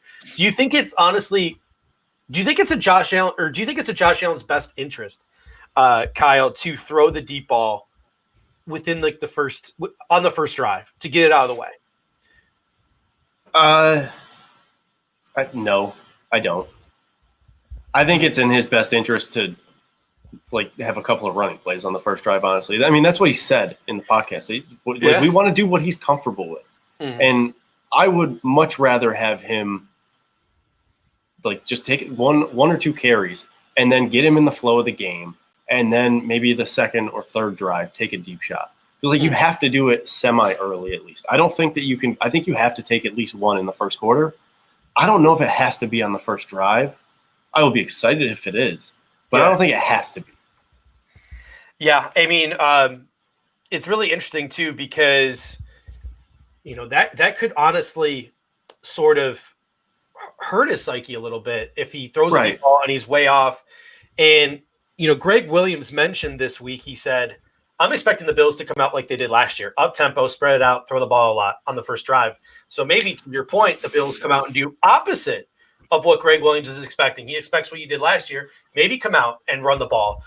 Kelly Holton made a really good comment earlier. She said, "I'd like to see like some screen passes, some bubble screens to Cole Beasley. I'd like to see the running backs and Cole Beasley and Dawson Knox get more involved in the short to intermediate game because I think this Jets defense isn't the most athletic in the world. You got Terrell Basham, Jordan Jenkins on the outside, Blake Cashman, the backup linebacker. Avery Williamson is out. He's a little bit more sideline to sideline. Neville Hewitt, Bradley McDougall is new to the system. Ashton Davis is a rookie. I'd like to see the Bills challenge the New York Jets and just throw those bubble screens, dump the ball off to the running back, and let those playmakers make plays after the catch and just sort of yards after catch, yards after contact, maybe just drive it down like a slow New England Patriots style dink and dunk down the field. I don't know, Jeremy, what are you thinking? You want to see the Bills go aggressive on the first drive, or do you want to see them just try to have like a nice, steady, milk the clock time of possession type of drive? Well, that's what we saw week 1 last year, that we came out just firing. Like there was like no run plays. We were throwing the ball like nonstop. So with, like I said, like with the almost worst defense, like I could absolutely see Dable almost maybe doing the same thing when he come out firing again. So I think it's very possible. Yeah, why not? Like I said, I think of week 1 last year. Like that's exactly what we did. We threw the ball constantly. We didn't run the ball for like we didn't even run the ball like for the first like 2 drives almost. So yeah, I wouldn't mind seeing it at all again. I don't know if I want to go 2 drives without running the football though. Yeah, that might be a little much. With these 2 running backs, because somebody said, "What do you expect from Zach Moss today?" I was seeing some people in the last hour commenting 3 to 5 carries for Zach Moss, and I think that's crazy. Like if the Buffalo Bills jump out to a lead, which I think a lot of us expect. Sean McDermott, we just mentioned this when we talked about 5 touchdowns and 400 yards. Like Sean McDermott, his philosophy is once you get somewhat of a lead, unless he changes that philosophy, it's let's milk this lead. So I think what you could see a lot of in the second half of this football game is not Devin Singletary, who led the league in had the highest percentage of fumbles per carry last year, had 2 fumbles in training camp. In the limited number of training camp reps that they had. So I think you could see a heavy dose of the bigger guy in Zach Moss with Devin Singletary sprinkled in the second half. So, while Devin Singletary could be the workhorse in the first half, if the Bills get out to a lead, I wouldn't be surprised if Zach Moss pushed 20 carries. Yeah, a lot of people, we were talking yesterday, a lot of people are kind of like downplaying the role they think Zach Moss will have today because he's a rookie and they think, McDermott doesn't like to play rookies. But I think given like what they showed last year, like how they wanted their running back room to work with Gore and Singletary, I think the fact that they have, an upgrade over Gore now with Singletary and Moss, I don't see them just holding back on Zach Moss just because he's a rookie. Like I can see them like definitely giving him a fair share. Maybe like Singletary has the most at first, but I mean, yeah, I could see Moss absolutely getting a good handful of carries today. All right, gentlemen, this has been a great half hour. Kyle, tell the people about your podcast on Saturdays, Nap Nose Bills. Yeah, so we just moved it to Saturdays. So every single Saturday I'll be coming out with a new episode. I will be doing game reviews, which I am considering recording my review pretty soon after the game. So depending on how I'm feeling, I might have to just record it after the game, get a little extra excitement in there. But I'll give it a little game review. I'm gonna toss a couple of gambling lines in there, but I'm not trying to step on anybody's toes with that, so I won't go too in depth. Now I'll give previews, and hopefully I can get some more guests to join me, because I think it's been a lot of fun having some of you guys on. So I think it's interesting getting other points of views in there. So make sure you tune in. I will give my points of view, and I have no problem disagreeing with people. So I'll give my hot takes every week. I'll give my previews, and I think it's just going to be a fun season. I'm excited. I'm really excited to see where the Bills go this season, and hopefully, just like the Bills keep getting better, I think I'm just going to keep getting better. All right, Jeremy, talk about Bills Overdue, which airs every Saturday night on the Buffalo Fanatics YouTube, Facebook, and Twitter. Yeah, so we just started. We just did our third vidcast yesterday. Obviously, we were doing the podcast for a while. My co-host Cinco, you can find him at Cinco de Maxo, and I. We just kind of wanted to do like a funny, like fan perspective show, just almost kind of be like a sarcastic, like satire take on like the Bills and the NFL. But we just kind of got. I almost want to say promoted to like the vidcast section, because it's just the fan engagement interaction is awesome. When Pierre first messaged us, I almost thought maybe we were going to get like downgraded or fired or something, but instead it was the opposite. He asked us to do the vidcast, and yeah, it's really fun. Like, we enjoy doing it. We love talking to other Bills fans. With podcasts, it's like you don't know who you're talking to, because the time you're recording, you're just talking to each other. But actually being part of like the vidcast, and the spectators, the commentators are awesome. Like, we've loved having that. So yeah, that's what we do. All right, gentlemen, it was a pleasure. I'll be back in about 15 seconds with Rico for a little, about half hour of chat about some topics I know Rico wants to talk about. So we'll be back in about 30 seconds. Thank you, Kyle. Thank you, Jeremy. I will see you guys on the other side. Go.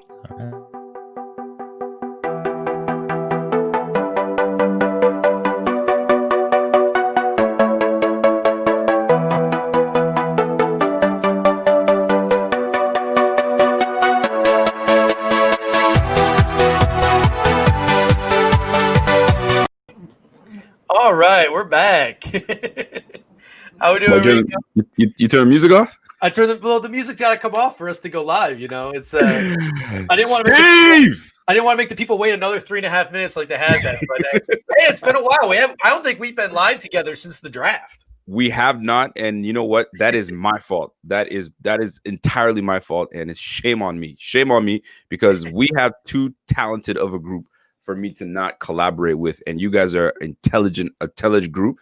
I don't know. I'm sleeping. I gotta wipe the crust from my eyes, man. How are you, man?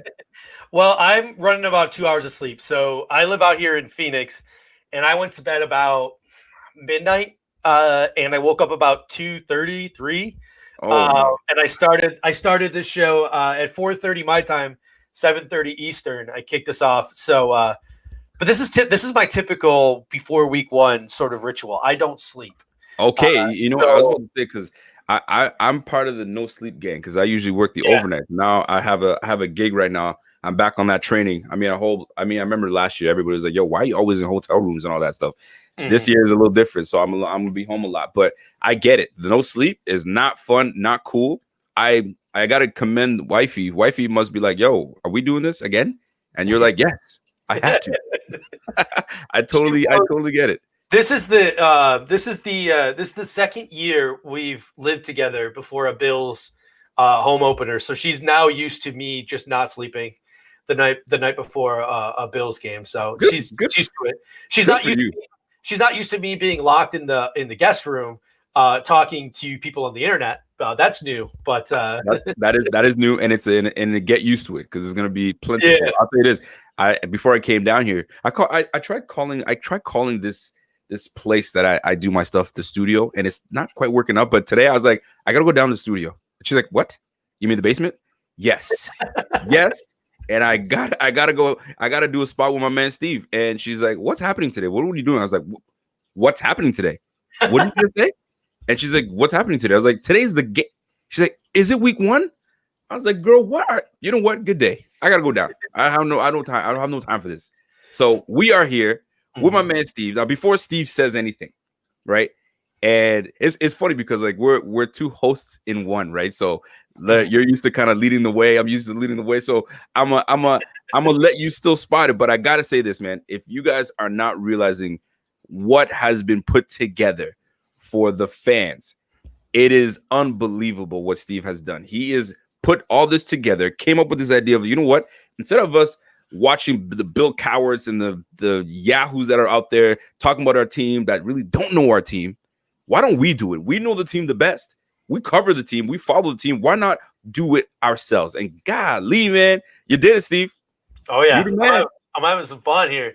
This is I can't wait to do this every week. I know it'll be a rotating group of hosts, but I think Dave and me are probably gonna have it locked down on most weeks. And it's just I spend most of my Sunday mornings before a Bills game on Twitter. So I was like, why not take it?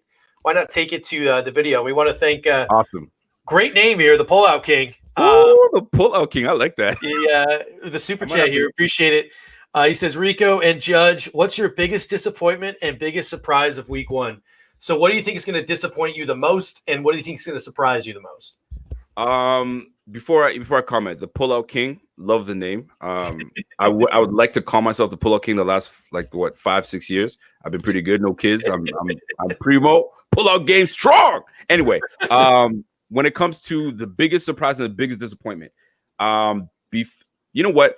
The biggest surprise for me is gonna be, let me go for disappointment first. I'll be disappointed if, and this was gonna be one of the points I was gonna bring out later, but this is perfect. If it's gonna be a chess game today, right? Mm-hmm. And the chess match is going to be between defensive coordinator Greg Williams and offensive coordinator Brian Daboll. And I will be sorely disappointed if he doesn't come out with a game plan that allows us to be put in the best situations to not only win this game, but to show dominance in this game. And I'm looking at the players, yes, but I'm also looking at Brian Daboll because he's the one that's going to be orchestrating this offense and calling out the plays and putting out the menu, right? So this menu better be on fire, because if the menu's not on fire, guests are going to leave. So, and right now, that's going to be the thing I'll be paying attention to as the biggest surprise. I'll let you take the surprise, and then I'll jump on to the other point. Yeah, I think my biggest disappointment today would be if disappointment is what I meant to say. Go ahead. Yeah, I think my biggest disappointment would be if Josh Allen doesn't complete a deep ball. Like if he doesn't get that monkey off his back and hit John Brown or hit Stephon Diggs deep. I'm talking like 30 plus yards in the air. I'm not saying it has to go for a touchdown, but if he doesn't put a deep ball, in someone's chest plate today, I think that's something that would be disappointing to me. Are you expecting a deep ball? Isn't it too predictable? I'm expecting 4 or 5, and there's 2 reasons for that. One, Pierre Desir and Bless Austin are the 2 corners covering John Brown and Steph Diggs. And put some respect on Pierre Desir's name first and foremost. He is a good corner, but it's Stephon put Diggs. Some respect on him. It's Stephon. He's no Trey White. I get it. Proceed, sir. Like if Pierre Desir was the number 2 corner on the Jets and they had Trey White, I'd be like, wow, what a combo. But I don't think he's a number 1. But that being said, we saw what Stephon Diggs did to Trey White in training camp. A lot of people are talking about the weather. I understand, but by game day time, it's just supposed to be windy. The rain's supposed to be gone, and Josh Allen's supposed to be able to throw through these winds. That's his thing. And the second thing is Greg Williams likes to play a lot of single high safety. Maybe he changes that up with Jamal Adams gone, but if there's only one safety playing center field, Josh Allen, whatever way he's creeping, throw the other way. Like, you know what I'm saying? Like, this is a match made. This is a perfect matchup for a week 1 to really send a message. It really has to be a message sent that Daboll is able to adjust and counter what Greg Williams is going to bring, because we all know Greg Williams brings the pressure. He was number 3 in the league according to PFF in the amount of pressure he brings all season long. So we know what's coming.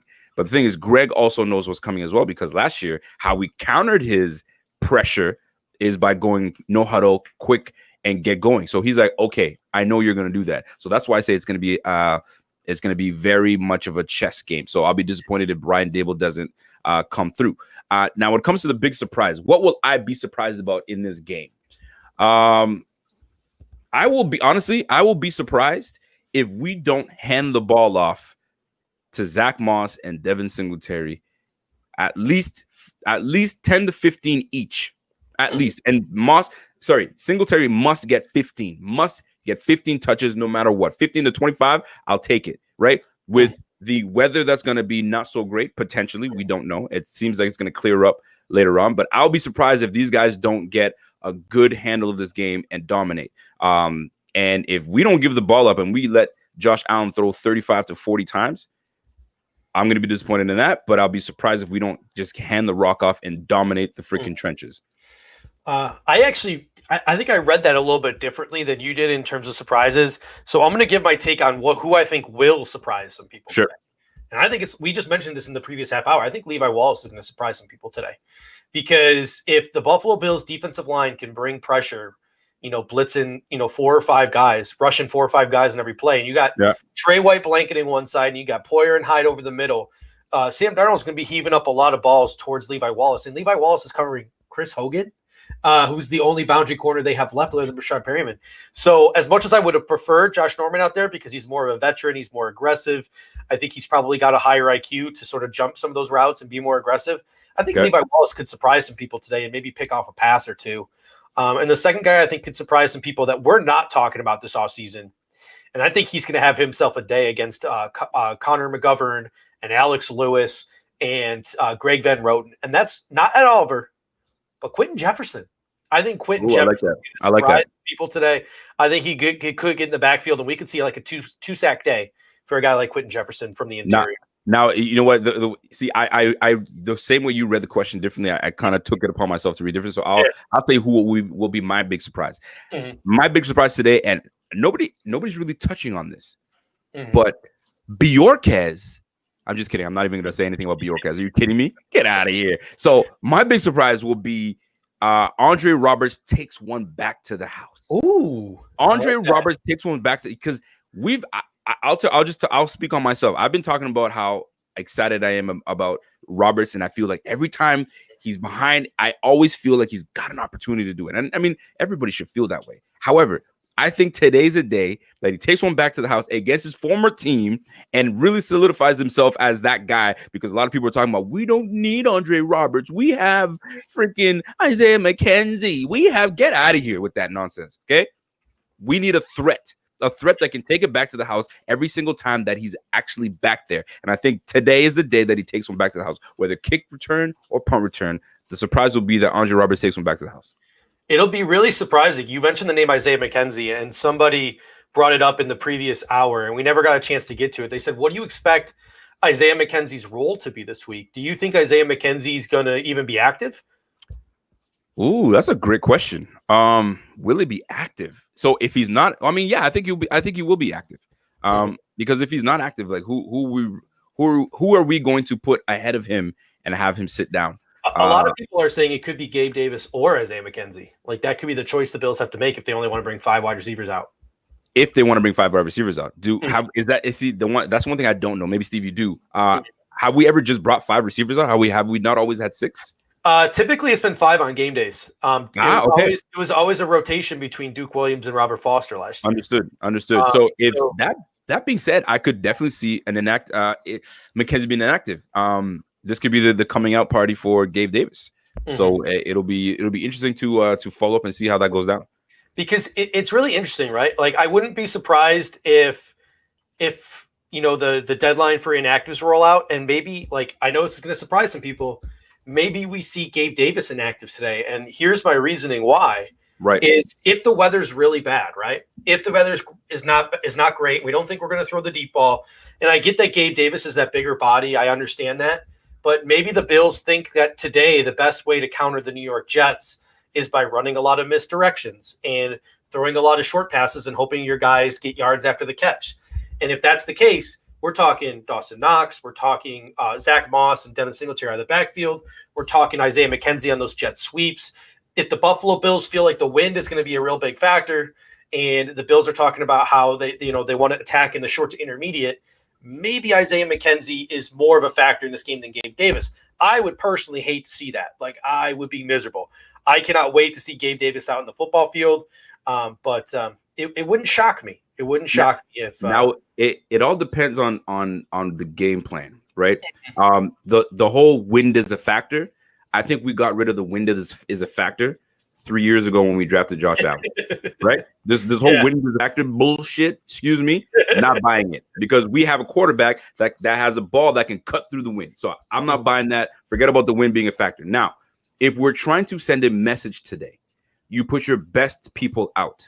You put your best people out. If Gabe Davis, what we've been seeing is him dominating the twos and threes, and sometimes going against the ones, and he's doing quite well. You don't make him inactive. You put him on the field. You put your best on the field, and you attack. Today is no just get the W and go home. We're not just about the W nowadays because we were doing that last year. Get the W. Let's get into the playoffs and let's do that. Now, this is a statement year. This is a statement game. This is the first 4 games have to be statement games, and you can't make a bigger statement than today than putting your best on the field. So your Stephon Diggs got to be John Brown, Cole Beasley, Gabe Davis, Andre Roberts. You know what? There's your 5 right there. If we do 5, there's your 5. Isaiah McKenzie, have a seat. I can't see them putting Isaiah McKenzie over Gabe Davis because if you want to say, well, we're going to put Isaiah McKenzie because he does little things that are niche to him, right? A jet sweep here, a little slot screen there, or whatever they want to do. You don't think Stephon Diggs, the all-pro, can't do all of that and some and take it back to the house? Come on, man. I'm not buying that. Give me my best, and let's go smash mouth today. Punch everybody in the mouth. We got the lightning rod here. You're the lightning rod, Rico. Got 280 on YouTube. Let's get to 300, ladies and gentlemen. Let's get to 300 easy because it's not me, man. You got me and Steve doing this thing. Boy, you better stop.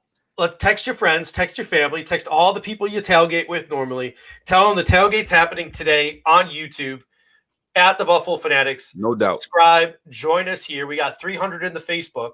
All right, the Facebook. Now it sounds like an old person, but the Facebook.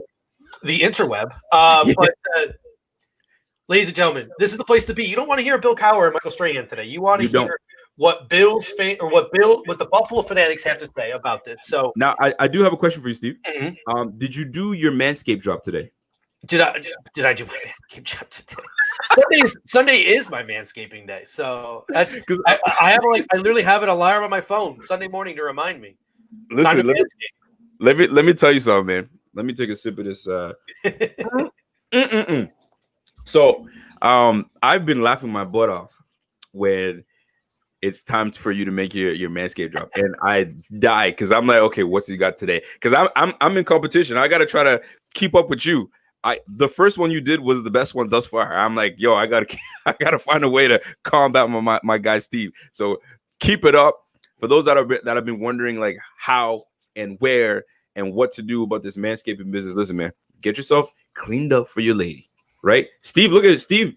He's saying that he only got 2 hours of sleep because he's so prepared for the game. Nah, Steve was servicing his lady because he was manscaped from head to toe. Stop playing, man. I got you, Steve.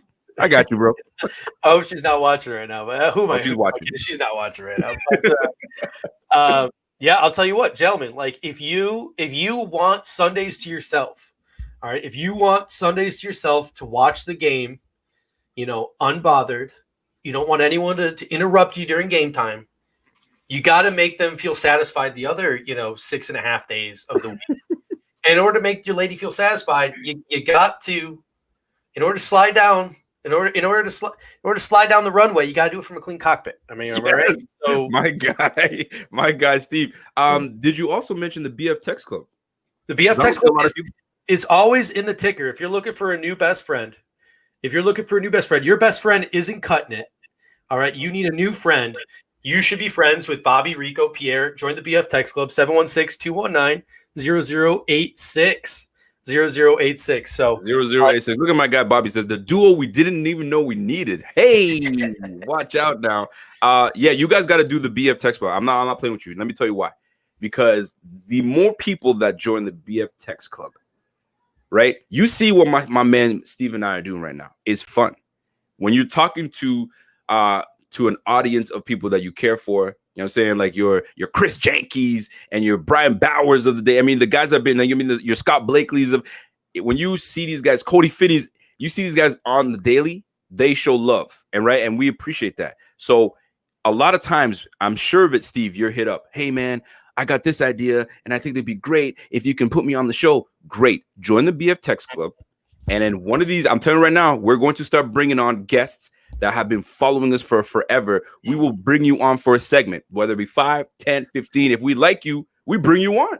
It's that simple. Join the mother effing BF Text Club. Stop playing, guys. Let's go. What other outlet out there is literally putting fans on the screen with them? There are not many out there that's willing to do that. So join the BF Text Club. Join the Buffalo Fanatics family. Hit us up in the comment section. Hit us up in the text club. I definitely know Flick Chat will be bumping all day during the game. Sure. So make sure you join in Flick Chat. And support us on Patreon as well. So at Buffalo Fanatics, literally, you can't turn and look anywhere without seeing Buffalo Fanatics. We are everywhere, people. We are making sure we got you covered. I want to hit up one topic while we still got these 10 minutes here before Dave joins us. Yes, sir. Speaking of wide receiver, we are talking about wide receivers. Tell the people why, if they have Cole Beasley sitting on their fantasy bench, they need to make him their flex player today. Sir, run that back. I was just reading a comment there, and I must have missed that. Run that back. Excuse me. Tell the people why, if they got Cole Beasley sitting on their fantasy bench, why they got to make him their flex player today. Oh man. Okay. Here's my thing. Thing is, when you're a fantasy player and you are a fan of the Bills, it's very difficult for you not to just stash your team with a whole bunch of Bills players that a lot of the league and a lot of your friends may not know about. That's why I choose not to be in fantasy football leagues with Bills fans. I refuse, because when you do, you lose out on stuff, right? Nobody knows about Gabe Davis. Nobody knows about Dawson Knox's, right? So when it comes to Cole Beasley, he's a sleeper. Now, I don't have him on my team. He's on free agency right now, so I'm talking a lot of shit right now. However, my team is stacked right now. But I have a feeling today is going to be the day Cole Beasley goes off. I predicted yesterday he's going to have between 8 to 10 receptions. I think he's going to eat in the middle of the field, and he's at least going to get yourself a touchdown. So if you have him on your bench, really consider Cole Beasley as your flex player. If you have a running back that's in there, I don't know who you have, Matt Breida, think about taking Matt Breida out and put my man Cole Beasley in. Yeah, Cole's the man. It's crazy. Like, if you look at this Bills offense last year, and I spent about 2 hours yesterday watching old Bills games yesterday from last season. It's crazy to think about. Pierre says last week when Beasley received about 15 targets, he may be getting the same as Allen is wanting to tap into that security blanket. Totally agree. Because if you think about it, what Cole Beasley and John Brown did last year was absolutely phenomenal, because there wasn't that third guy on the boundary. So you could theoretically double cover John Brown, and you could theoretically put your best nickel player on Cole Beasley, and you could even use you could double cover both of them. If you were scheming it right, you could double cover both of them. Yep. And so the seasons that those two had is absolutely incredible. You can't do that anymore with Stephon Diggs on the other boundary. So you guys think Cole Beasley was open last year. Oh, he's going to be open this year over the middle. Thank you very much. And now that you're saying this, I think you may have sold me to maybe think about removing some of my guys. But you want me to sell you even more? Well, hold on. You need to sell somebody else, because right now somebody has to make a decision. They want Deontay Johnson, or do they put in Cole Beasley? I want to see Big Ben back before I put Deontay Johnson out. Everyone's expecting a big day, and I know they're playing the Giants. And I love Deontay Johnson. I had a 3rd round grade on him last year. Anyone who listened to our podcast back in the day knows how high I am on Deontay Johnson. But I'll tell you what, I would go Cole Beasley. CJ Mosley opted out. Avery Williamson out. It's Blake Cashman.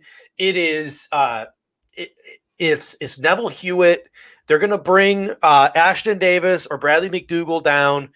The Jets did not look great in their scrimmage. Yeah, I'd rock Cole. I think I'd rock Cole. Cole? Are you being homerish, or are you being? Yeah, I think I am, because Deontay Johnson's the number 2, and he plays the boundary. I was going to say, Steve, you tripping, boy. Stop playing, man. Cole Beasley is good. Cole Beasley is nice. You know what? You can't go with the number 3 over the number 2. I think this is the year that the Bills start. I think this is the year that the hype train is legit. I think this is the year where like we're allowed to be homerish, and the Bills are finally going to back it up for us. It's week 1. You can rebound. You can rebound if I'm wrong. You got like 13 weeks to save your ship. I'm wrong. Correct. Hopefully the rest of your roster is good. Take that chance. Put that good karma on Cole Beasley and put him in your lineup over Deontay Johnson. Oh man, Steve, listen, man. I will say this though. I'm glad that we have what a roster that we have with Buffalo Fanatics. I have to thank each and every one of you guys for tuning in. Honestly, we're not done. I'm just saying that on a Sunday morning, y'all are hanging with us, man. And we've been live for 3 hours and plus. We hit 300.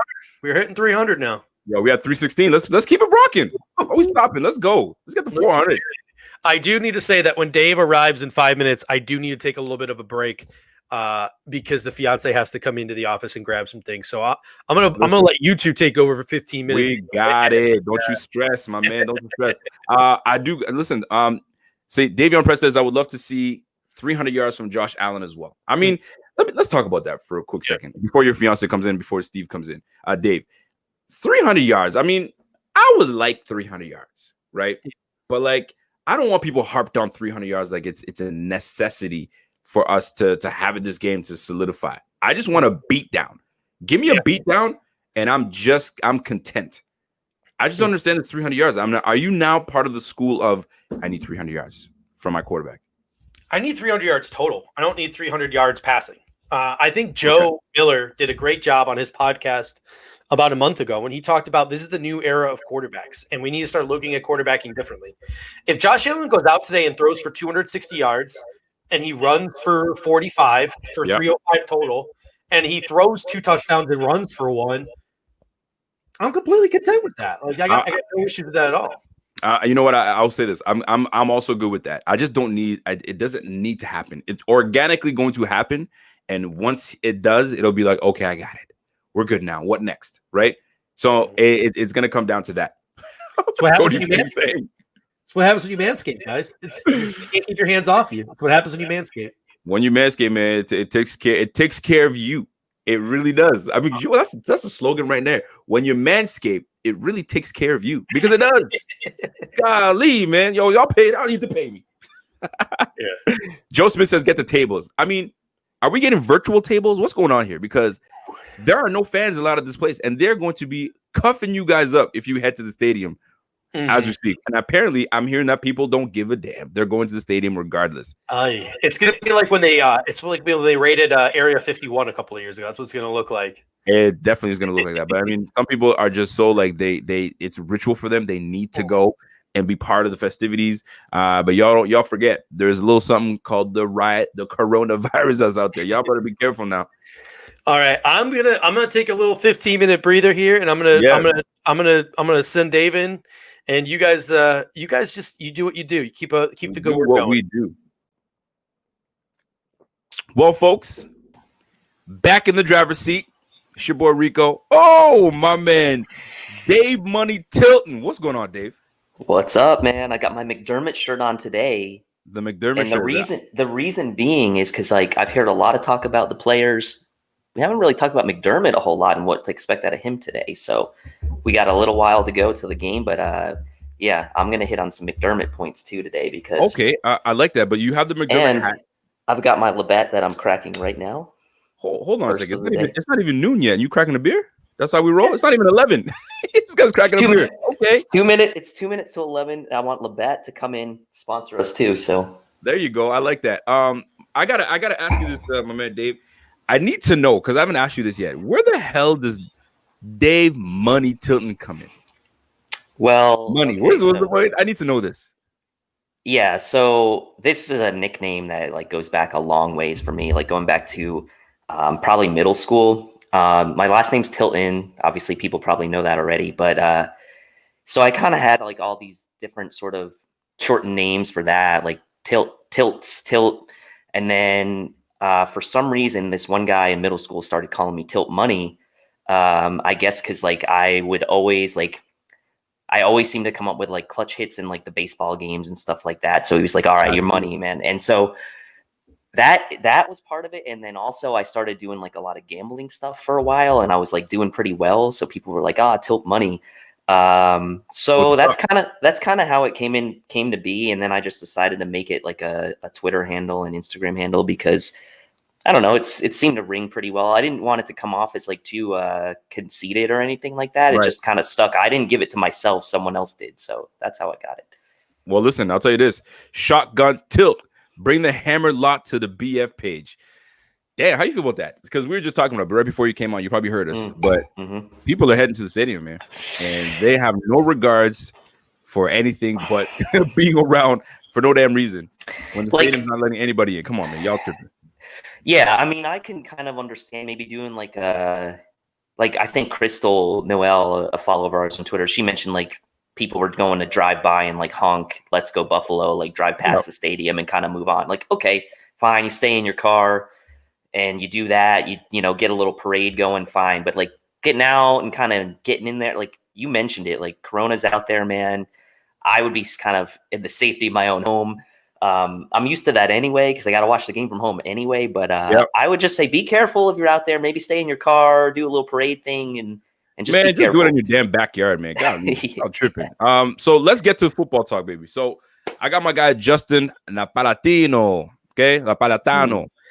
Everyone taking the Jets plus 6.5. I really don't know why. The second and third levels of the Jets D are depleted a lot. 30-10 Bills. Now, fantastic. This is a great way to jump into this.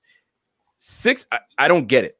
It actually moved up. I mean, over here, I did a couple betting myself. It's moved up to plus 7, right? So, what are your thoughts on the spread, and what are your thoughts on us not like Vegas has us not beating this team by more than double digits? I don't understand that. Well, I know there were some talks of rain in the forecast and some wind. I think that's going to be cleared out before the game probably starts. I think part of this to me is that if you look at the total points for the game, it's only 39.5. Right. When you talk about a total under 40, it kind of leaves you it doesn't leave a lot of room for covering a spread that's that high. What they're basically saying is like the Jets are going to score 10 or less points or 13 or less points if the Bills are going to cover this spread. Maybe a little more than that. But the problem I have with it is that 6.5 to cover on a game total that's under 40 is a lot to me. And I think that's probably why people are kind of like, well, we're going to beat the Jets by like a ton. But at the end of the day, this could be a sloppy game. There's been no preseason. Obviously, we're expecting the Bills to come out sharp, but that's also part of it for me. And I kind of talked about this on Twitter, like a sloppier game to me kind of, in my opinion, favors the worst team. Because that team can kind of hang around a little bit longer than maybe they would have normally. So the number seems about right to me. My prediction earlier in the week was that the Bills would win 24-10, so I had them covering, but that was hitting the under as well. So it's going to take like a kind of like a finesse score here for the Bills to cover and to hit that under. I always find it tough because you said that's hitting the under and you're covering the spread. I always find it tough to hit those two. It's very tough. I try to stay away from it. Now the way I look at it, this 7, I mean for here, I'll say 7. This plus 7 is this defense is too solid and too good to allow this team to even score in the double digits. And that's the way I'm looking at it on the defensive side of the ball. Offense is going to do what they do. Let's just say they only put up 20, right? We should be able to keep this team to 10, not even. Right. Yeah. So defensively, we are at our strengths. We're not missing. We're missing Josh Norman, right? And maybe Vernon Butler maybe doesn't play, but that's fine. We have such a great rotation on the defensive front. It shouldn't affect us too much. Offensively, Le'Veon Bell, we're going to key in on Le'Veon Bell. That's who they have. They have Jamison Crowder. They got freaking Hogan. Herndon is the guy to watch. Herndon's the guy to watch as well. And the thing is, we don't have our middle linebacker in Tremaine Edmonds. We don't have Poyer that's going to bracket him. I mean, that's fine. We were good against the tight end last year too. By the way, this is what I'm saying. So like, I can't. We were not good against Crowder. Crowder ate us up, and that's why I feel that it is super necessary. And you know what else is super necessary? And I've got to bring it to you. We have a new member, and you know what we do when we get new members? Bing, biggity. We got ourselves a new member at Cbro TV. Welcome to the Bing Squad. Yo, Dave, your Bing's way better than Steve's. Your Bing, don't tell him that he's not on the air, but yours is way better. Well, what did Steve do? Hey, Steve does this like bing bingity bing, like this like really muted like bing biggity. Nah, bing, man. and, When you get a new member, you got to celebrate the new member, and that's how we I roll. agree. I didn't have the heart to tell him. I didn't have the heart to tell him. Scott Blakely says, Rico, you going live during the game? During the game, I will not, Mr. Blakely. I like to enjoy the game while I watch it, like, because I get crazy and I get nuts. But one of these days, and I do, and I get too candid. But maybe that's what is good for the viewership. So maybe that might be something I'd look into. I was even thinking, Steve and Dave, tell me what you think about this. Maybe like a way that we can zoom it with all our guys watching the game at the same time. That would be dope. But I think we've got too many damn personalities that we've been talking too much during the damn game. I don't know, but I think it'd be something cool. Actually, this would be a great way to ask some people. How do y'all feel if we were to zoom the game and have all the BF personalities right up in there watching it alongside with you? Would you guys watch it with us? Like we stream the game, find a way to do it. Y'all let us know. And maybe we can make it happen. I mean, if it's in demand, and we'll go, we can do it. We can go from there. The other thing is like we could get people on, because like people are going to be like, you know, in the kitchen doing stuff, like getting food. So like everybody wouldn't have to be there the entire time. They could kind of come in and out like as they're doing stuff at home. So that is an idea. Look at Scott Blakely giving us ideas, and he's not even realizing it. But that would be something that we would definitely consider. Maybe one of the primetime games. So instead of like a Sunday game, maybe a primetime game where this is the Monday night. That's a good idea. So there we go. Also, GM. by the way, I liked the video you had last year that you put out after the during the Texans game. So when people hear you say I get riled up during the game or I get animated, that was a great indication. Go back and watch that video. Yeah, because like, there was no roller coaster. There was no cap. That was all me, natural, organic in my habitat. Right. Yes. That's how I watch the games, man. Wifey's next to me. She doesn't know what's going on. I burst out. I mean, we all fan the way we fan, right? So I gotta ask you, Dave. This game here, there was, and I want your opinion on this. There was chatter with the amount how we should beat this team. And I guess the question is a W, or does it matter how you get this W?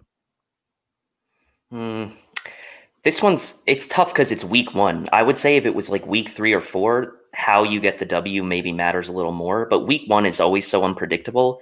I think that I'll be happy with a win. Obviously, we don't want to like turn it into a situation like the first Miami game last year where we go down. We have to kind of have some heroics to come back and win.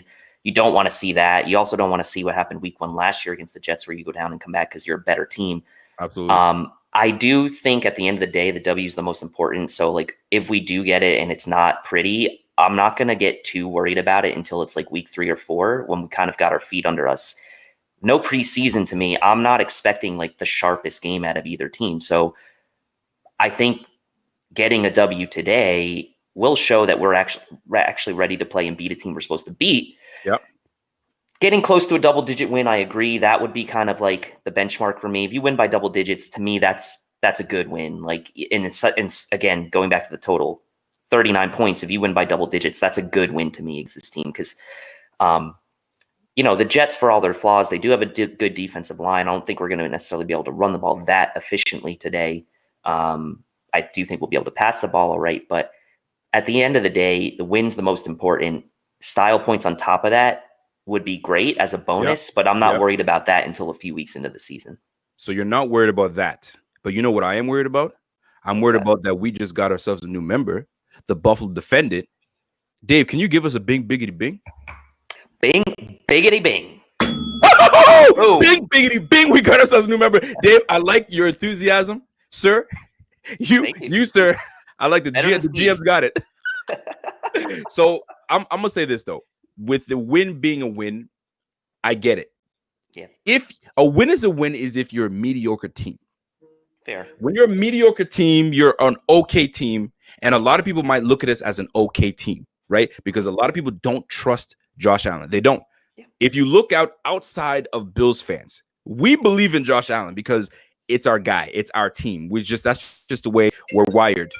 Let me try to cancel this because someone's trying to call me as I'm doing my show. But you still am I still there? You good? Okay. So a win is a win is your mediocre team. If you're a mediocre team, fine. right? You just won the game. A win is a win. We don't care how we got it because we were there. We got it.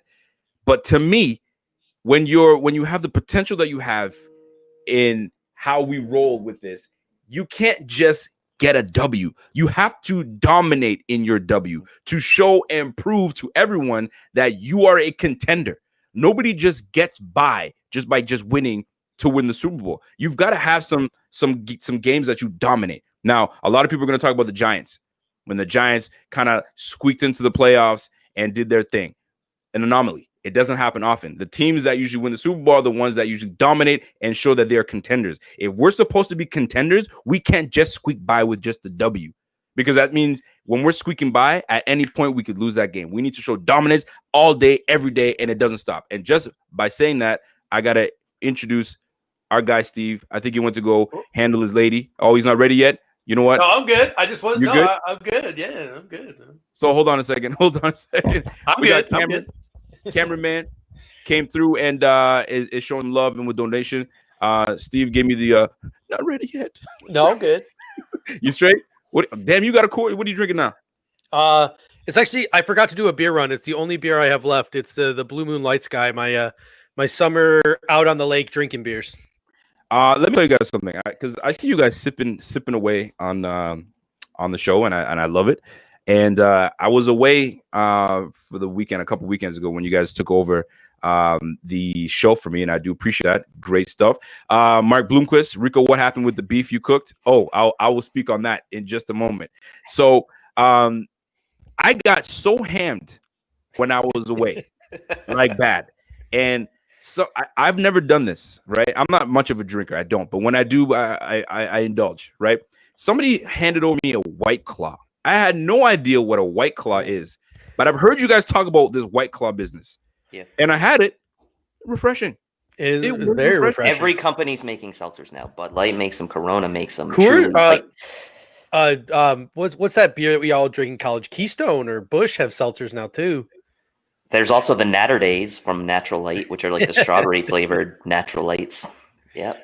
So I actually enjoyed myself very much with that White Claw. And then I went into the gin and sodas, and then I went into the tequila, and I was all over the place. And it was not a good day. Now, I will answer someone, because yesterday I attempted, I got to talk to my guy, Mark Blue. I attempted to make a brisket. Yeah, that's what I said too. This is going to be good, right? So I'm getting advice from people on Twitter. I'm also going on YouTube to see what the best way of doing it. I like my stuff flavorful. People are telling me you should do a Texas style, which is just salt and pepper. I felt that was ridiculous. Thank you very much. I felt there needs to be more flavor. So I have a low-end garbage ass smoker, right? It's a 3-stack smoker, right? So coal at the bottom, and then the middle spot if you have more and more meat. And so anyway, so my dial doesn't go above 150. So I can already tell you right now, the heat is, I don't know how the heat's working. So how long do you keep a brisket in with a garbage ass smoker? So I left it in for 4 hours. Then I'm like, okay, looks pretty good. I left, came back, and then the smoker had died. So like there's no more heat. So I'm like, what do you do? Right? Stuck it in the oven. But I had to stick it in the oven low. So I stuck it in the oven at like 150 and left, came back. So then I'm like, this is the matter of, it smelled good, smelled smoked. Cut into that, too tough. I'm like, it's over with.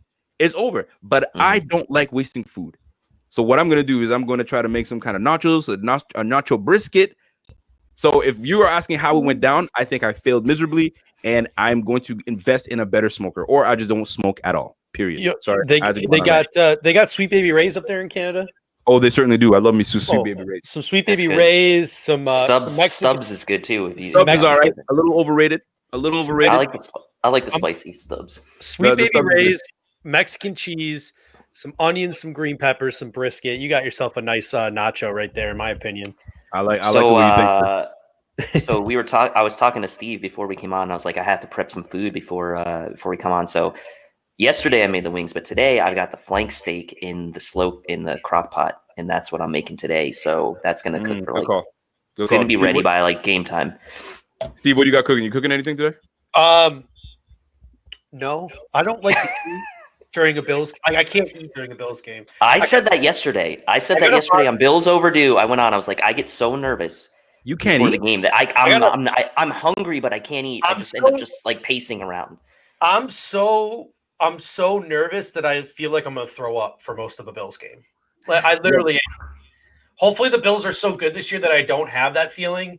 But I pretty much sit there and I milk alcohol because I'm afraid I'm gonna get like too drunk because I'm not eating. And I can't eat because I sit there like my leg is shaking the entire game. It's rough. That's why I don't like to go out with people. Like the Bills backers bar out here, they're like, "Why don't you ever come represent?" I'm like, I like to watch my games alone. I mean, I respect it. I understand it. But you got to eat. You got to have a little something in your belly. I got some cheeses. Extra toasty, nice. I will say this though, like one thing that it just happens with me is nothing tastes good after a game we lose. Oh, nothing. Totally. I can have the most tastiest. No taste. I don't regain taste until maybe Tuesday, Wednesday, because I'm just sick to my stomach when this team loses, especially they lose a game that they're supposed to win. Oh God, we won't eat till Wednesday at that rate. If that happens today. I'll be eating dinner at the next Bills guys show on Thursday. That'll be the next time I eat. By the way, Steve, my man Dave was throwing a little shade at you. I heard. I heard. I could hear. You need to ante up your game. When we get new members, you gotta say it loud and say it proud when these new members join up. I'll tell you that right now. We gotta work on your bing biggity bing. Or you guys. The reason was he didn't want to directly copy you. That was why he was trying to be respectful. That's totally get it. I totally get it. So I'm like, you guys have to come up with a nice little something for the Bills guys. I like it. All right, do we got a game prediction from you here, Rico? I know you said you were here till about 15 after. You got a little more time?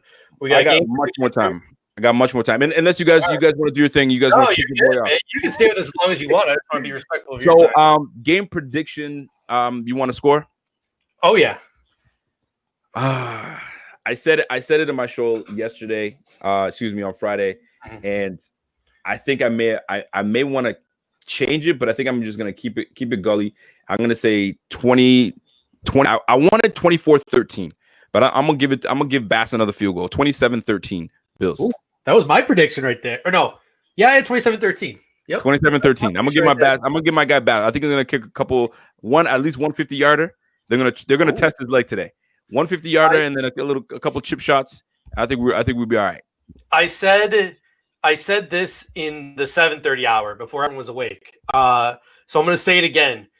Like you mentioned that the Bills need to like throw the throttle down on the Jets. Like Nick Geary of WGR made the comment like saying a W is a W is like saying a steak cooked any way is the same. Is just a steak, right? I actually love that analogy. You don't go to a restaurant, order medium rare, get a well done steak at your table, and then thank the waiter. Like, you know what I mean? So if your expectation, like you need to have expectations for things.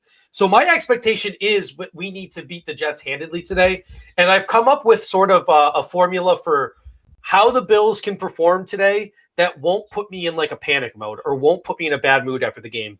Sure. And here is sort of the formula that I put out. We got to score 24 more points today. 3 touchdowns and a field goal minimum. I think we need to get up into that 24-point range where the Philadelphia Eagles were a point per game last year. That was the second closest team to us that made the playoffs point per game. So we got the 24 points. I think we need to give up less than 20 points. So we need to score more than 24 and give up less than 20. I'm willing to say up to 20 because you never know, garbage time touchdowns, all that stuff. I agree. Score more than 24, give up less than 20, and beat the spread, which is 6.5. If we can do those 3 things, I'm feeling pretty good about the game at the end of it. How about you guys? Do you think that's a good recipe? Or do you want to see like a 2-tutty victory here? Listen, I'm with it. The Pullout King actually says 330 people watching. Smash that like. Love what the BF is doing right now. Bills win 35-13. He's giving us a little bit more points. I think we definitely cover the spread.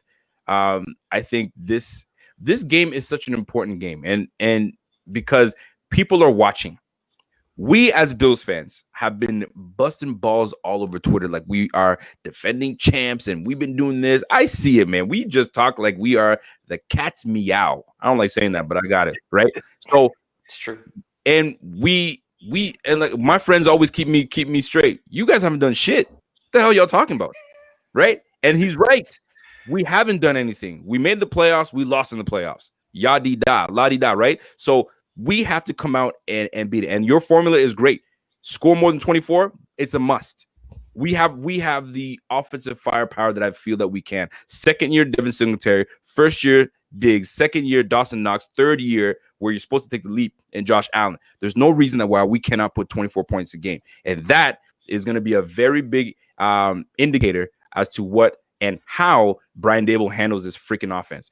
Do not put this offense behind.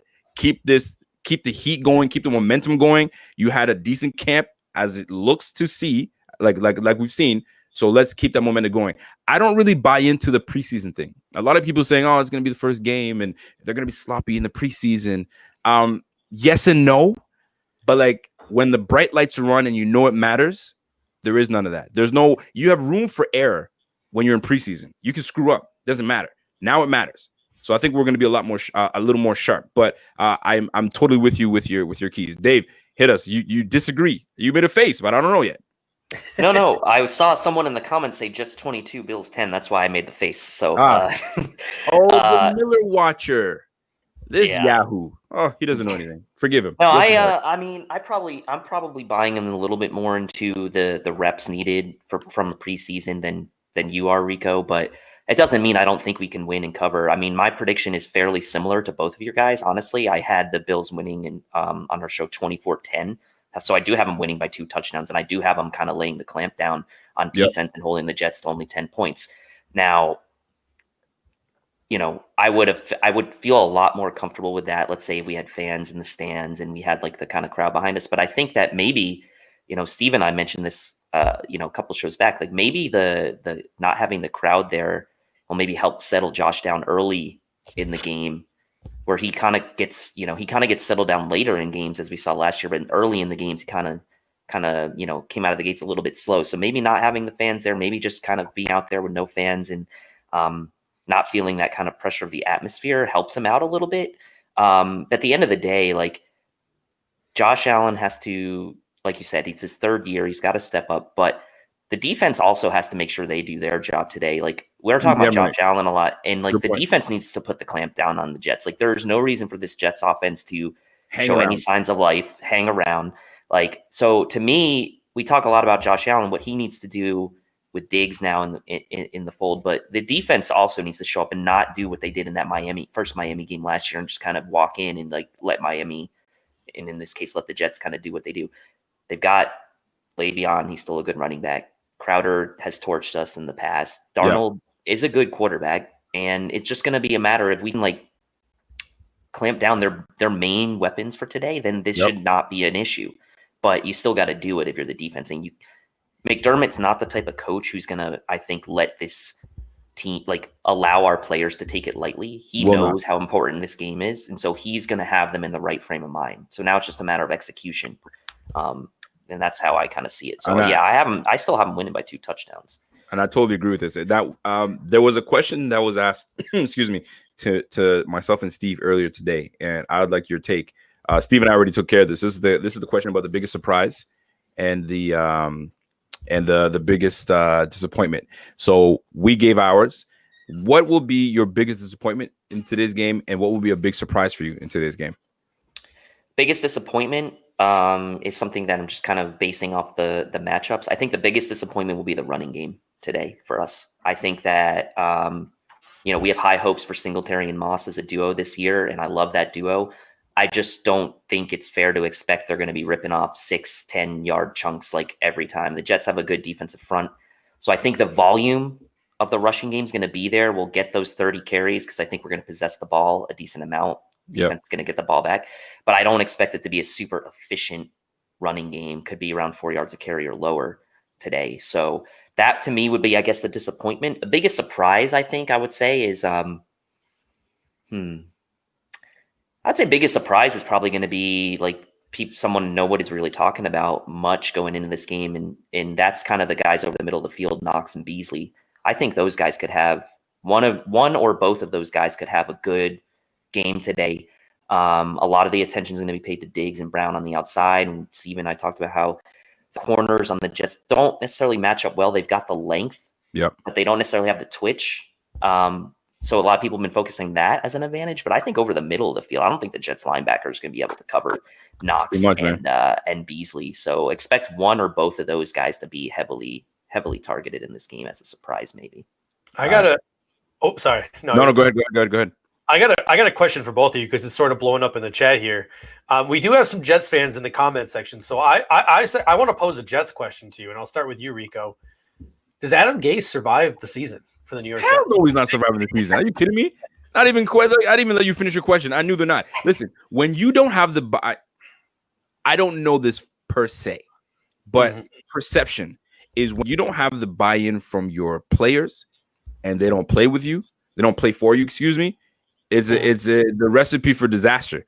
And I don't he not even freaking finished the season, right? But he's also coach and GM, so he probably will end up finishing the season. But there's going to have to be a hard look if he gets one more year.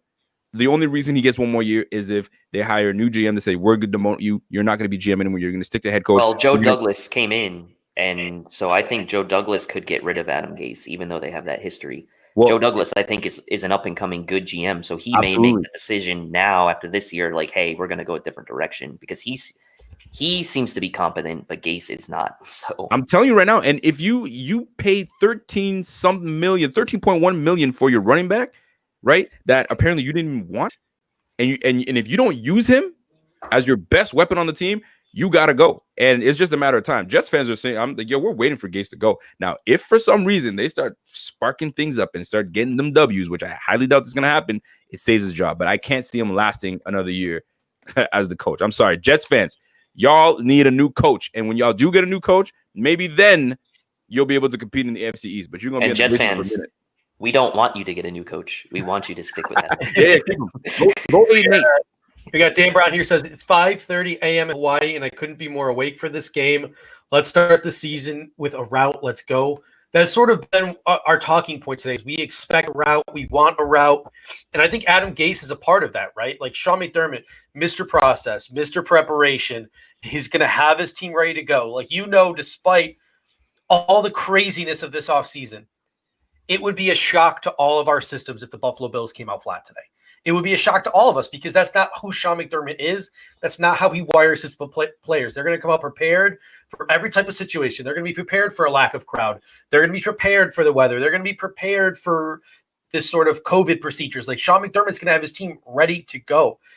You don't get that sense and that vibe from Adam Gase. You don't get the sense and the vibe from the way the players talk about him. Like you see the way Le'Veon Bell tweets about him, that the players even have an iota of respect for Adam Gase. So the Bills are going to come out willing to play for their head coach, willing to play for their city, willing to play for their teammates. And Adam Gase sort of amplifies like a culture of like Adam, like, I don't know. I think it's different. Like when you're Buffalo, you're playing for the city of Buffalo, you're playing for Orchard Park, you're playing for these fans. When you're playing in New Jersey, it's a city of, however many million people. I don't think the connection is there with the fan base. I don't think that Adam Gase, even if there was a connection with the fan base, is even trying to remotely foster that. Adam Gase is very much each man for themselves, and the only person I care about is me type of guy, where Sean McDermott is about the team and the culture. So I just don't see a world where all the craziness of this offseason and Adam Gase coach team comes out more prepared than a Sean McDermott coach team. I just don't see it. And that's part of my expectation for the routes or for predicting a route. And I'm totally with you right now. And I think William Oliver is also with you. He says, keep doing what y'all do. And all love from Bozeman. Now, I will say this, though. You mentioned something about having no fans in the stands and a potential more so for focus. And I can't prove it. But with the NBA, with no fans in the stands, I feel like certain people, certain players that you would have never expected to show up, start to show up because there's less fan pressure. You have the love of your teammates, you have the encouragement of your teammates to really do what you do. If they know you're a shooter, shoot the ball. That's what you do. But when the crowd is there and the pressure's on, there's too much. When there's no pressure, you can play freely. So bringing this onto the football team with the way McDermott has constructed this team for team love and continuity. He's kept everybody together. We got like 90% of the team is back together. The way he's been cooking up this culture, I can see this playing to our advantage. Although the fans is a big element for the Bills for sure, but I feel like this culture that he's created in Buffalo is going to actually play in favor for the Bills, and this should turn into a rout. Gentlemen, that being said, I gotta be out. I have this this bed that I've got to build. The wife just came in and gave me the look like, hey, you said you're gonna build the bed, so I gotta go build the bed. So, gentlemen, before I get out of here, though, you guys have been doing a fantastic job. The Bills guys, what a fantastic addition to the Buffalo Fanatics band. It's been over a year. Y'all know that? Golly, since July last year. July 4th weekend was when we cannot be more happier than you guys being part of this. This is a big movement, and it's moving forward because of the likes of the Bills guys, the likes of Jay Spence and Joe Miller, the likes of the Bills overdue, all our writers, Adam Nanini holding it down. You guys are doing a fantastic job, so keep it up, and we will see you after the game. I don't want to bring out Rated R Rico. Please don't let me do that. So we'll see you guys after the game, and enjoy the game, and we'll see you guys. See ya. Yeah, thank you. All right. We're on the wrong sides again. Yeah, let's switch it up. Freaking you out. Should I leave? I think you just got to leave and come back. There we go. All right. So now we're back on our proper sides, and we're all comfortable now. All right. So, ladies and gentlemen, where do we go from here? What do we talk about? I want to talk about McDermott a little bit because we're talking a lot about the players, and I got my McDermott shirt on today. Salvatore, believe you me, I have been refreshing my Twitter feed about every 2 seconds for the inactives. The second the inactives are mentioned, we will talk about them, and we will get into that. And I will actually update the banner with the inactives. Waiting on it. Oh, we got them. All right. Let's go with that then. Ooh, it is wow. Jake Fromm, to be expected. Yep. TJ Yeldon, to be expected. Mm-hmm. Lee Smith. Wow. On a rainy, windy day in Buffalo, Lee Smith. Ike Butker, which is to be expected. Brian Winters is more of a veteran. Ryan Bates is more has more position versatility, to be expected. Defensive end AJ Epinesa and defensive tackle Vernon Butler. So that is going to let me pull up because these are the two big things here. Let me pull up my depth chart for our defensive line. Let me pull it up here. All right. So with Vernon Butler out, that is going to move Harrison Phillip up to the number 1 technique. All right. So Harrison Phillips is probably going to start opposite Oliver. I'd be very surprised if Quentin Jefferson started because they're both more 3 techniques. I wouldn't be surprised if we see more pass rushy fronts. But to start, I think it'll be Hughes, Oliver, it'll be Harrison Phillips, and probably Trent Murphy. And with AJ Epinesa out, it's going to be Daryl Johnson. But Daryl Johnson was 2 on the depth chart to begin with, so we have to note that. So Epinesa was 3rd. So it's going to be I would expect that Justin Zimmer, who's now going to be the backup 1 technique, and Daryl Johnson, I believe those two guys are probably going to see the fewest amount of snaps.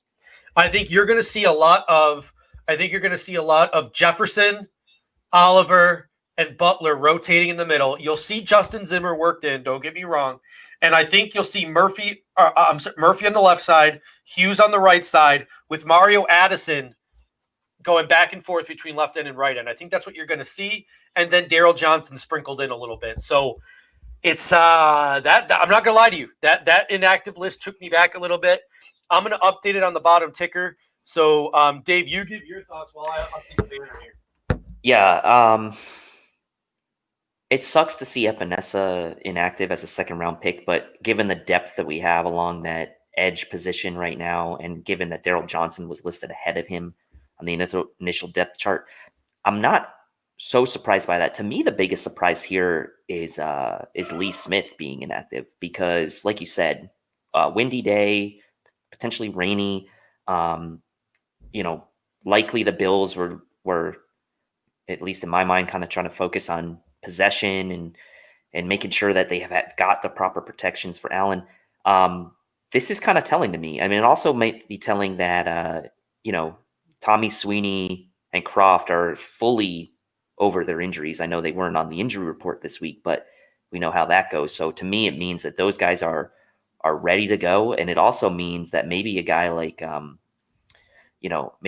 Reggie Gilliam, gets a little more play. Maybe we use a fullback a little more today. So that's probably the biggest surprise to me. I would have loved to see Epinesa healthy or up and dressed for this game. I think what we have to kind of look at here too is like in other scenarios where, let's say, the Bills weren't as deep across the edge as they are, Epinesa likely would have been active for this game. The one thing that is a little surprising, that with Butler out and Jefferson likely having to play a little bit more inside, on that 3 technique today, that they wouldn't have at least dressed Epinesa to kind of maybe use him as an inside presence a little more today, now that Butler's out. So that to me is kind of like the surprise, I guess. All right. So I'm going to say something here, and I'm going to say this. First of all, I'm going to say this from a fan's perspective. And thank you, Jared Bushy. I just updated the ticker at the bottom, but we have the Jets inactives, all expected. Avery Williamson hurt, Joe Flacco hurt, Denzel Mims hurt, LaMichael Pirine hurt. The only 3 that weren't hurt: James Morgan, the rookie quarterback, who they don't expect to make an impact early. I believe they called up, who's the guy who sucks? David Fales, that guy. He didn't play too well in Miami a couple of years ago. And 2 reserve defensive linemen when they have a pretty deep defensive line in Franklin Myers and Bryce Huff. So not too many surprises amongst the Jets inactives because most of those guys were hurt. But we're going to get to Cam Lewis in a second too.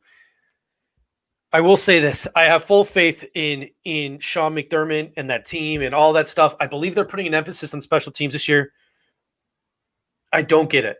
I don't get the inactivation of AJ Epinesa. Honestly, it pisses me off a little bit. And it does, because you look at the linebacking core. Milano is going to play every down. Edmonds is going to play every down. AJ Klein, it can back up both Milano and Edmonds. He's probably your backup weak side linebacker and strong side linebacker. He's your 2-down linebacker. AJ Klein can play special teams. Tyrell Dodson can play special teams. Tyler Medikevich can play special teams. And Delshon Phillips can play special teams. Why not make one of the 2, Delshon Phillips or Tyrell Dodson, inactive and play Darryl Johnson in that special teams role? It baffles me. It baffles me. Like, I don't understand how you can't make it work on special teams to get your 2nd freaking round pick on the field. I'm upset. Like, it upsets me. I understand the logic.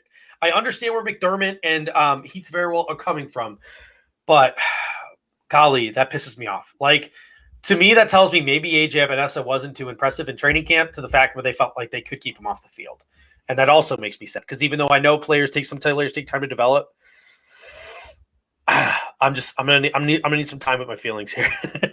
I think that's probably it, to be honest with you. I think that he might have shown flashes, but I don't know that and we don't know, right? Because we don't necessarily have that visibility. But to be honest with you, like, for the guys that were there, the media guys, we didn't hear a ton about AJ Epinesa. Like, the most we heard about him was that he was like kind of line positions and that this and that, but it wasn't anything where, other than that play where he kind of steamrolled Brian Winters, where it looked like Winters kind of tripped on Darrell Williams. There wasn't a lot of a talk about Epinesa at a camp, and it kind of showed, I think, in the culmination of him being listed 3rd on the depth chart at that position. So it seems like the Bills maybe are kind of trying to bring him along slowly, or he's not picking it up as quickly as they would hope. But the thing that makes me sad about that is, like, he played at Iowa, right? Like, guys from Iowa traditionally come in, like, they're more pro ready. Like, that's like that Big Ten conference is like a very pro style on defense and offense. You would have thought he would have been ready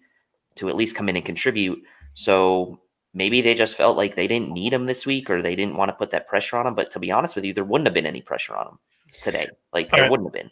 Let's shift focus to a cheerier note, because even though the winds are going to be gusting today, and the weather's not expected to be perfect, there's not expected to be any precipitation, but the winds are expected to be gusted. Rico chimes in. He had to put the making of the bed aside for a second, and he says, Looks like we'll have 6 active wide receivers today. Diggs, Brown, Beasley, Davis, Roberts, McKenzie. With Lee Smith out, here are my expectations. It's going to be Croft and Knox at tight end in that 12 personnel. They'll be the single tight end. Reggie Gilliam is that fullback tight end flex, but I highly doubt we'll ever see Reggie Gilliam in line at tight end, lining up like a Tyler Croft or a Dawson Knox would. When we get into those goal line situations, it's going to be Gilliam at fullback. It'll be Croft, Knox, and probably like a Tyan Secchi or a Darrell Williams filling one of those inline tight end roles. So the Bills, maybe Lee Smith, he's no longer has what he used to have. A tackle can do what he can do on the goal line. This sort of rings the bell, a changing of the tide. Maybe we see the Bills go spread. I didn't think we'd see it. I did not think we'd see it.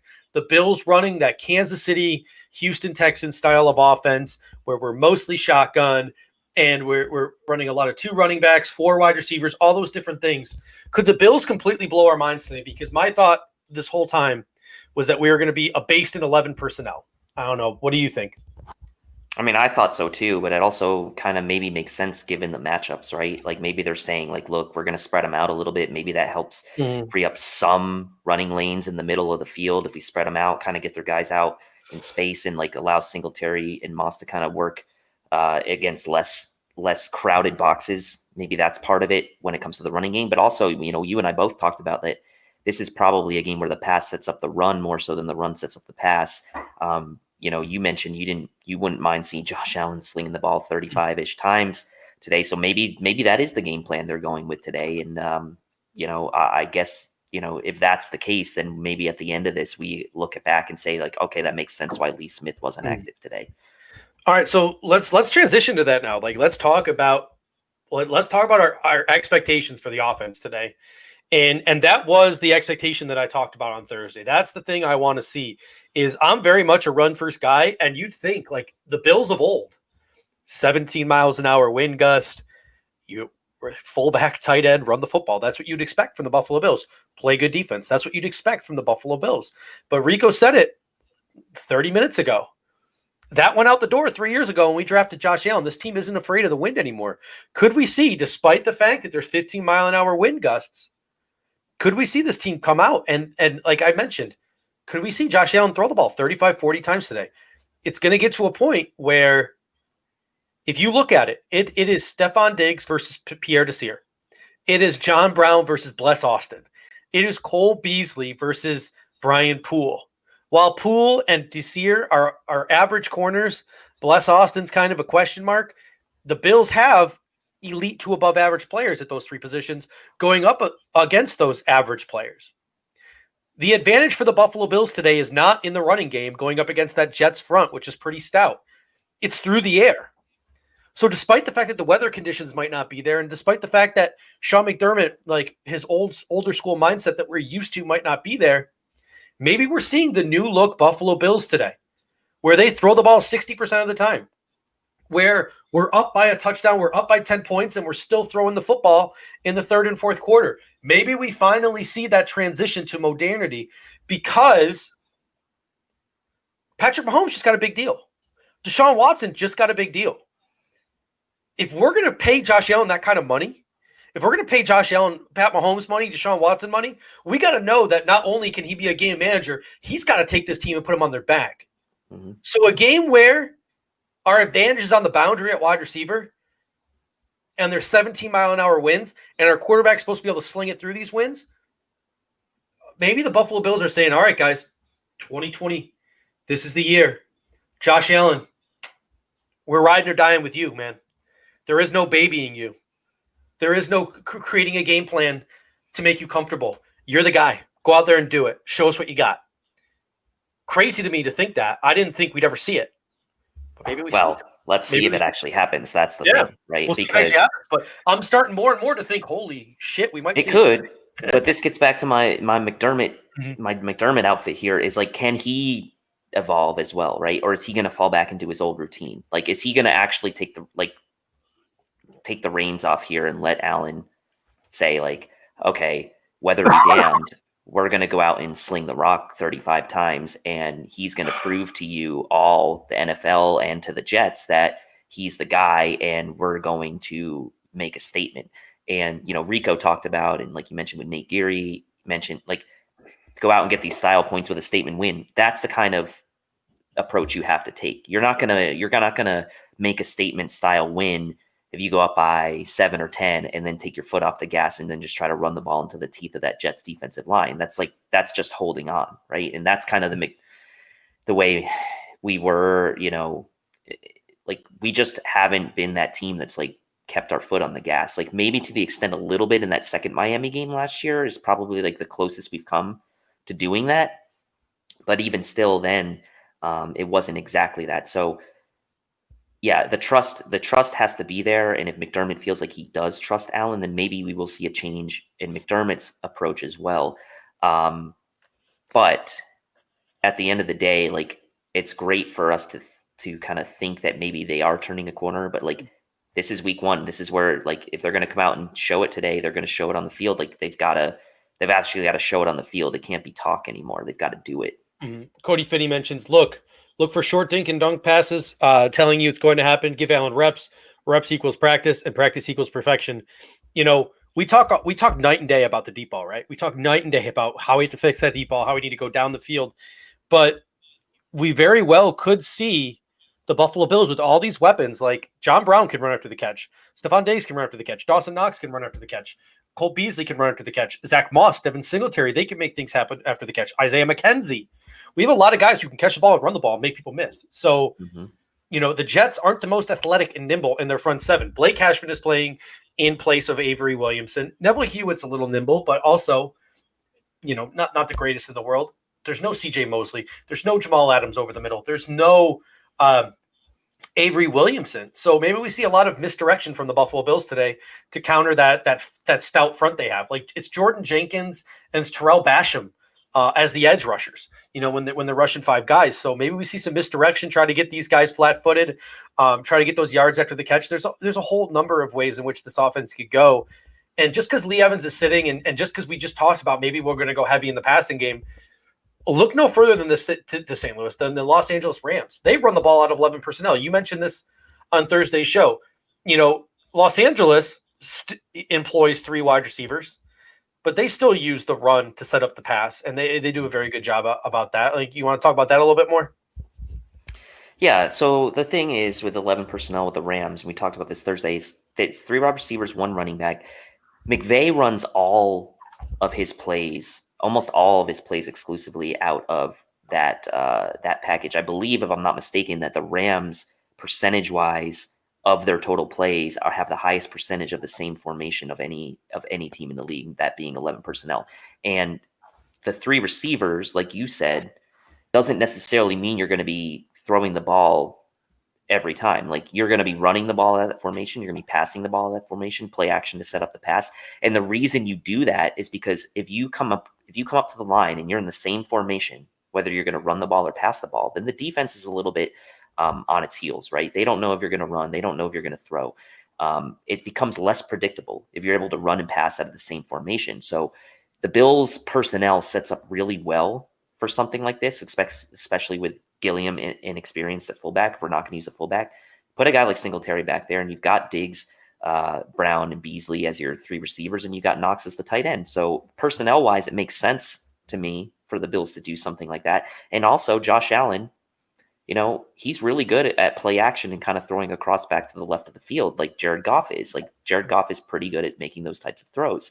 So it wouldn't surprise me for the Bills to be in that. I should say I would like to see the Bills do that a little bit more, right? Run, pass out of the same formations, be less predictable, and hope that the play action is really where Josh Allen can shine.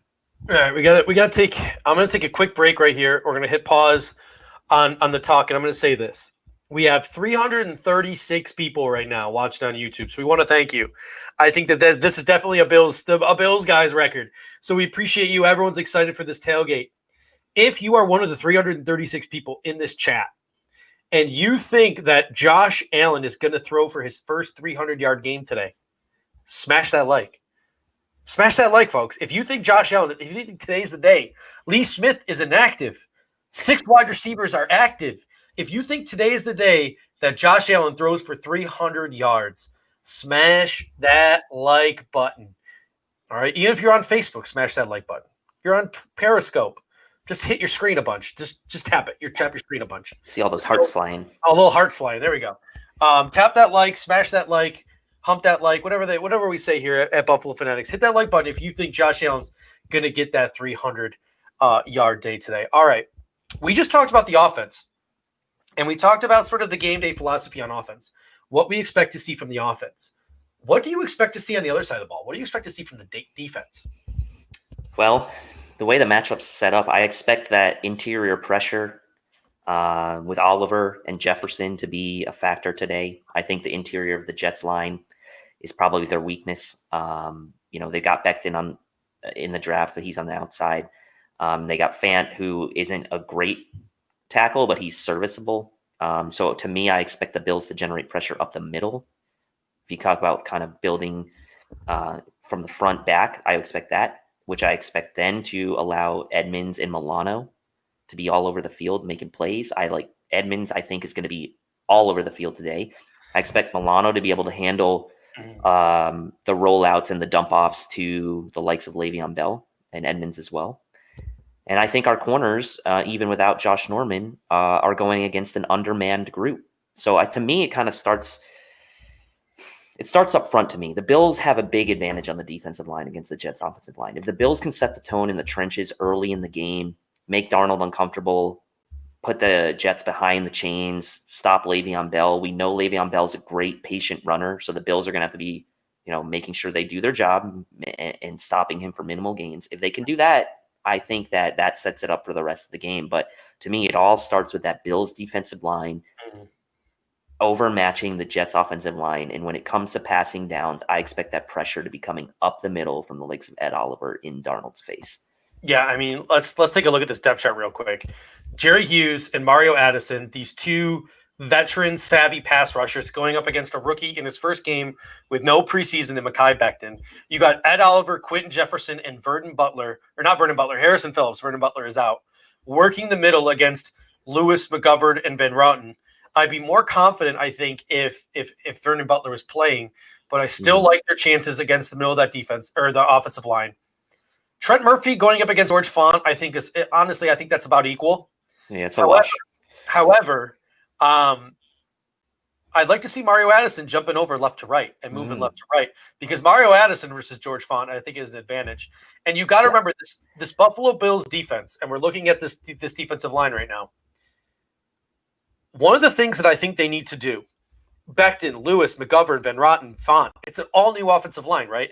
These guys have not had a preseason to communicate with one another. So what I think that they need to do is they need to run a ton of stunts and a ton of A-gap blitzes. I'm talking Ed Oliver and Jerry Hughes crisscrossing.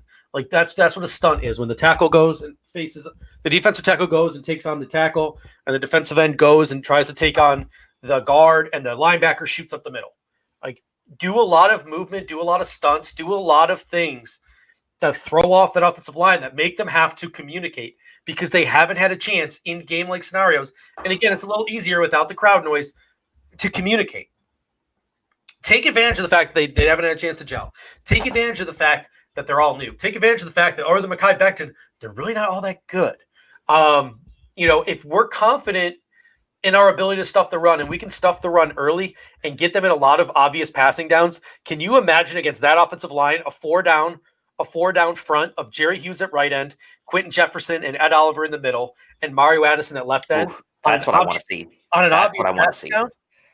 That's what I want to see. Oh, yeah. Get them in third and longs, and let's do that. Like, let's create pressure with 2 or 3, or let's create pressure with no more than 5 guys. If the Buffalo Bills can create pressure consistently with 5 guys, good luck scoring points today, New York Jets, because look at the matchups they have at the secondary. Brashard Perryman versus Trey White. Sorry, Brashard Perryman. I know that you have some upside, but Trey White's shutting you down. Teron Johnson, Saran Neal, Micah Hyde, Jordan Poyer, work in the middle, guys like Jamison Crowder and Chris Herndon. And then Levi Wallace. Levi Wallace lucked out today, folks, because Levi Wallace struggles to turn and run, and Denzel Mims has got some deep speed. Guess who doesn't have any deep speed? Chris freaking Hogan. Our secondary is going to blanket those wide receivers. If we can stop the run, and we can create a pass rush with 5 guys and drop 6 guys back into coverage, turnover central. Micah Hyde, Jordan Poyer, they are going to feast on Sam Darnold. So if it all starts up front, if they could shut down the run and force the Jets to throw, not to mention the fact that Adam Gase likes to throw even when his team probably should be running anyway, and we can create pressure with 5 guys and get in Sam Darnold's face, we could see a 3-4-5 turnover game here. And we could see the Buffalo Bills truly take the New York Jets offense to the woodshed. They scored 6 points against their backups in the scrimmage.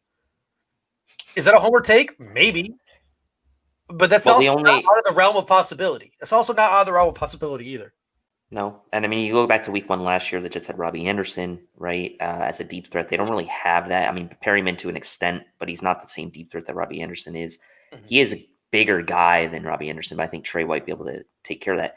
You know, if Jamison Crowder ends up with 14 catches again for 99 yards like he had last year, like that's the one worry you have is like Taron Johnson covering Jamison Crowder out of the slot. But I think he'll get some help from Hyde and Poyer in that regard, or even Milano to the extent that he doesn't have to worry about Bell in certain situations. But I think I think Milano and Edmonds will probably be more keyed on Bell, and I think they'll use safeties more to help with Crowder, because I don't think the Bills are going to be, like you said, too worried about like leaving Trey White on an island with Perryman. They never would be. And they might even not worry about leaving Levi Wallace on an island with Chris Hogan. So maybe they'll shade a little bit of Micah Hyde towards that side to just kind of help. But like between Poyer and Taron Johnson, you would hope the Bills could do a better job at slowing down Jamison Crowder more than they did last year. And for whatever reason, Crowder has had he's had a lot of success against the Bills in the last 2 games. And I get the last game was against backups, but that first game of the year last year, he had 14 catches. So we do need to watch out for that.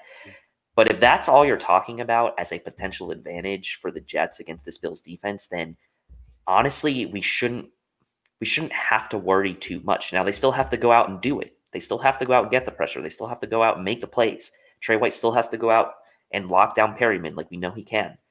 But matchup wise, if the only real concern you have is like Taron Johnson on Crowder and maybe Herndon here and there, then you should be able to handle this offense. You really should. Mm. Somebody asked how the weather is today. I can pull up again real quick. Not the prettiest of graphics here, but essentially it's going to be cloudy. It's going to be high 60s, low 70s. Very little chance of precipitation once game day starts, but the wind will be a factor. Those almost 20-mile-an-hour winds are going to be a factor.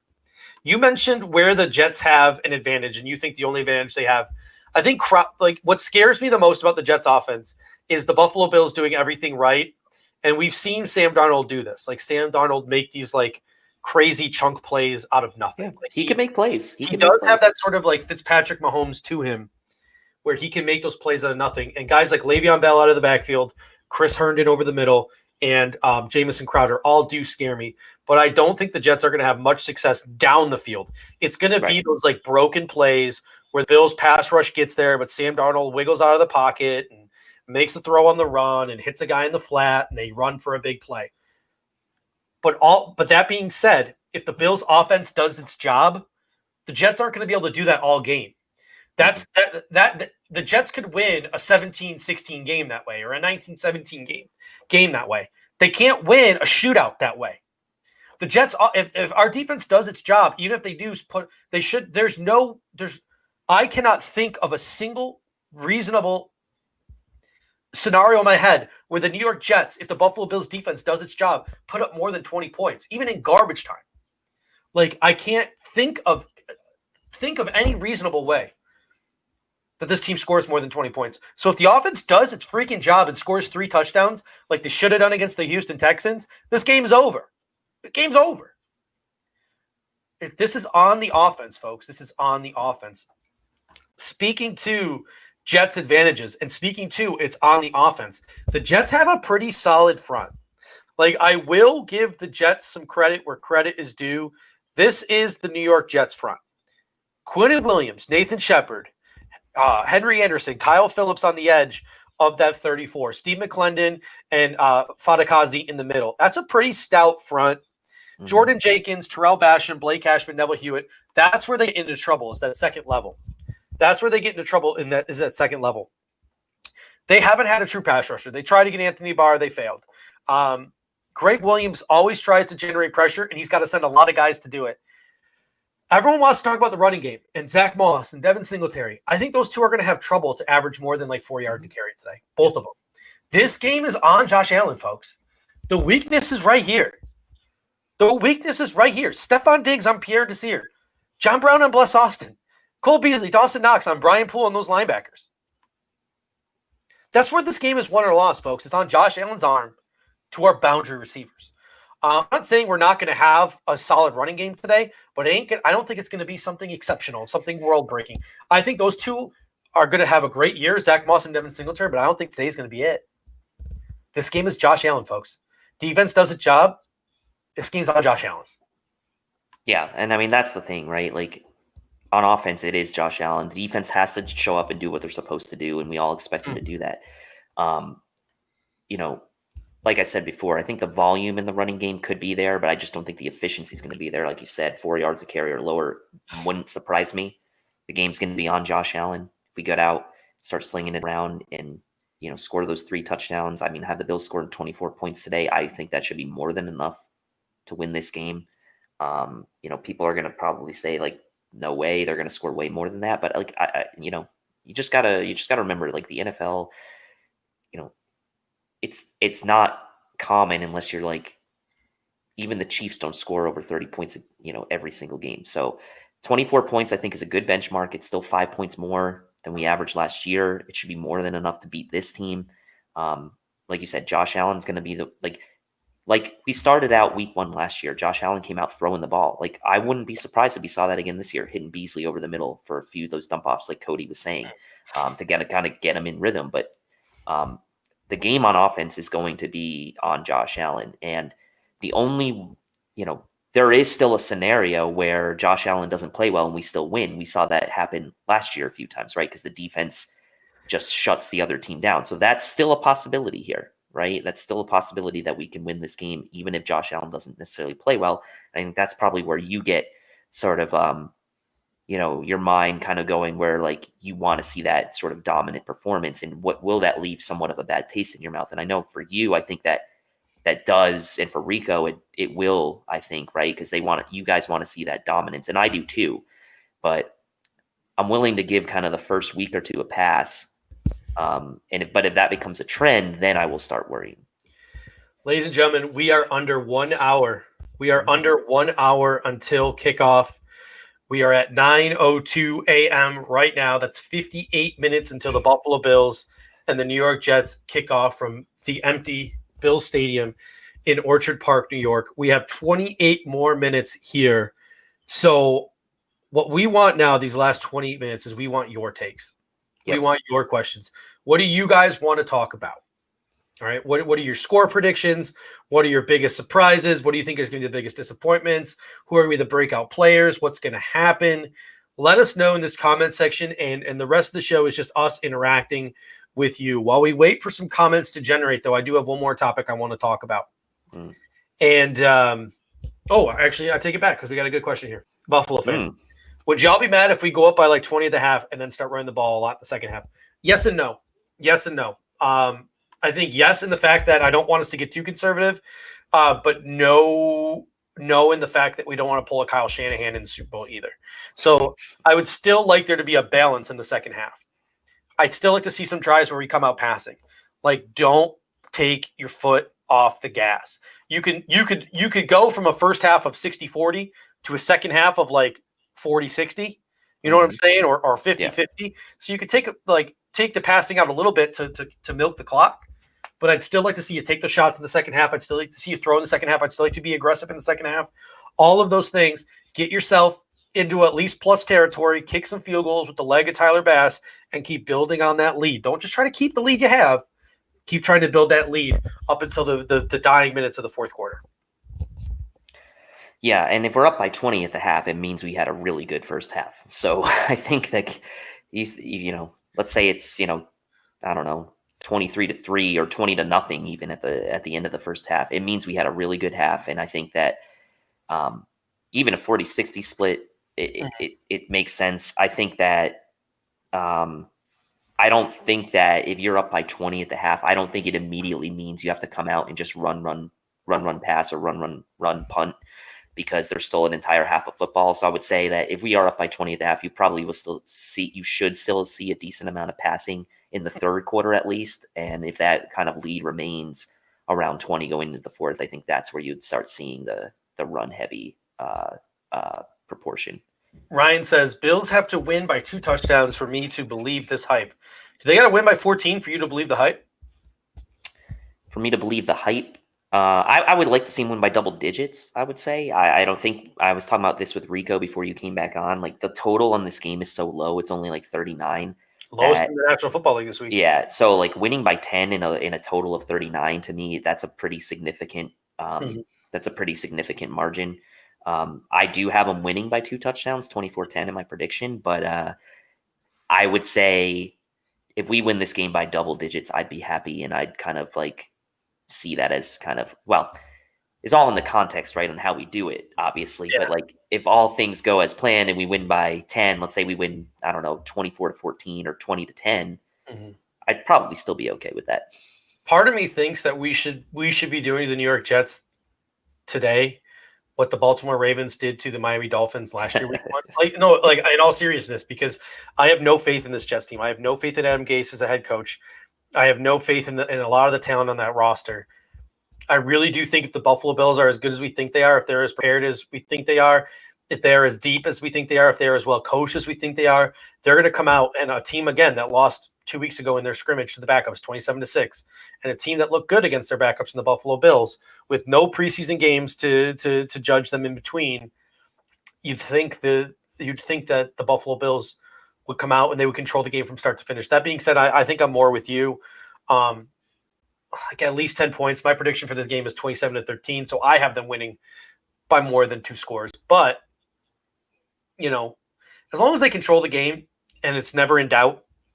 That's the thing. You want to feel comfortable the entire game. You never want to feel like this uncomfortable feeling like the Jets are hanging around, or a bad break goes the Jets' way or goes our way and gives the Jets like some hope. The whole thing is hope, right? You don't want the Jets to have any hope in this game. You can be up by 10 points, 13 points for a majority of the game, and you can have the feeling that there's no chance the Jets can overcome that. So that to me is a big thing as well. All right, so we got Buffalo fan here with the super chat. We appreciate the super chat. Great profile picture there with the Stephon Diggs and the Bills uni. Finally get to see that in a game today. The white on white is going to be sick. But Ed Oliver, 3 sacks. You think Ed Oliver's got a chance to get 3 sacks that you think he's got a chance to eat versus the injured but playing Alex Lewis and Shaq Lawson's favorite player, Connor McGovern? I don't think this is out of the realm of possibility, to be honest with you. I think pressure up the middle is something I want to see. I think we should expect it. If we get the Jets in bad down and distance, if we can kind of control their run game on early downs, them in thirds and longs, Oliver should have a big advantage in there. 3 sacks is a lot, but it's not out of the realm of possibility. I could definitely see him at least getting 1 or 2. 3 would be a bonus, but I think I would be disappointed if he didn't get at least a sack today. I would like to see him get at least 1. Just get it on the books. We got a comment here from Kerry Cook. I have no faith at all in Daboll's play calling. I will say this. I spent a lot of time this offseason thinking about Brian Daboll and getting some perspectives on Brian Daboll and all these things. And here's what I will give Brian Daboll credit for. I had this conversation with a couple of people, and, a couple of people made this comment to me, like, you'll go and you'll look at teams and you can either look at this as a positive or a negative. And that is, some teams baby their quarterbacks, right? Like, they'll try to run the ball a lot. Like, look what Minnesota does with Kirk Cousins, or look what Tennessee does with Ryan Tannehill. Like, you'll see teams trying to baby their quarterbacks, and maybe that sometimes stymies the development of their quarterback. Brian Daboll literally looks at Josh Allen and says, here's an NFL offense. Here's a big boy offense. You need to make big boy throws. If you can't make them, we're going to lose this game, and your completion percentage is going to be hot doo-doo. Like, you need to go out and do what real NFL quarterbacks do. So you could make the argument, Brian Daboll's not putting his quarterback in a position to succeed.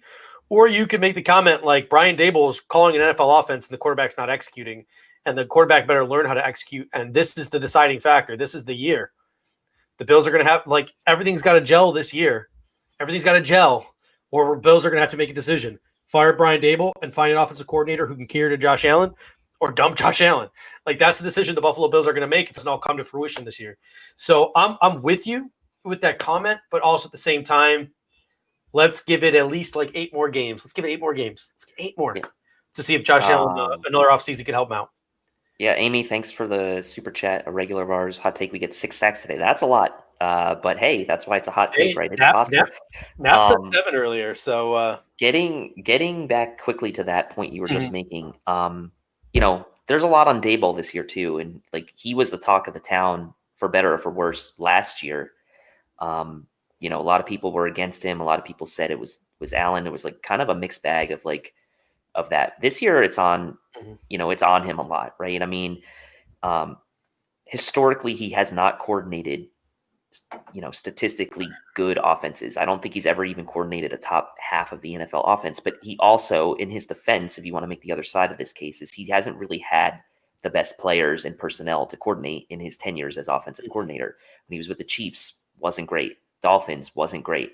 This is the best talent he's had around. He's obviously coordinated well at the collegiate level, but it's not the same. So there is a lot on Daboll this year too. So play calling, whatever, there's pressure on him, holistically, I would say, for him and Allen both to kind of be in tandem and to have a kind of well-oiled machine going from a calling and sequencing standpoint and an execution standpoint on Allen's side. There's no excuses for either of them at this point. Right. Like, both of them got to show up this year in unison. Amy, again, building off her comment, because we kind of moved back to the offense. I want to talk about her comment in the defensive line a little bit. She says she could see Mario Addison going off. I think all the talk is about Ed Oliver. I think all the talk is about Jerry Hughes finally having some talent around him. A lot of the talk is about how AJ Epinesa is not active. The 2 new additions today, Quentin Jefferson, Mario Addison. I can't wait to see what these 2 do, because part of me thinks that Brandon Beane might have found some gems. Mario Addison was not talked about with all in the free agency class. This dude has had nearly double-digit sacks every year for like the past 6 years, and he was invisible on the free agent market. No one talked about him. Quentin Jefferson, interior pass rush rate, was right up there in the top 5 with Ed Oliver of all players in the National Football League. So now we have 2 of the top 10 guys from last year in terms of interior pass rush rate on our team. So I'm really looking forward to seeing these 2 new guys and seeing what they can do. And part of me believes that those 2 guys can be X factor players, and we'll be looking at them like absolute bargains by the end of the season with some of the plays and the impacts that they can make. Do you realistically think that McDermott might slide Addison over to that other side if, on passing downs, or do you think that he's strictly going to stay on that right side? I think they'll move him around. Or left side, I should say. That's a great question. Maybe today, not so much, but as the season progresses, I can definitely see it. God, I hope so. Trent Murphy's not going to play every down, right? So you're going to put Darryl Johnson there. I'd like to see. You'd like to get your best players on the field. Yeah, you want to get your best players on the field. And so say you have 100% of the snaps on the right end, right? And you have 100% snaps on the left end. And you have Jerry Hughes maybe going 55-45 with Mario on the right end, right? I would like to see Mario Addison play more than 45%. So you got to make up that 10-15% somewhere else. I'd like to see that with him slotted over to the left end. Maybe it's him slotting to strong side linebacker and playing that Lorenzo Alexander role. He played in the 34 defense in Carolina, so he's used to standing up. So maybe he plays some kind of joker role. Who knows? But I like to see a little bit of creativity in the use of Mario Addison and Quentin Jefferson. I'd like to see them both moved around a little bit instead of just being traditional like 50-50 players with the guy in front of them. Yeah, no, I agree. Great question here from Chris Taylor.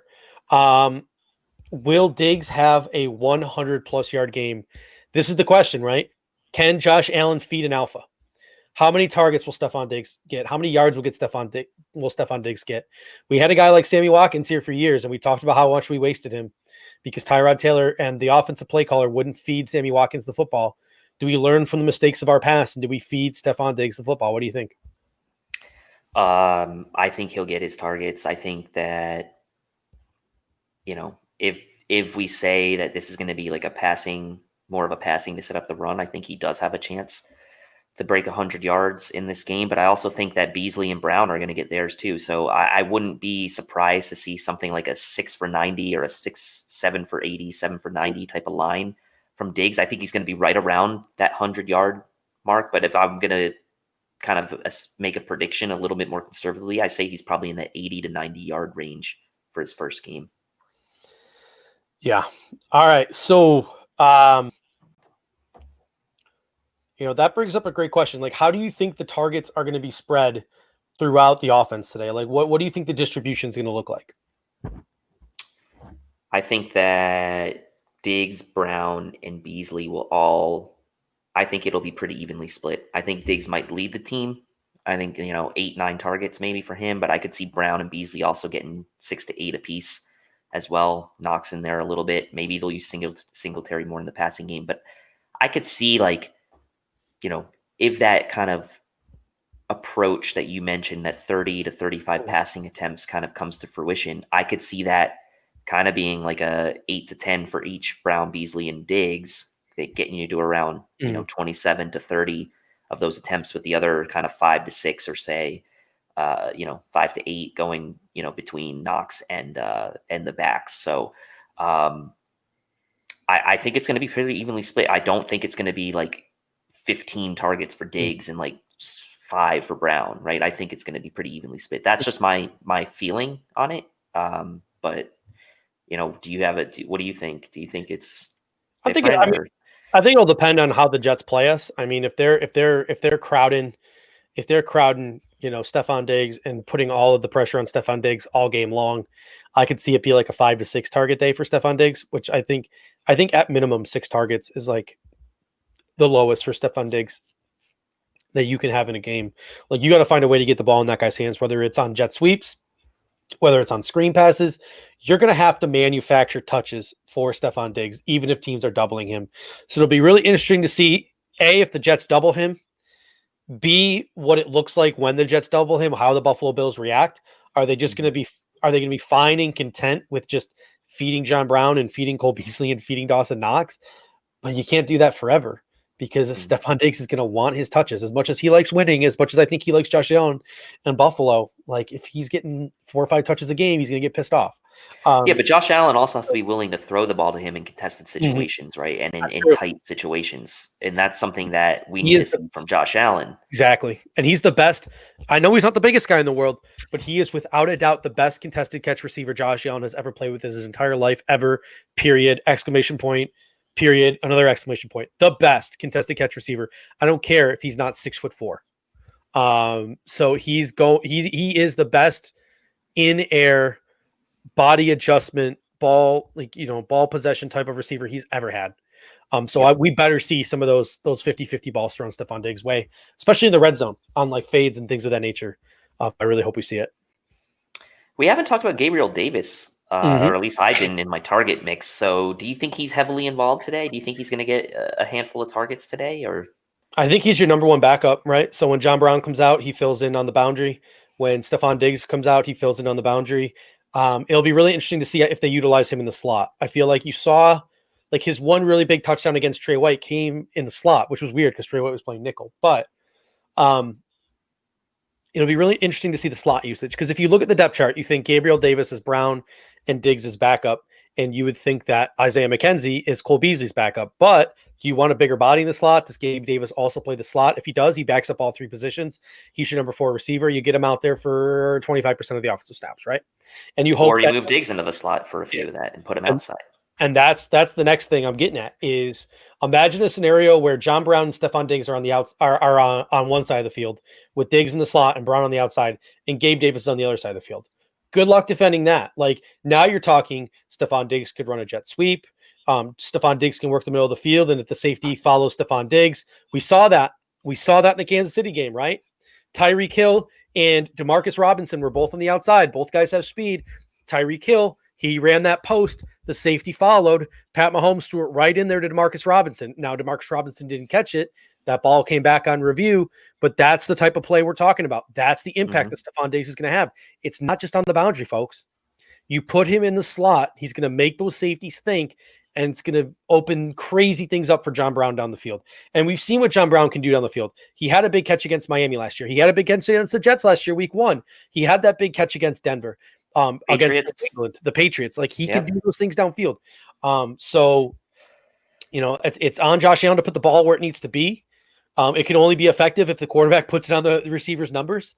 But man, I love that Denver catch. Now that you mention it, yeah, that catch he had against Denver was sweet. It is. One of my favorites. It'll be. It's going to be really interesting. Like, a lot of this right now is philosophical. A lot of this right now is conjecture. I can't wait to sit down with you tomorrow night and talk about reality and what we saw. And hopefully what we saw is good things. And hopefully we're in a happy mood. Yeah. We have 10 minutes left, ladies and gentlemen. So how about you start hitting us with your game day projections? Tell us what you think the score of this game is going to be, who you think is going to have a big day, what the stat lines are going to look like. Hit us up in the comments section, and we will just straight up spend the last 10 minutes just talking about our projections. And then we'll give you guys a nice half hour to go to the bathroom, crack your beers open, get your food prepped, and we will watch Buffalo Bills football for the first time not the first time in 2020, but for the second time in 2020 and the first time in 2020 season. And it just kind of brings me back to January 4th, 2020. Mm-hmm. We were all watching the Bills-Texans game, and I woke up today and I was like, opening day. This is the first time we've had Bills football since then, and it feels it's a special day, right? Like, there's only one opening day, obviously, and there's so many good memories and some not so great ones of opening days in Bills past. So it's like Christmas. It really is, man. Darius Davis Jr., 27-13 Bills. Steve, that was your prediction, man. So you're in line with Darius here. So we got a really confident one here. Mark McKinney, 38-13. Boy, would I love to see it. James Williams, 31-10. Would love to see that. This one's interesting. 17-6 Bills, but I like it. It's a little outside the box, but you know what? That's still a double-digit win, my friends. Sam Dubs, 35-10. Cody Finney, 37-13. Josh Allen, 315 yards, 4 touchdowns. Oh, that is Free Thinker's got my score prediction. 24-10 Buffalo. That's my score. Trying to roll down here. We got some good ones in here. Hold up. All right, so we got Sean Cruel, 31-17 Bills. Tony B, 38-10. Ben Frank, 34-10. Free Thinker, you said 24-10. 31-13. 35-13. John Herring says, why no Vernon Butler? Hamstring injury, I believe. A lot of soft tissue injuries to be expected with COVID. A lot of guys are missing or struggling to play today. I know Mike Evans is a game time decision. I got to keep an eye out on that for my fantasy team. A lot of hamstring injuries. You're going to see that with no preseason, with shortened training camps. You're going to see a lot of those soft tissue injuries. I don't think Mike Evans is going to play today, man. How good? I hate to break it. I think I'm going to start Brian Edwards. Oh, no, it says he is expected to play. Yeah, but how impactful is he going to be? I think he'll be a decoy. Dave, 34-13. Lay Mistress, 34-14. And Bass hits one from 50-plus yards, makes it look easy. James FX90 with a big one here. That is Ravens-Dolphins level. That's Ravens-Dolphins. That's Bills-Raiders AFC Championship game level. There you go, Steven. That's right around what Steve and I were saying. Tony B says 28-3 at the half. Oh, God. Anything less than 30-point win or loss will be disappointing. 30 points win or loss. So he's saying we should score 30 points, win or lose. Or is he saying we need to win by 30? I hope he's not saying we need to win. No, I think he's saying we need to score 30 regardless. Mm-hmm. We got 31-9 from John Petroselli. Bills win, write it down. Feeling confident there. Bring up Bobby's comment. Where's Bobby? I'll bring it up. Yeah, you bring it up. I'm like, we're getting blown up here. Oh, yeah. Let's talk about how devastating. Oh God! Don't. How about this? Tell me how you'd feel if the Bills lose. I don't want to do the show tomorrow. How do the Bills lose this game? Talk about how do the Bills lose this game? Bills lose the game if the Jets defensive line has a little bit of their way with the Bills offensive line. Jets defensive line does not allow us to run the ball at all, and Josh Allen makes bad decisions with the football. I think that's what it comes down to. If Josh Allen turns the ball over, that to me is the only real recipe. If he comes out, runs, doesn't protect the ball, makes a couple bad throws that result in, like, let's say a bunny defensive touchdown. let's say for the Jets, like they opened the game last year, that type of stuff is what really would be the recipe for the Bills to lose. I don't really see another way. Or if the defense comes out super flat and super uninterested like they did in that first Miami game last year, that could also be. Yeah, Pierre is doubling down your sentiment here. Bills is the game if we have 4+ turnovers. Joshua Barrett says, "Oh, knock on wood here. Allen gets hurt." I would say, without taking injuries into account, we lose this game if Josh Allen plateaus as a quarterback and doesn't have the game and doesn't take the next step that we think he does. That means the Bills are going to be in another dogfight where they try to win the game at around the 20-point mark like they did last year. Because if the Buffalo Bills don't score 20+ points, I sort of laid out the roadmap earlier between Herndon, Crowder, and Bell, and Sam Darnold's ability to make things happen while scrambling and throwing those balls and getting chunk plays when the defense does everything right, but Sam Darnold is able to hold onto the ball long enough and things break down. They can put up 17 points with that strategy of Herndon and of funneling their offense through guys like Herndon and Crowder and Bell. They can find 17 to 20 points that way. And if our offense can't score more than 20 points, we're fucked. It's a dogfight as opposed to what we all expected it to be a blowout victory. Yeah, and that's the thing, right? We were talking about a little bit ago. It's like you don't want this to be a dogfight. You don't want the Jets to have any hope in this game. So don't give them any reason to hope. Come out, do what you need to do early. Don't give them any hope. Deflate them early, and that's how you do it. All right, so one more time, we're going to run this thing down. The Bills are 6.5-point favorites over the New York Jets. The weather is looking partly cloudy with wind gusts around 20 miles per hour. The Bills inactives from Yeldon, Lee Smith, AJ Epinesa, Vernon Butler. The Jets inactives, James Morgan, Denzel Mims, Avery Williamson, LaMichael Pirine, Joe Flacco, Huff, and Franklin Myers. So, folks, that's just going to about do it for us today. We really appreciate it. We broke some records today. We were pushing 400 on YouTube. We were pushing 400 on Facebook. Let's all take some time. I know me. I need to go grab another beer. I need to cook some food because I haven't eaten all morning. I need to rest this voice a little bit so I can scream at the television. Need to make sure my Sunday ticket's working, or else I'll be hopping. I gotta check that too. And I have to go. Because if it's not, I have to hop in my car and go find the nearest bar with Sunday ticket. So I need that time to make sure I can catch my Buffalo Bills. You could definitely catch the Bills guys on Twitter during the game. We will be, my Twitter fingers will be blasting all game. That's how I know I communicate.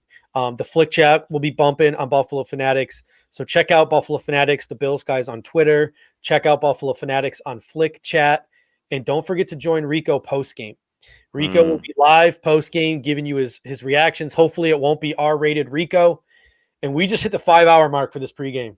I'm so proud of what we were able to accomplish today. I started your vision came to life. We started off at 7:30 this morning, folks. 7:30 this morning, folks. I was live from 7:30 to 8. Then Casey and Kyle took over, did a great job talking about gambling and fantasy football. Then Sterling and Anthony from the Hoof took over for an hour, and then myself and Rico and Jeremy and Knapp took over from there, and then we finished it off with the Bills guys. So Randy Prokes, we appreciate. He says no show, guys. Let's do it weekly. I plan on it. After observing, today was the test run, and after observing today, we're thinking 10 to 11 p.m. every week. We're gonna do a fantasy based show where people can comment in and talk about fantasy. And then from 11 to 12:30, whoever the rotating hosts are that week will take over. It'll probably more often than not be the two of us. But every once in a while, it'll be the Hump Day guys. Every once in a while, it'll be the Hoof guys. So we plan on bringing it to you pregame every week. And hopefully it's a lot of positive pregame. God, I hope so. Got a Cam Lewis question. Does Cam Lewis see the field on special teams? Probably. Unless one of our corners go down. I don't know if we see Cam Lewis today. That would be a shocker if Cam Lewis was starting at the number 2 cornerback spot today. Maybe Cam Lewis gets a look in the so if Jamison Crowder is working Teron Johnson like he did last year, and by working I mean Teron Johnson or Jamison Crowder had 14 catches, but it was 14 for 99. Yeah, so it was under 100 yards. So you could make the argument that Teron Johnson did do his job, despite the fact that he caught 14 balls. If Teron Johnson's getting worked by Jamison Crowder in the slot, maybe they give Cam Lewis a shot. But I don't think we see Cam Lewis on anything more than special teams today. All right, ladies and gentlemen, that'll do it. We will see you after the game. Go Bills. Go Bills.